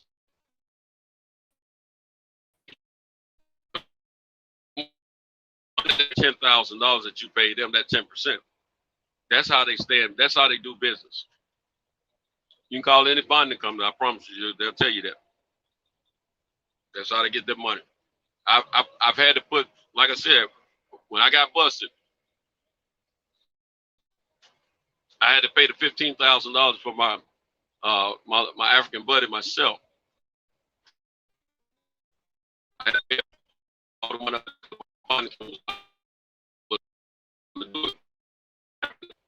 So I gave them the $15,000, and that's what they did. They signed on the dotted line, so I didn't have to worry about putting a house up and all that. I didn't have a house put up anyway at that time, and cars and all that stuff. You know, I gave them cash, and they got my man out. And after he was released from the courts, they realized he didn't have anything to do with my case. I got my money back. The bonding company got their money back, and I got my money back. Cashier's check. I gave him cash, but I got cashier's check back. And that, when I had to do a few little things, I had to get some businesses in order, you know, before I went to prison, because that money there, when it came to me, I put it in the bank. But then my attorney told me to not only take that out of the bank, but some other monies I had in the bank. He said, you better. I had a little over 30,000 in a bank account. He said, you better go get that money out of it, because see, by that time they had turned my case over to the feds. So I went in and pulled everything out except for about a couple of grand. And had to, you know, do a few little other things there. But anyway, no, the money comes back. Say in Georgia they keep that 10% too. Yeah, you're gonna lose the 10%. That's part of the fee. You're gonna lose that in Tennessee. I hope they get it straightened out for them. Yeah. Said, my brother, I know your voice, but I don't want to get it wrong, Mr. Truck Driver. I said to him, man. He said, brother truck driver, you are reading it wrong. I was saying if you bond from a bondsman, you don't get it back. You did. Oh, okay. Okay, my bad, bro. Yeah, you're right about this. What we said the same thing then. My apologies to you, as my man Jerome would say. Yeah, that's correct, man. That's correct. Yeah, you get that. You don't get that 10% back. That's long gone. And see, that's what I try to explain to my younger brother. My younger brother's got in his mind that he can go to jail whenever he feel like it, and everybody else got to bond him out. And if they don't, then they're a bad family member. Well, you know, I told him years ago when I lost some money on him, and I used some of my bill money back in the day to get him out of jail since I've been home. And it screwed me up on some bills, man. I said, I'm not doing that because he kept going. He want to go to jail he don't want to go to jail, but he trying to act hard and to the point that he does go to jail. You dig what I'm saying? You know how them cats do. And then when he get in there, he's crying, not literally, but bringing all the phones, begging folks to get him out of there, or demanding folks to get him out of there. All the family I got, everybody put something in to get me back. Folks, family ain't got love for you like that, bro, because see, unlike myself, you go to jail broke. And when you're out here in the streets, you're broke.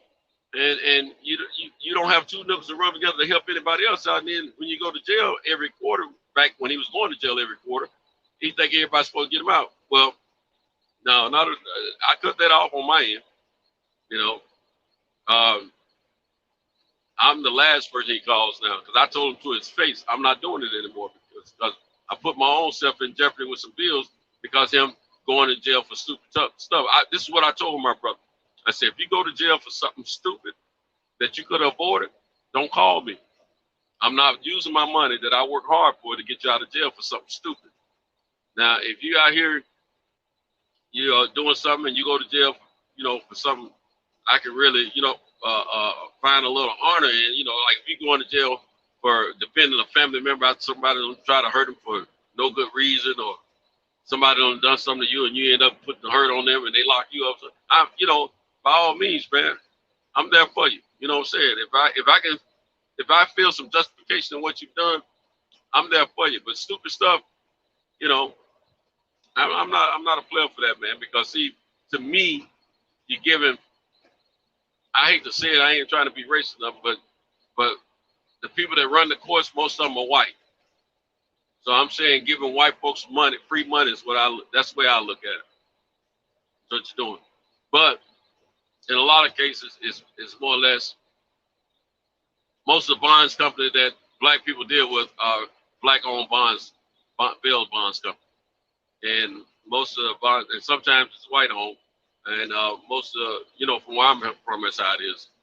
And some people deal with, white bail bondsman agency. So I just don't feel like, my money should be going to some folks for some stupidity. You know what I'm saying? Shoot, when I got my stepson out years ago, it was me and his dad. My wife had called his dad, was talking to him about it. He was like, man, his dad didn't want to move on it. He was like, gonna let him sit there. But he hadn't done no criminal crime. And the boy would work, and I understand no one wants to sit in jail. You dig what I'm saying? And I wasn't patting him up or nothing like that. But at the same time, I did have love. I do have love for my step boys. You know what I'm saying? So I told his dad, I said, well, look, I said, if you can come with half of the money, I'll put the other half up, and I'll come pick you up, and we'll go down there and get it. I said, I got a relationship down there with a bail sponsor company. And he said he agreed to it. But see, he should have, because he ain't want the stepdad outdo him. You dig what I'm saying? That's what it boiled out to. But no, his dad's a good dude, man. I got a lot of respect for his dad. But anyway, so I would have picked his dad up, and I had already called my bondsman buddy, and I told him to go ahead and get him. We're on the way down to take care of the tab on it. Went on down there, took care of it. We made my stepson pay that 10% back, to both of us. So, that's how that went down. But I can't say my stepson has not been arrested since then, because he never thought he would have saw both his dad and his stepdad waiting for him at the bonds. He was very embarrassed, and I didn't have to say a word. His dad chewed him up one side, down the other side. Told him to sit his tail down somewhere, get himself together. You know what I'm saying? So it worked out pretty good, and neither one of them realized I plotted it that way purposely, because I figured that if his dad was feeling the way he was feeling on the phone about the situation, his dad was going to speak to him that way, and I wouldn't have to say anything. And that's exactly the way it went. I try to lead by example, and then, when I'm giving the boys conversation about what they shouldn't do, I try to do it when they're not in trouble. That's how I operate, because see, my step boys are not my blood sons, so I have to operate a little differently than I would my own son. So it all worked out. I strategically saw that vision of me and his dad going to pick him up, and his dad getting onto him, and it happened just that way, by the grace of God. And I promise you, my stepson, he was in his 20s at that time. My stepson is 40. He's 42 right now. He just turned 42. Hasn't been locked up again since then. So it worked out okay. It was a good deterrent. But yeah, so that's ways of and things that we can do to help deter our young men and our young women about how what not to do to get yourself in trouble. And see, being that I have been in trouble myself, let's just put it like this: my son and my stepsons, they nicknamed me Furious Styles a long time ago from Boys in the Hood, because I was always preaching to them and talking to them about not making the mistakes I made. I'm gonna do that to the day I die, and I have always tried to lead by example. You got to remember, my son is 33 years old. When I come home, my son was 5 years old. My daughter was 4. They were both about to turn. No, my son had just turned 6. My daughter had just turned 5. I stand correct. So they were still pretty young kids. And my stepboys, I hadn't met their mom yet. Well, they were still pretty young at that time, when I come home. But by the time I meet their mom and everything, I didn't sugarcoat anything. I let it be known my past because I didn't want them to hear from anyone else. And so I've always spoke to them about not being in the streets the wrong way. Boys are going to be boys, girls are going to be girls. They're going to make their mistakes along the way. We all did. But you can either deal with them in a way that'll push them away from you, or you can deal with them in a way to where they'll respect you, but they'll always, hear your voice when you're not around. And that's what I choose. I choose to deal with them in a way that they'll still hear my voice when I'm not around, and they won't be 100% standoffish. I try to deal with them in a way where they're, be willing to hear me again when I speak to them about certain things, And now my boys are not perfect at all, like dad and stepdad that I am. They all three of them love women. I love women, but they're not, they don't hold back the way I've held back a lot of times on some things I could have took care of with women, but that's me and that's them. But we all love the women. And now what I haven't been very happy about, none of them have really shown me any true leadership. And that's what I've always been that type of dude. I've always been a leader first, not by, not that I put in my mind, I got to lead. Dude, you're going to have to follow me. It ain't that type of show with me. It's just, that's who I am. That's my character. That's the way I'm built. And I don't see it no other way because I make my own decisions and I make my own moves. And anybody want to fly with me on something I'm already doing, then I'm not taking a back seat to anyone. I'm making my own moves, and usually somebody, get involved with me after I've already started, So I just always have made my own moves and flow to the beat of my own drum. And I try to live that by example. And so what I've always given the boys and my daughter, since I've been home, is a stand-up man, first of all, a provider, a loving husband, and a loving father. Father who's not perfect, who has flaws, but is trying to do his best to, lead by example in an upright way. That's what I've tried to do. And I've never asked or told my kids to do anything that I wouldn't do myself. I've told them not to do some things that I've done, like, run the streets in a negative way, trying to break every law possible.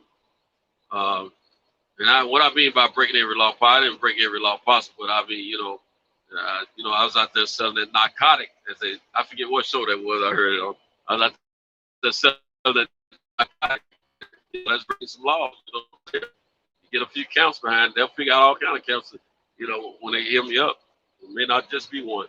But I've been, I think I've done okay as to show them that there's a better way. And I've always preached keeping your freedom to them because I don't feel any man or woman, dog or cat should be caged up. That's not the way the Lord designed for us to be. So anyway, that's what I do. But so much for me. We got look like this Saturday here in Alabama is going to be a nice sunny day in Alabama, northern Alabama at least. It may get a little part-time rain.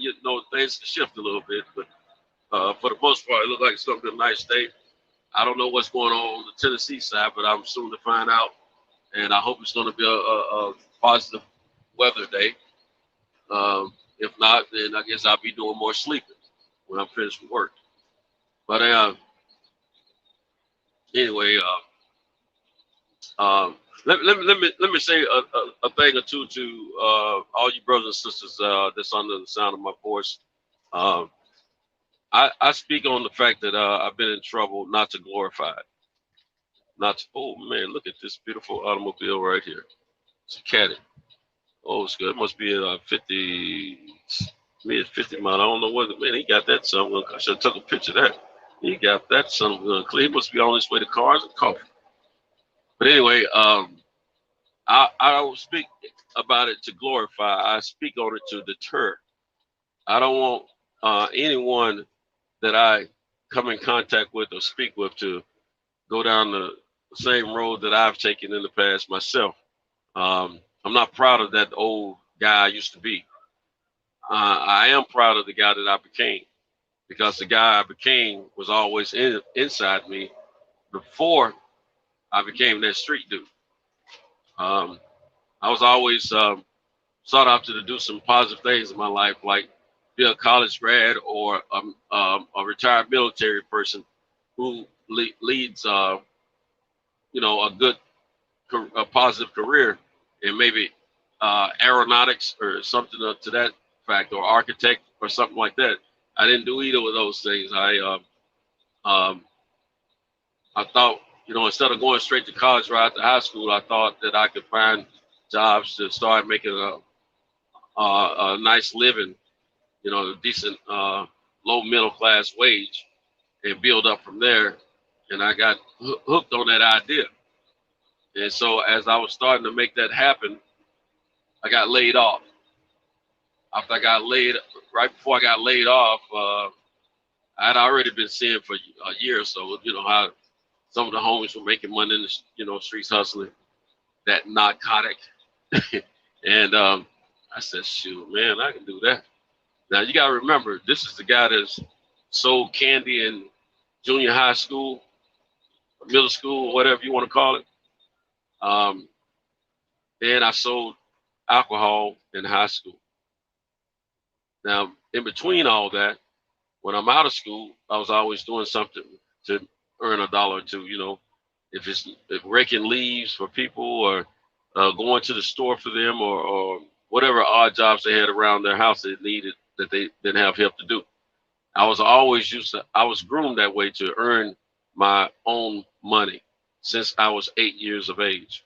I was taught before that, but since I was 8 years of age, that's when I remember actually getting paid to do something that wasn't a normal thing that I had to do on a daily basis. So I've always been the type of guy I've always been a go-getter. I always had that hustle mentality in me. That's the kind of family I come from. I come from a family that had a lot of bootleggers in it. They had nightclubs and stuff, and they making money through the nightclub, or they had juke joints were what they were, and then or they're making money through their home selling alcohol, bootlegging. I didn't per se have any drug dealers in my family, but bootleggers I did. But that was a normal thing, and I always thought, that's what people, black people in our community, that's what we did. We made money. Some of my family members sold snacks and stuff like that in the neighborhoods they lived in for the kids. My mom was one of those. So I saw a lot of other people that did things of that nature. So it was naturally in me to hustle some type of way. So after I got laid off, I thought about, how these guys are getting paid out here in the streets. I didn't really know the validity of the money that they were getting, or I knew it was a risk legally, but I didn't know how in depth it was and things of that nature. But the fact that I knew that I was good at sales, I figured I could be successful at it. Not successful and not ever getting in trouble, because I knew there was a good chance I could get in trouble, but I was willing to take that chance. But I knew I could make some money. Now, mind you, when I first got involved, my mindset was to make about $5,000 and get out of it, because at that time I had never seen $5,000 of my own, and that was a lot of money to me. And I figured that it would take at least 6 months to earn $5,000 the illegal way. And I said, if I get $5,000, I'm on my way to having a better life. It gives me a head start. Like I said, that was a lot of money to me at that time. So I said, after that, I'm just gonna work hard like I know to do, and live my life and keep myself going or whatever, So anyway, I jump in the game. So before those 6 months rolled by, I think I've been in the game 3 or 4 months. We had a drought. No one had any product. So now I'm contemplating quitting or waiting for the next load to come in. I was sitting on over $22,000 in cash with a little bit of product left, but I wasn't pushing the product. So I said, man, I've done all this before the 6 month mark. Shoot. Instead of me quitting because I was beyond $5 grand, I was like, oh, man, I can probably double, triple this before those 6 months are actually up. Greed. That's what I chose. I chose greed. Therefore, I became, I extended my 6 month term until I got busted, and shut down for a few months after I got busted because I hadn't gone to prison yet, and I cranked back up a few months after that because I feel I had to get build the pot a little bit more and have something left behind. So when I'm gone, my family's taken care of. That's what. Yeah, that was my story. Now I don't glorify it. I just tell people what happened, the decisions I made. I'm all about earning a buck the honest way, working. I tell a kid in a heartbeat.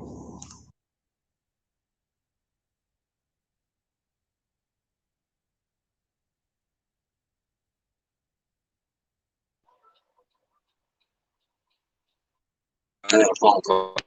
I'm always telling kids you earn the money the hard way and the honest way and keep your freedom. Go to school. I don't want kids to not go to college, which I know I should have. I did get some post-education, but not the traditional way. But go to school, educate yourself, work hard. You'll appreciate it more. Get that money the fast way. Let me tell you something. The wear and tear you put on your mental, trying to stay free, trying to watch out for people trying to rob you, trying to keep up with the business and dealing with all the people you're dealing with when you're in the drug game. It's a lot of wear and tear because I'm gonna tell you something, man. I was only in the game for 10 months before I got busted, and it felt like I had been in the game for 3 years. That's how many things happened in my life in that short period of time. So I had stories for days to tell when I was incarcerated because so much happened in such a short period of time.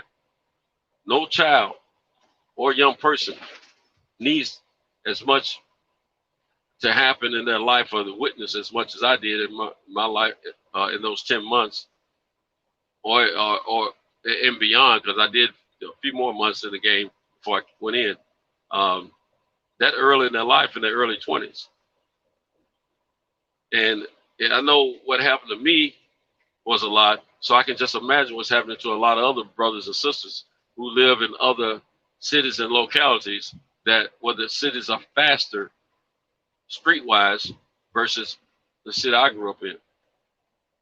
So kids, go to school, listen to your parents. If they're telling you the right thing, or any other adults or friends that are telling you the right thing, listen to them.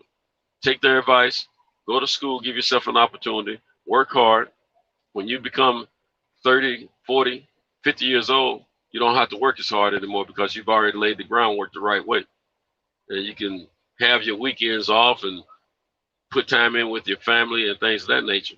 Now, if you don't do it the right way, you're going to be out here working 7 days a week, almost 6 to 7 days a week, not having time on the weekends for your family, your kids, or whatever, or not having evenings for you and your family, because you're out here chasing and working hard, trying to keep that job and get more money to keep those bills paid. And that's the mistake I made, being that I didn't do what I was supposed to do.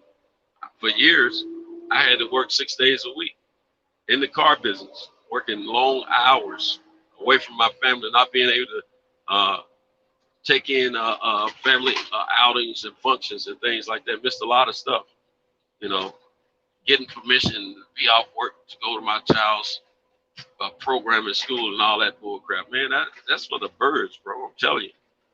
Now that you can be in the car business and not have to go through that as much, but at the same time, the way the car business was when I was in it, you know, if you want to be successful, you had to dedicate and sell your life to it.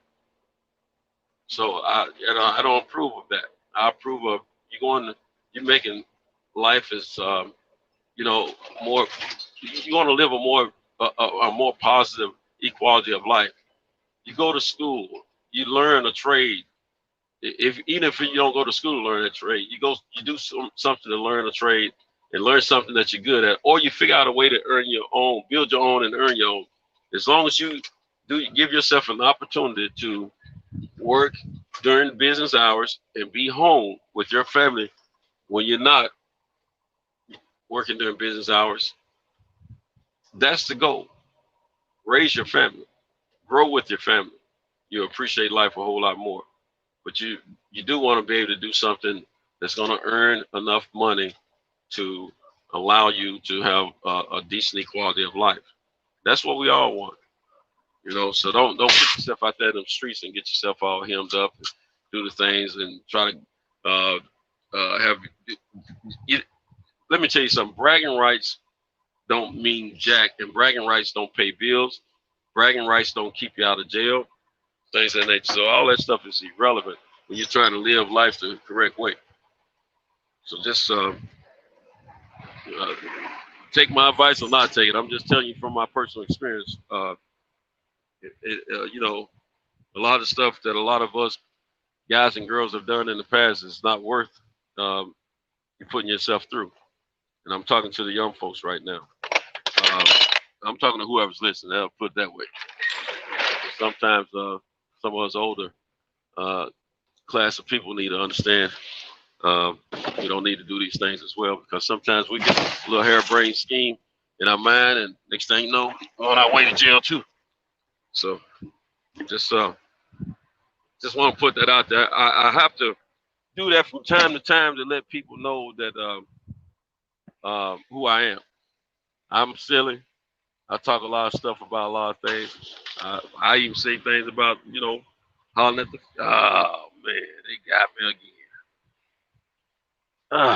Man, I wish they let me know when they got these pallets of batteries. Now I got to redo my truck.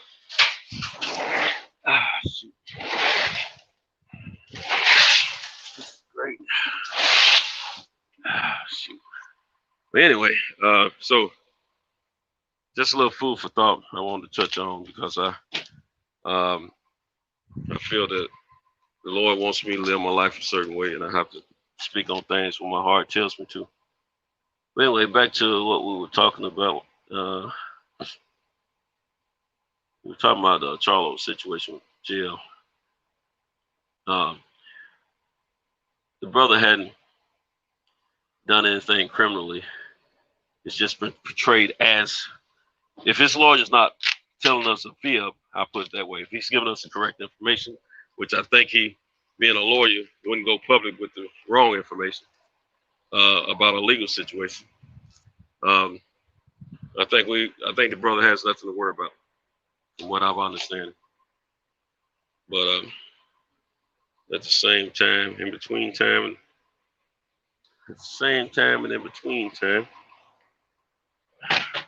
yeah, y'all don't know what I just ran up on. That's why I don't know what I'm talking about right now. Okay, that's cool. This one, they got a whole pallet of as the older folks say, batteries. Whole pallet of batteries.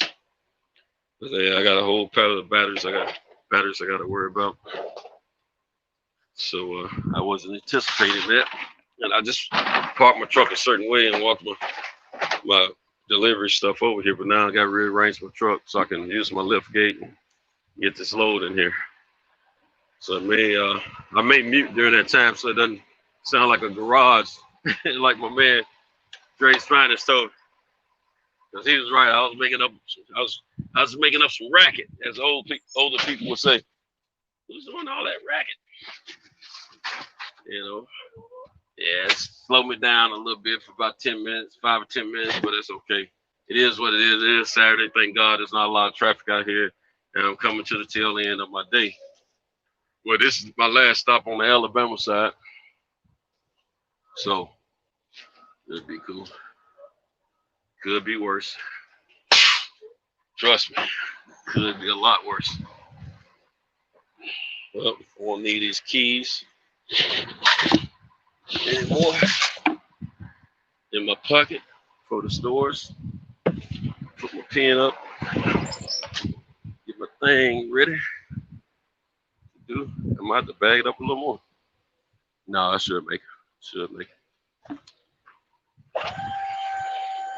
Know one thing? I don't know. I might have to bag it up. May have to. No, I got it. Did it right. I forgot it unfolds. And let's see if it's going to. Oh yeah, we got to ask. Oh, it's gonna be a little tough getting up here. Cause see, when you get that weight on the pallets from stuff like batteries and stuff like that, it ain't as easy if you got little gaps between the ground and the lift gate to get that stuff up on there. So I'm gonna have to wrestle a little bit to get it on there. I gotta strategically figure out how to get it up on there without causing myself too much grief, if you dig what I'm saying. No big problem. Small thing to a giant. It's not anything I hadn't gone through before. Put it that way. So it is what it is. Could be worse.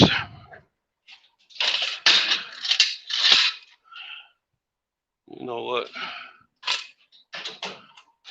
I need to do some rearranging back here too.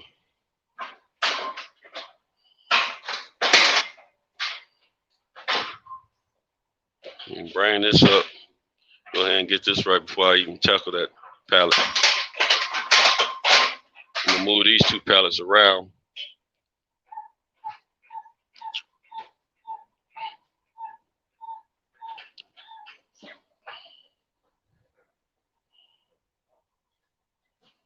This here.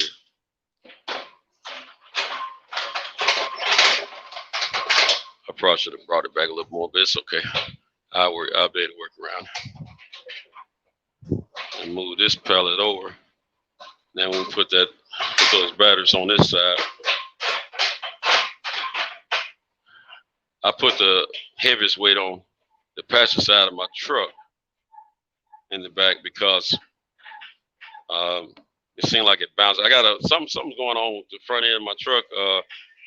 It leans down a little bit more on the driver's side versus the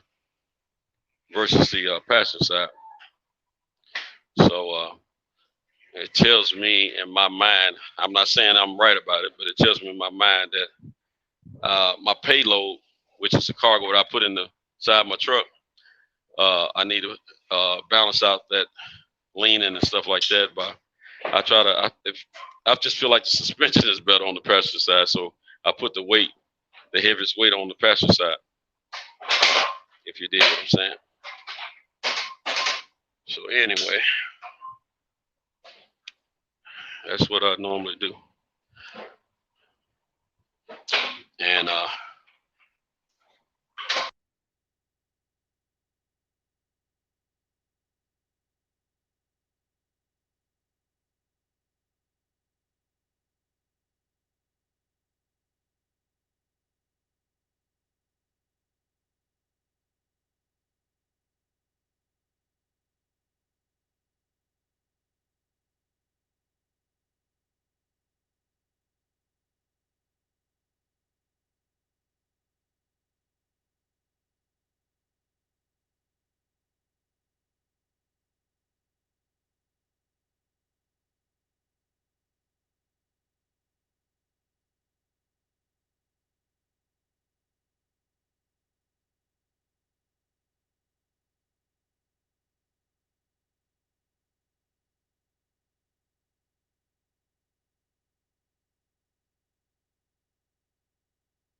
you know that's me.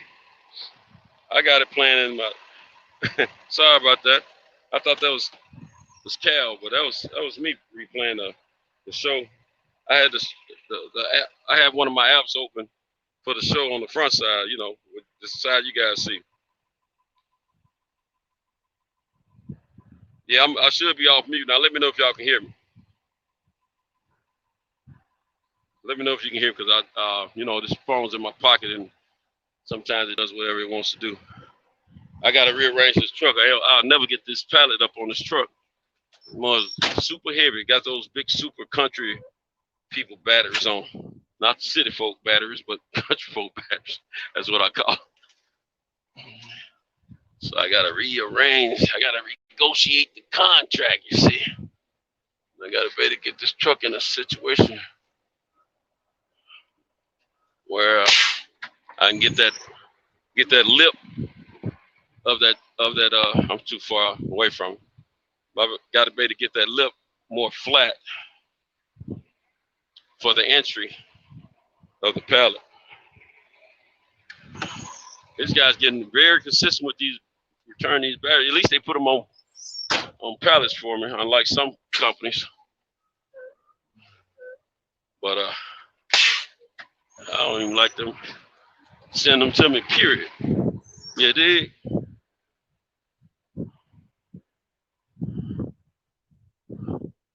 Okay, let's see what this will do. Oh yeah, we got access now. We got access now. I can just drive up on that joint.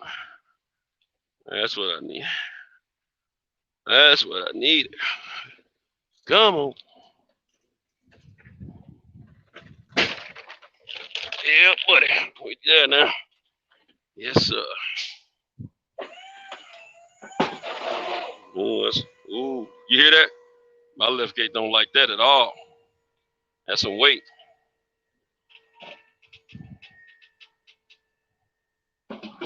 I'm sorry, baby, but hey, that's what they do to us. Yeah, I know it's heavy. I know it's heavy. Shoot, ain't moving. That's how big these batteries are. Big, man. They heavy. I've told them by hand before at other stores. And shoot, they something. I'm telling you.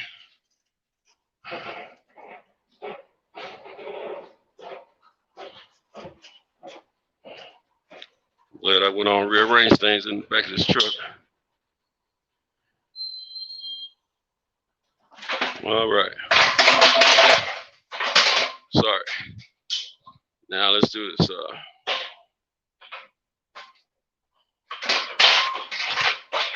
Yeah, y'all probably missed some stuff I was saying when my phone tripped out a little bit. Don't ask me to repeat it because I don't remember. I talk a lot, as y'all know, so I don't remember everything that I was saying at that time because I got distracted about what was going on with the phone.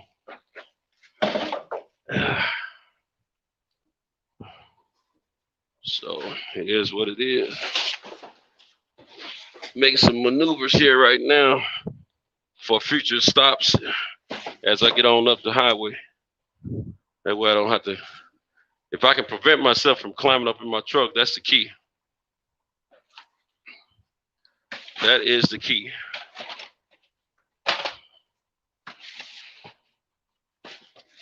Oh, I got a little weight on.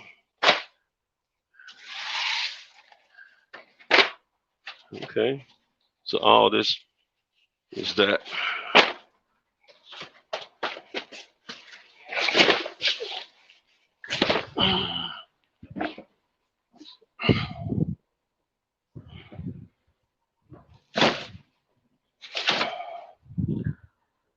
Okay.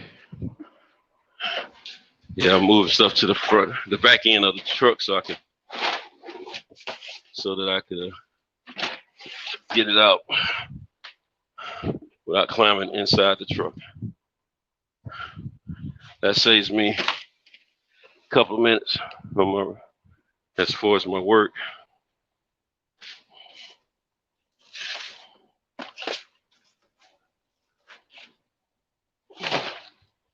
You dig? I gotta make these stops as easy as I can for myself. We call it staging. When you get stuff prepped and ready for the next event, so you don't have to work as hard to get it in order. Staging. All right, got it together. Shut this door down.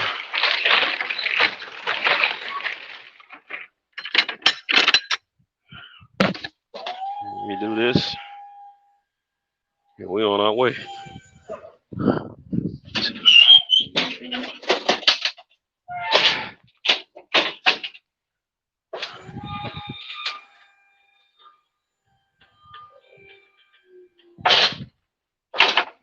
On our way to Tennessee.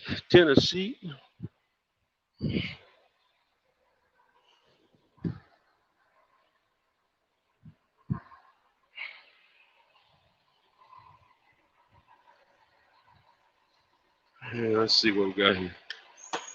Got some comments. Got my phone out of my pocket. Back in the truck, AC kicking. AC get cool. Look, sometimes I turn it off. We back. Yeah. What size box truck you got, Cento? I got a 26 footer that I'm in. I have a 26 footer that I drive daily and work from because it's equipped the way I need it with the lift gate and all. Cummins engine. It's a Peterbilt brand truck. You know, they consider those engines Packard, even though Cummins builds them. It's a Cummins engine, partnered with a Allison transmission, automatic transmission. And I got 3,000 pound capacity strength on my tow hitch. On my lift gate. And it's filthy too. It needs a bath bad, man. My truck. That's what I need to do. But see, I'm when I get out of this truck, man, I be so impatient. Not so impatient. I just don't want to. Sometimes I have the energy to do it. Sometimes I don't. To sit in line for about an hour to get my truck washed at the Beacon truck washes. I just don't. Now, if I get me a load through Amazon tonight, when I finish in the morning, it'll be Sunday morning. And I'm gonna take a chance on doing it at that time, because usually when I get finished late in the mornings, like if I was back in the home base area right now, if I was about to hit that area, I will go ahead and sit in line and get my truck washed, because more likely I'm gonna be finished within the 8 o'clock hour at the latest. But being that I'm not there at this time, I said no. And see, this is what get on my nerves with this company. I keep telling them I'm tired of getting off too late in the mornings because of them not getting the truck to our area early enough. It keeps me from being able to get this route done early enough, because I want all of my stores to get all of their stuff before they open, which is the way it's supposed to be done. But that's not the case. I'm about to have 2 stores that's going to get their stuff late. And I don't like that. They've gotten accustomed to it, but they've also been accustomed to me getting the stuff to them before they open. So, just a bunch of bull, But anyway, you can only do what you can do. I'm not going to sit here in front and act like they don't pay me. They pay me because they know in order to retain me, they have to. So, I got X amount of dollars coming in on this route weekly. I'm actually probably getting above average pay rate for this route. But that's what they would have. I was about to leave them and do something else because I was tired of all the lateness and all the bullcrap. They would keep me from earning more money and things of that nature. So, you know, they stepped it up to keep me because the stores that I deliver to, they respect and believe in me and trust that I won't, that the next person that comes behind me won't take care of them as well as I do. When I'm running late, I call and talk to them and let them know what's going on, things of that nature. But it is what it is, you know. So it'll be after 8 when I get to my first store in Tennessee. So that means that it's gonna be right at 9 or after 9 when I get to my last auto parts store. I got 2 auto parts stores and a body shop part I gotta deliver. Those make up what I have left in the 3 stops. The body shops parts that I deliver are not an every night thing. The auto parts stores are. Auto parts stores are priority. Auto body stuff. There's been times when things didn't work out where I just go ahead and get them the next night. You know, like I don't have to deliver this body part if I choose not to, but I want it out of my truck. So I'm going to deliver it. But today is Saturday. Most body shops are not open on Saturdays to the public in the general areas that I do business at. So, you know, more likely they're not going to need that part till Monday morning. But I don't like leaving stuff in my truck overnight or over the weekend, because you never know when you're going to need the full space in the back for another client. See, I do like Amazon stuff. And see, I got stuff in my truck now that I'm not having. See, on Saturdays, I can't. The warehouse that we're using, they're closed on Saturdays and Sundays, so we have no access to them. They were supposed to give us access like keys, but they haven't, and that gets on my nerves. Yeah. C. Jones, definitely get a 26-footer with a lift gate, bro. Nothing less. And you know, unless the opportunity that you have, it's okay to use something less. But if you get a 26-footer with the lift gate, it's hard to go wrong. You always have opportunities to earn some money. You know, just like if you had a semi, more likely you're always going to have some work out there for a semi. And see, that's one of the next moves I need to make, getting a semi.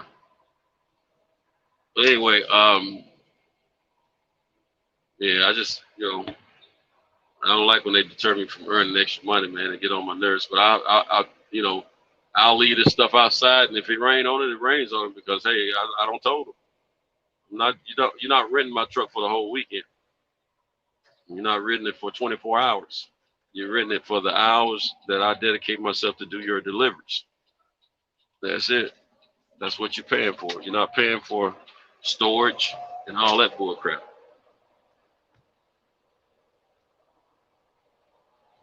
So they need to work on their client at this warehouse, and work on getting us some keys, or it is what it is. If it gets rained on, it gets rained on. They asked me, I was like, hey, man, I had to take it out of my truck because I had a job to do. I'm an independent contractor. They know the deal. That's how it works. My truck, it's my truck.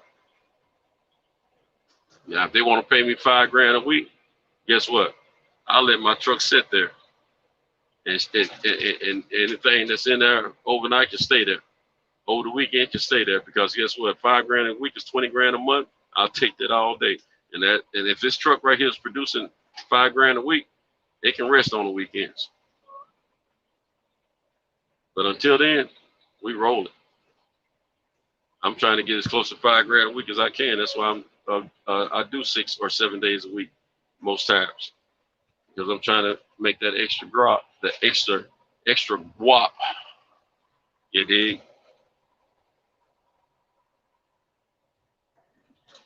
Now I do own 3 other trucks. I have a 24-foot, a 95 model GMC Top Kick. It's a 24-footer. Got a big box on it as well, like this one, but it's doesn't have a lift gate on it. What up, Jay Gibson? Salute, my brother. Cento, salute you and the rest of the OG.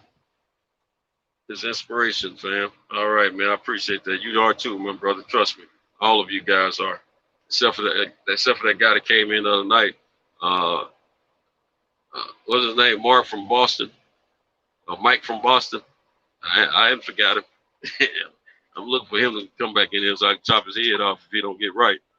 But anyway, yeah, you guys are awesome, man. I love all y'all, man. I really do.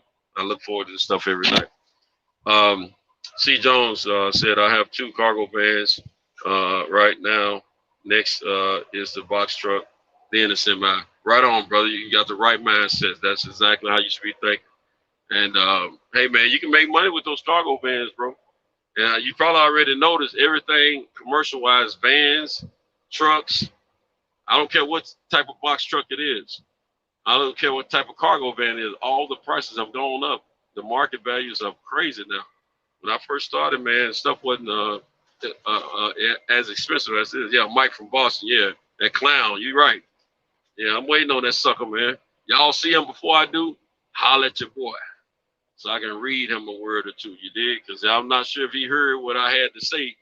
How he changed my heart that the other morning.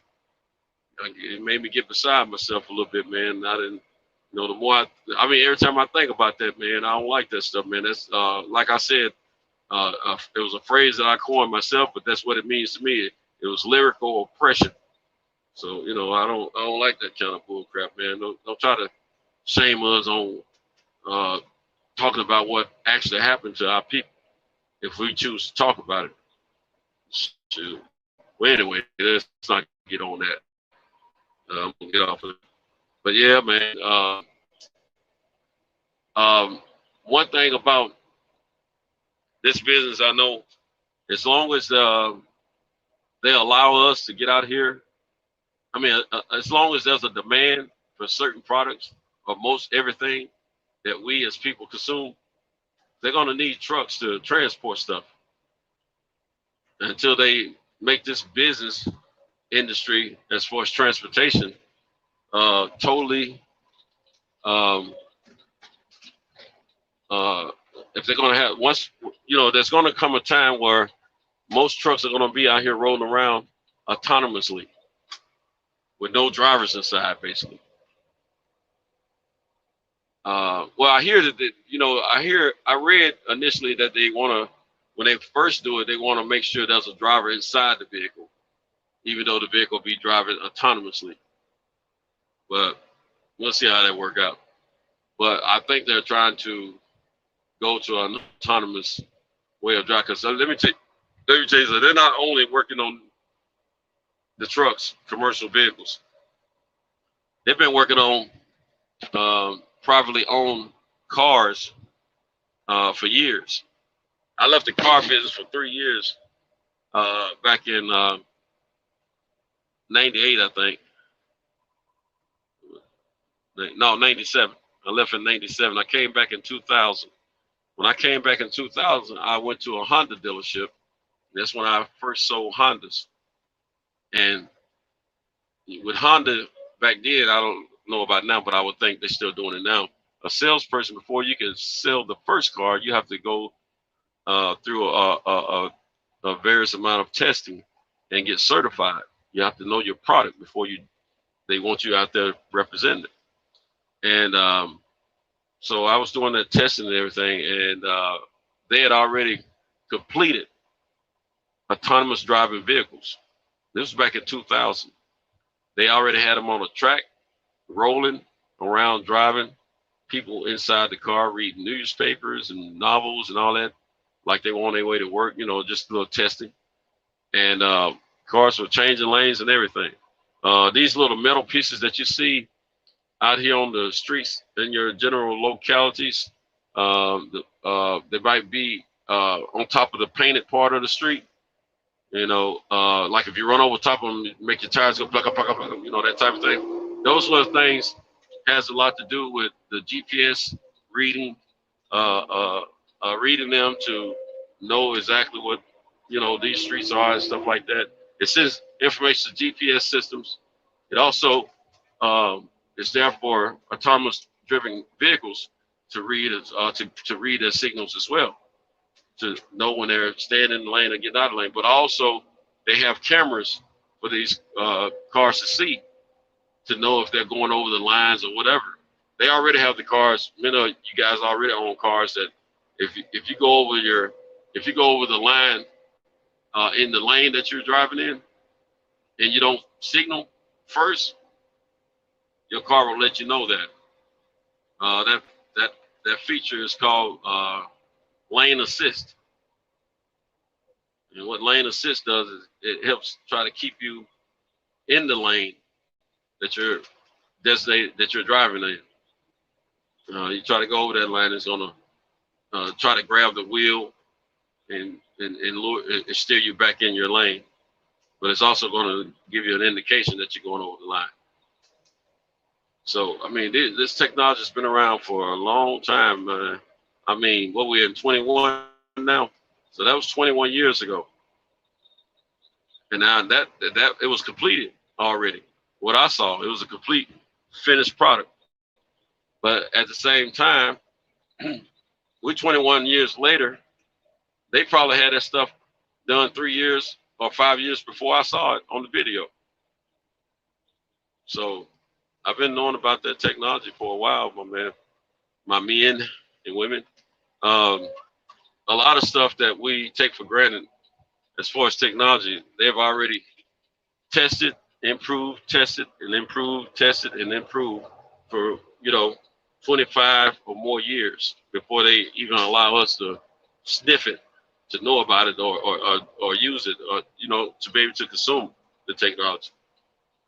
I think I spoke on it last week. We were talking about something. I said, or either the week before, I said, shoot, the space shuttle, I saw that as a small kid several years before the first one took off, was launched into space. And I'm talking about completed versions of them. They were replicas, but they were completed versions of them. I saw how things were going to be set up inside everything. I mean, they had a serious replica of the space shuttle in Huntsville, Alabama. When I was a kid, I went there and we saw that. And we were able to walk inside and see the sleeping quarters, the living quarters, the cockpit area, all that stuff, It was amazing. And that replica was a big scale model. It wasn't no small scale model. It was big. So it was pretty amazing. I've always wanted. I always told myself I was going to take my kids to Huntsville, Alabama, the Space Center, and I never did. And I don't know if they ever got to. But see, my kids are not interested in a lot of stuff like that. Like science, I have in astronomy and stuff like that. I have a lot of love for certain parts of science and astronomy. My kids not into all that like I am. I used to say I was going to buy a telescope for me and my son to, check out the stars and all that. He probably would have liked it, but at the same time, I never did buy the telescope, not because I didn't want to, but because the more I researched them, I always wanted to get the best of the best, and I couldn't afford the best. And so I kept holding off, I never did do it, and then I lost interest in it. But one day I still plan to do it because I was thinking about, taking that same initiative with my grandboys, or my granddaughter, whichever one wants to be into it. But if not, I'll do it myself. I still have a great infinity to want to, check out the solar system, stars, the moon, and different other planets and things of that nature. So anyway, another subject.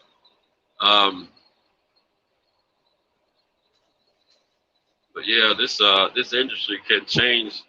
It's going to change eventually, but hopefully it won't change anytime soon. Hopefully by the time they decide they want to move people like myself out of the way for autonomous driving vehicles, I've already got my business to earning 7 figures or more per year.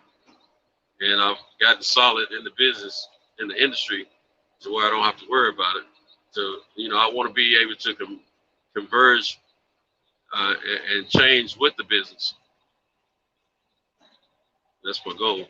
Now, if I keep being lazy and not pushing and doing what I'm supposed to do with my business, and I know what I'm supposed to be doing, guess what? I'm gonna get lost by the waistline.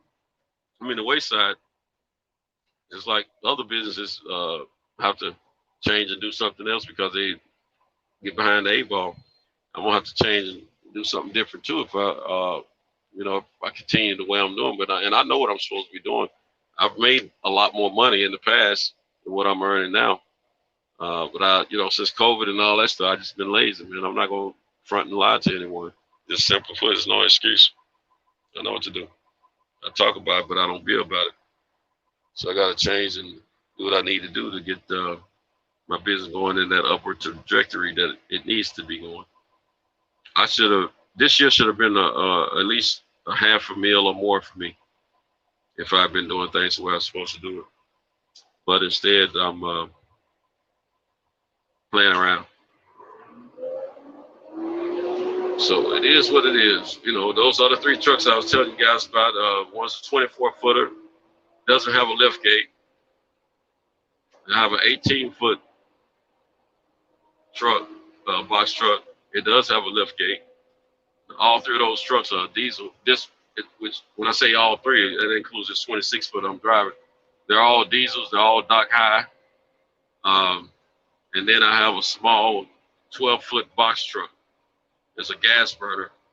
It's 1 ton, cab over, with a little lift gate on the back that only holds about 1,000 pounds. It's almost good for nothing, but if it's working right, it's cool. But I got to get, I need everything to get back right now. As a matter of fact, at the beginning of the year, I put a brand new engine in that 1 ton gas burner. I put a brand new engine in that joint beginning of the year, and I still never have picked that truck up. I hadn't laid eyes on that truck since last year sometime. Still at the shop. Before I could pick it up, someone stole the catalytic converter off of the truck. So I hadn't even talked to anybody about putting it to work somewhere. I was going to. I was starting to, but I didn't complete it. And once I was told that the catalytic converter was cut off, and I paid right at $8,000 for it. It was like $7,600 and some odd dollars for the service that I paid for. So it kind of sickened me to my stomach, And then my 24-footer is sitting at the shop as well. It's been sitting there for about 3 months. I need to go get it. They hadn't called me or anything, let me know if it's ready. I took it in for something kind of simple. So I know it should have been fixed a long time ago, but they never did call me for some reason. I don't know. They know I probably need a place to park it, I guess, but they haven't been paid for it either. So I'll get around to asking about it sooner than later. But like I said, I've been playing around. Hadn't been as serious as I need to be about my business. I need to have a crew of people working and driving and bringing in some revenues.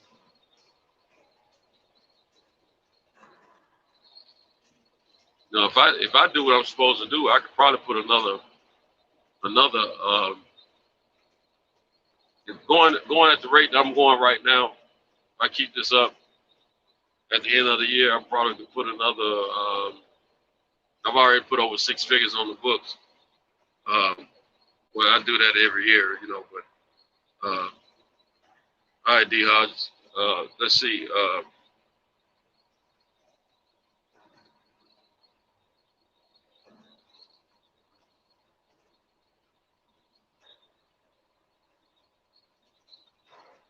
Trying to figure out something real quick. Times 1, 2, 3, 60 plus.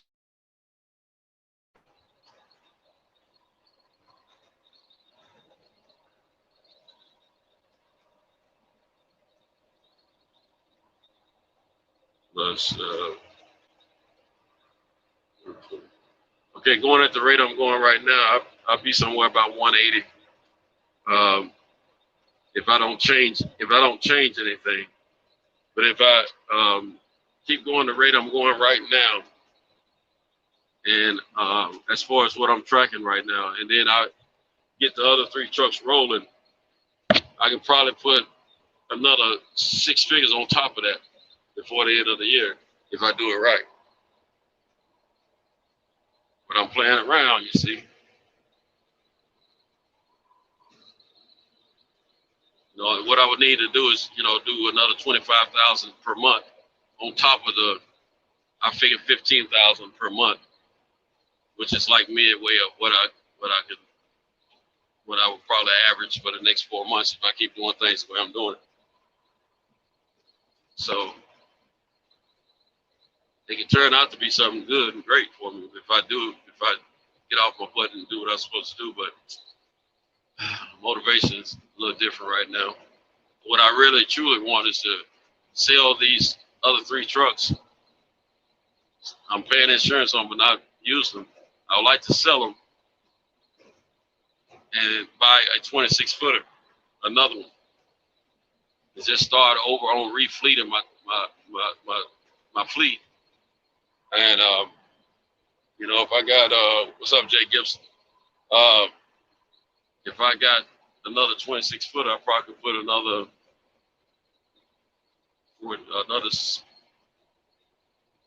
16,000 a month, which it won't give me my extra 100 on top of what I'm doing already. But instead of, you know, you could probably see 16 times 4, what's that? 32, 64. Put me at 2. Let's see. Put me about 240 something. I'd rather be at almost 300 though. You know, 280 something plus. And then next year, continue the trend. I should do a little less than $500,000 if I had all the trucks running, working at the same time, and I was pulling in about, if I could do about 30,000 plus per month in gross, of course it's gonna be 360 or better per year for the year. So I need to be doing about 40 though, 40 grand a month. No, that'll get you.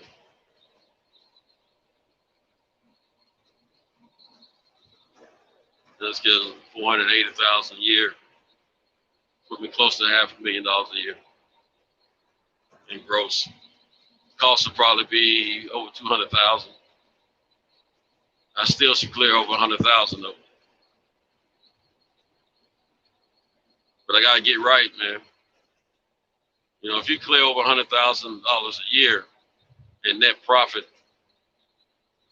after everything is paid and done, shoot, 4 or 5 years, you know, you sitting on $400,000 to $500,000+ free money. I mean, I won't call it free money, but money that you don't have to pay and you don't owe anybody for because you've already paid everything.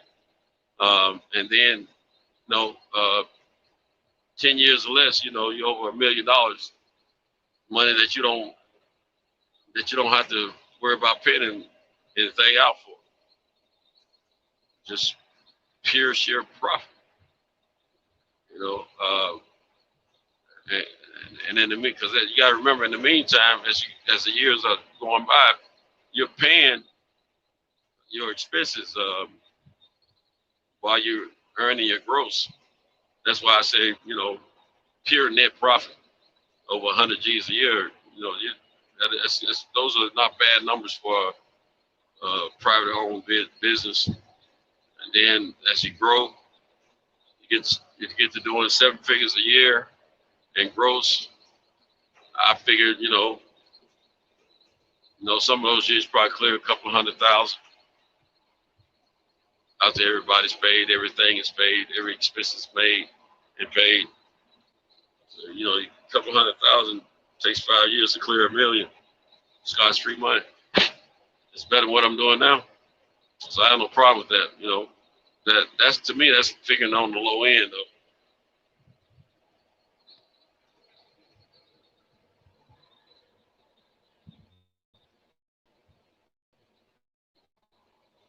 Just figured it on the low end to me. We should have made it clear more. You dig?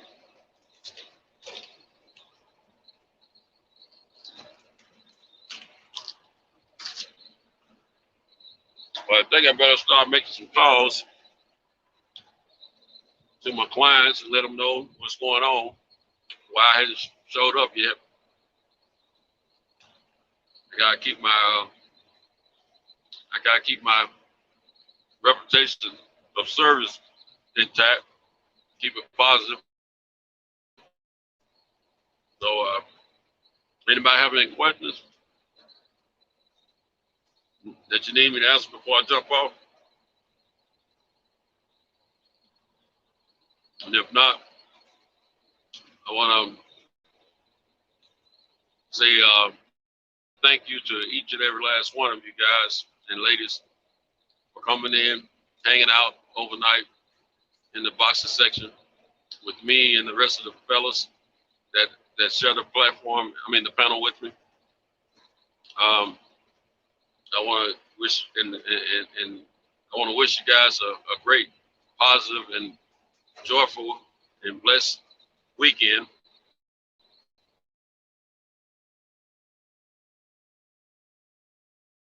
Out with next week. And if there's anything that I can ever do to help anyone, all you got to do is put them in the chat, or if you have my phone number, just call me. I have no problem speaking to anyone about anything that I can help them with. We all need some help sometimes. None of us are on that. The more we learn to know that of one another, the better off we'll be as a people. We should all help, network with one another. Eli, what's up, my man? Eli, I might have to jump. I was about to jump off, bro, and getting ready to make some calls, but I can hit you up if you like.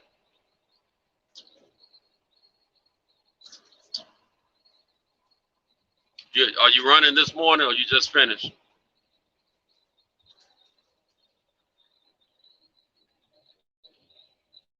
Get my speed down before Father Law comes down through here and hem me up. So, yeah, that's. Well, anyway, I got to jump off. My text messages and stuff are coming through. I've already blew one phone call off. I got to return that call. I genuinely have love for you, each and every last one of y'all that join us here night after night in the boxing section. Appreciate y'all jumping back in after we had a little couple of hours of hiatus, due to technical difficulties because of rest that was needed. And we're gonna do what we can. I feel you, bro. Happy birthday, man. I forgot you had that birthday this month, man. Today's 28th, okay? Virgo. Happy birthday. Happy birthday. Nah, wait a minute, man. You're a G. I can't be saying it. You could. My bad. I didn't mean you. No disrespect to you, bro. You want to hear something like "Happy birthday, nigga"? Hey, man, enjoy your day, bro. This is your day, King. Enjoy your day. Enjoy your wife, and may you have many more, my brother. Yeah, everybody hit my man up for his birthday in the chat. Shoot, that's hey, Eli be bringing that heat, that knowledge, that gift, and that experience, man. So let's give it up for him. I forgot all about that, man. Well, anyway, I'm going to say sayonara. I'm going to handle my business now. Bye-bye.